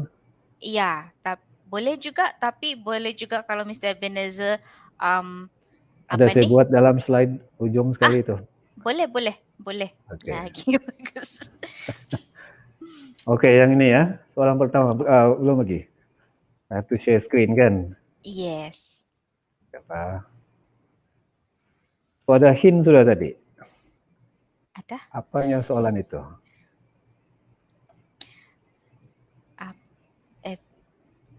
Soalan pertama. Okay. Nampak kan? Baru nampak. Apakah nama penuh SGZ? Okay. Soalan level 1 ni masih senang-senang lagi. Wow, laju. Dari Mr. D. Lozan. Sabah Government Computer first yang tanya. Tapi kita cek dulu sama ada si Mr. D. Lozan ni sudah menang pop quiz atau belum. Belum menang. Okay. Meaning pemenang kita ialah Mr. D. Lozan. Yes, Tania, Mr. D. Lozan for your correct answer and very fast. Good typer juga ni kalau begini. Atau dia copy paste sejak mungkin. So Kathleen, the hacker in me sudah ada satu idea. Bila menang, saya tukar nama lain. Jadi macam mana dia tahu? Macam mana kamu tahu orang yang sama? Nah, ada nanti dorang email. Ya, ada cara tu. Okay, kita move on to second question. Okay, soalan kedua. Ini tadi kan saya sudah underline dia tadi. Ada. Apakah nama penuh CIA dalam aspek keselamatan maklumat? Crime scene CIA macam ada itu. Crime Intelligence CSI. CIA. Oh, ada sudah jawab laju. Dari satu Muhammad Edwan, macam pernah menang si Muhammad Edwan ni. Edwan kau kena tukar nama. Yeah. Ada sudah menangkan Muhammad Edwan pop quiz. Cuba kita investigate dulu. Macam si Louis Conrad pun sudah menang. Oh lama. Mr. Edwan sudah menang tadi, jadi kita bagi chance sama yang lain dulu. Louis Conrad pun sudah pernah menang kan? Louis Woi tidak banyak layak. kita. Tidak Louis tidak layak layak bisa. jawab sebab Ya. dia di bahagian sini dulu. Dia tahu sudah ni. Oh. Louis Conrad boleh. Dia layak pasal dia ada menang surprise Okey lah. gift. Okay, diterima. So pemenang Okey lah. kita untuk second question ialah Mr. Louis Conrad. Wih, sangat lucky kamu ni. Confidentiality, integrity and availability. Ngampu Ya, kan? betul. Betul. Okay. Kalau Louis salah, saya pun hairan lah. Okay, Okay. then kita move to the third question. The last question. Bah, The ready la- kamu? Okay, the last question tidak ada dalam saya punya slide tadi. Nah, So, habis. sama ada kamu tahu ataupun siapa paling cepat Google lah. Okay, ready ya? 3, 2, 1. Wah, siapakah pengasas World Wide Web atau WWW? Ni, okay. Nah, terus dorang Google ni. Siapa cepat? Ai. Siapa cepat? WWW. Archilo C. Team Berbers. Macam salah itu. Ada spelling dia, pastikan betul ya. Ya, pastikan betul spelling dia, Mr. Archilo. So kita move on to the Syaidatul pula, Team Berners, bukan dia. Miss Ifa, Team Berners-Lee. Yes. Yes. So kita ada third winner iaitu Miss Ifa Dalilah, Team Berners-Lee. Jadi dia punya ejaan pun semua cantik. Betul. Ngam kan Mr. Ebenezer? Ya, ngam. Yes. Okay, so tanya kepada semua pemenang and thank you so much for being here with us, Mr. Ebenezer. We really appreciate it. Banyak ilmu saya dapat tadi. Thank you very much for the Thank opportunity. you. Yes. Hopefully we see you again soon. Ya, dekat saja bah. Yeah. Kita juga baik. Yes. Okay. Thank you. Alright. So, kita teruskan dengan kita punya next session. Actually habis sudah bah kita punya sesi ni. Nah, sampai sudah kita di penghujung. Okay, Tera, habis sudah lucky draw. Tera sudah. Habis. Tidak bah. Okay. Ada sudah last ni. Kamu mau try last nasib? Kamu baca dulu mantra kamu, ready dulu. Kiri kanan, atas bawah. Mungkin kamu kurang atas bawah kali tadi. Jadi itulah tidak menang. Jadi kita move on to the next session which is lucky draw. Jadi kamu ada 2 minit untuk last 3. Siapa ni? Last 3 lah. Ayah. Tidak hadiah sudah ini. Tidak. Okay. Archilo C. Dia masih mau. Archilo banyak kali sudah kau menang ni. Buyuk sudah itu kalau begitu. Okay. So 2 minit. Kamu ready sudah? Okay. Kita start 2 minit. Sebelum tu. Lucky draw. Hashtag lucky draw 8. Hashtag lucky draw 8. Okay. So kita start dari sekarang. Okay. Type laju-laju. Jangan juga banyak kali type. Comment hashtag lucky draw 8. Mari kita cuba nasib. Kalau saya boleh pergi ikut pun, saya pun berhabis juga nih. Tapi nasib pengacara. Hashtag lucky draw 8. Okay. Oh. Kenapa ada lucky draw 6 nih? Mr. Frankie. Bukan lucky draw 6, lucky draw 8. Cuba tulis balik, kasih correct dia. Lucky draw 8. Hashtag lucky draw 8. So make sure kamu kasih caps lock supaya itu sistem dia besar mata nampak kamu punya komen. Okay, ramai. Wow. Ini kali lah nih sistem nih. Bingung. Dah. Oke. Lucky draw at. Hashtag lucky draw at. Oke, 1 menit lagi. Nah ini si Mr. Jahit nih kan. Adalah ini serutan ini. Macam banyak kali sudah kau pergi type kan. Mau ikut? Si Mr. D. Lozenim pun macam ada banyak kali menang ini. Kamu kasih can dulu bayang lain. Kamu ini. Oke. Hashtag lucky draw 8. Lucky draw 8. Oke. Siapa lagi yang pernah sudah menang nih? 20 saat lagi. Hashtag lucky draw 8. Masjid daerah Potatan sudah tuliskah? Hashtag lucky draw 8. Mana tahu nih kali sangkut. Majelis bahkan. Angamlah majelis daerah Potatan. Oke. Oke, hashtag lucky draw 8. Oke. Nah, habis masa. Orang bilang. Bilang orang dusun. Siapa yang terlambat tuh apa boleh buatlah. Kamu try lagi lah. Bila habis sudah kita punya lucky draw nih. Itu udah lambat. Oke. So kita kasih compile dulu macam biasa. Biar tuh sistem buat dulu dia punya kerja. Lucky Kathleen. Oi. Tidak wujud itu Lucky Kathleen. Try again besok. Archilo mana ada lagi besok. Itulah kamu lambat. Oke. Nah, sialah nih. Harap-harap si majelis daerah Putatan lah kan nih kali. Oke. Jadi kamu baca dulu mantra-mantra kamu, berdoa dulu. Oke. Kita start dari sekarang. Nah, nih kali lah. Siapa yang laki nih? Mau dekat sudah. Mau stop sudah dia. Nah, Miss Sheila. Tapi sebelum tuh sudah menang kah Miss Sheila nih? Coba kita cek dulu. Kalau sudah menang, kita kasih bogi. Ada harapan kamu yang lain kan? Miss Sheila.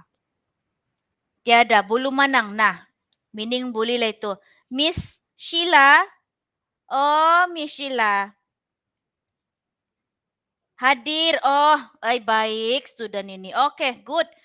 Alright, so Miss Sheila Tania karena telah memenangi cash voucher Rp150 dari 99 Speed Mart. Memang kamu sangat lucky lah. Siapa yang kena lucky draw nih kan memang lucky. Tapi asal saya yang join memang tidak terkena sangkut punya. Saya tidak tahu kenapa. Mau mandi bunga kali ini kan. Oke, so kita kasih terus dengan next, yaitu surprise gift. Nah, oke.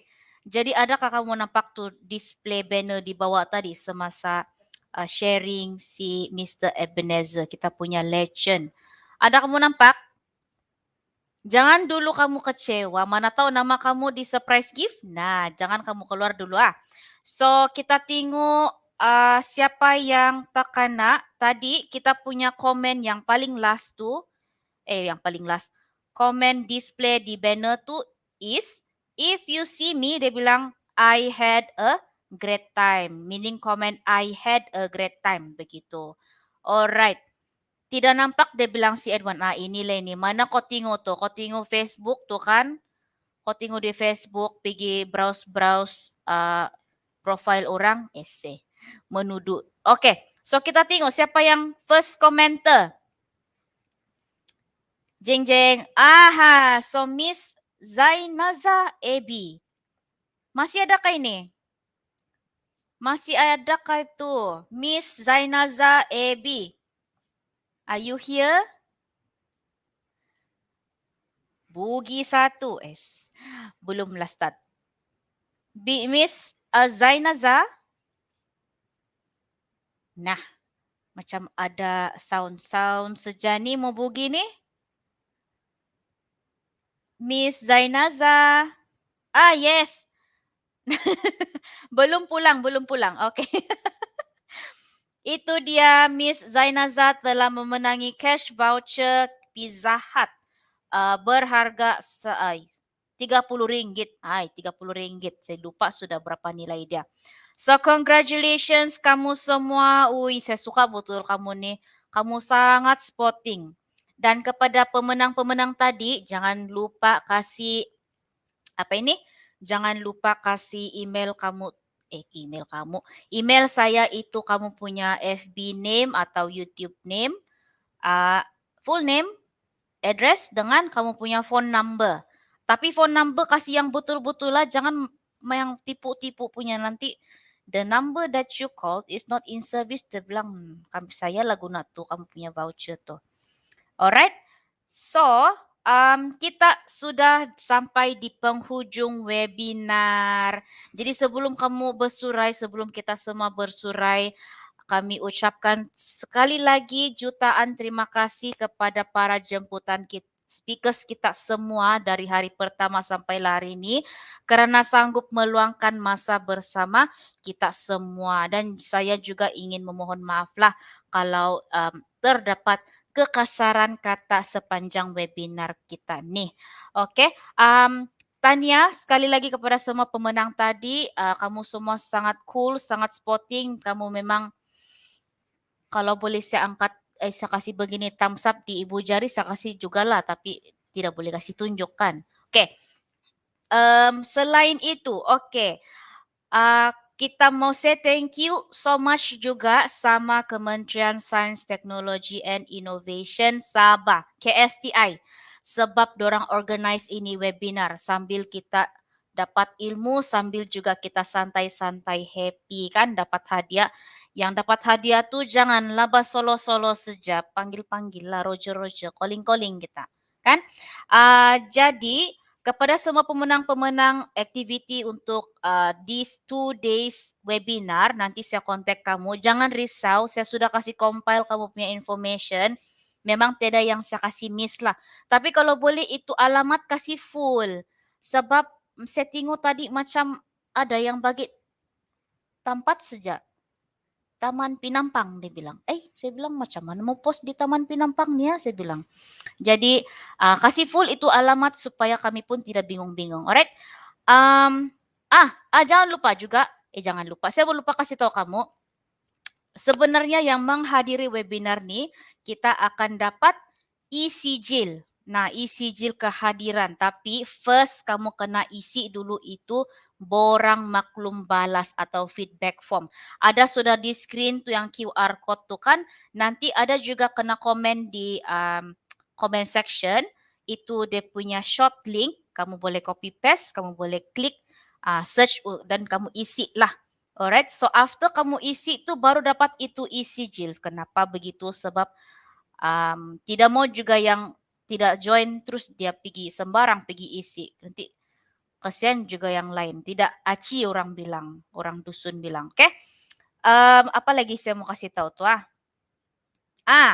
nanti bila kami kasih send itu e-sijil, satu kali kami kasih share itu link yang dari slides itu speakers. So ada beberapa saya nampak yang minta slides kan. Don't worry, be happy, saya bagi. Saya kasih tunai permintaan kamu. Tapi satu kali dengan e-sijil itulah. Itu e-sijil dia kena start proses by next Monday. Alright, ini minggu ada busy sikit. Tapi don't worry, memang kena bagi punya. Okay, itu hadiah pun memang kena bagi. Memang kena proses. Last kali, jangan dulu kamu quit. Last kali, tolong dulu like Facebook dengan YouTube channel KSTI dengan juga Sabahnet untuk dapat perkembangan webinar yang akan datang lah. Kadang-kadang kami share juga informasi yang penting. Bukan kadang-kadang, setiap kali juga kami share. Macam tu COVID-19 awareness, apa-apa pasal IT, website kah, semua kami share tu di dalam. So, please like, follow, and share. We say macam YouTuber plus ya ni. Alright. So, ya.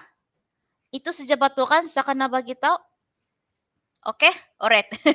Okay, so sekian dari saya. Thank you so much for staying until the end. Saya memang suka kamu memang debak lah orang bilang. So stay safe dan salam Malaysia prihatin Waina. Oke, jumpa lagi pada masa yang akan datang. Alright, bye. Goodbye from Sabah Net.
Menjunjung namamu ke persada dunia, ku rela berkorban demimu negeriku. Ku pegang janjiku, rakyat tanah airku, baktiku curahkan demimu. Sabah maju jaya. Kementerian Sains Teknologi dan Inovasi melahirkan generasi intelek dan inovatif. Kementerian Sains Teknologi dan Inovasi melahirkan masyarakat berbudaya tinggi. Teknologi sains diutamakan, inovasi terus dipajukan.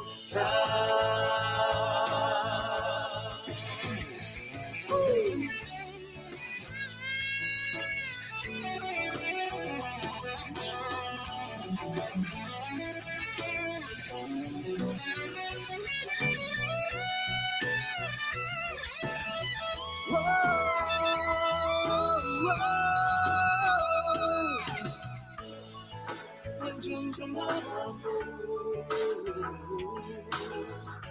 ke persada dunia, ku rela berkorban demimu negeriku. Ku pegang janjiku, rakyat tanah airku, baktiku curahkan demimu. Sabah maju jaya, maju jaya.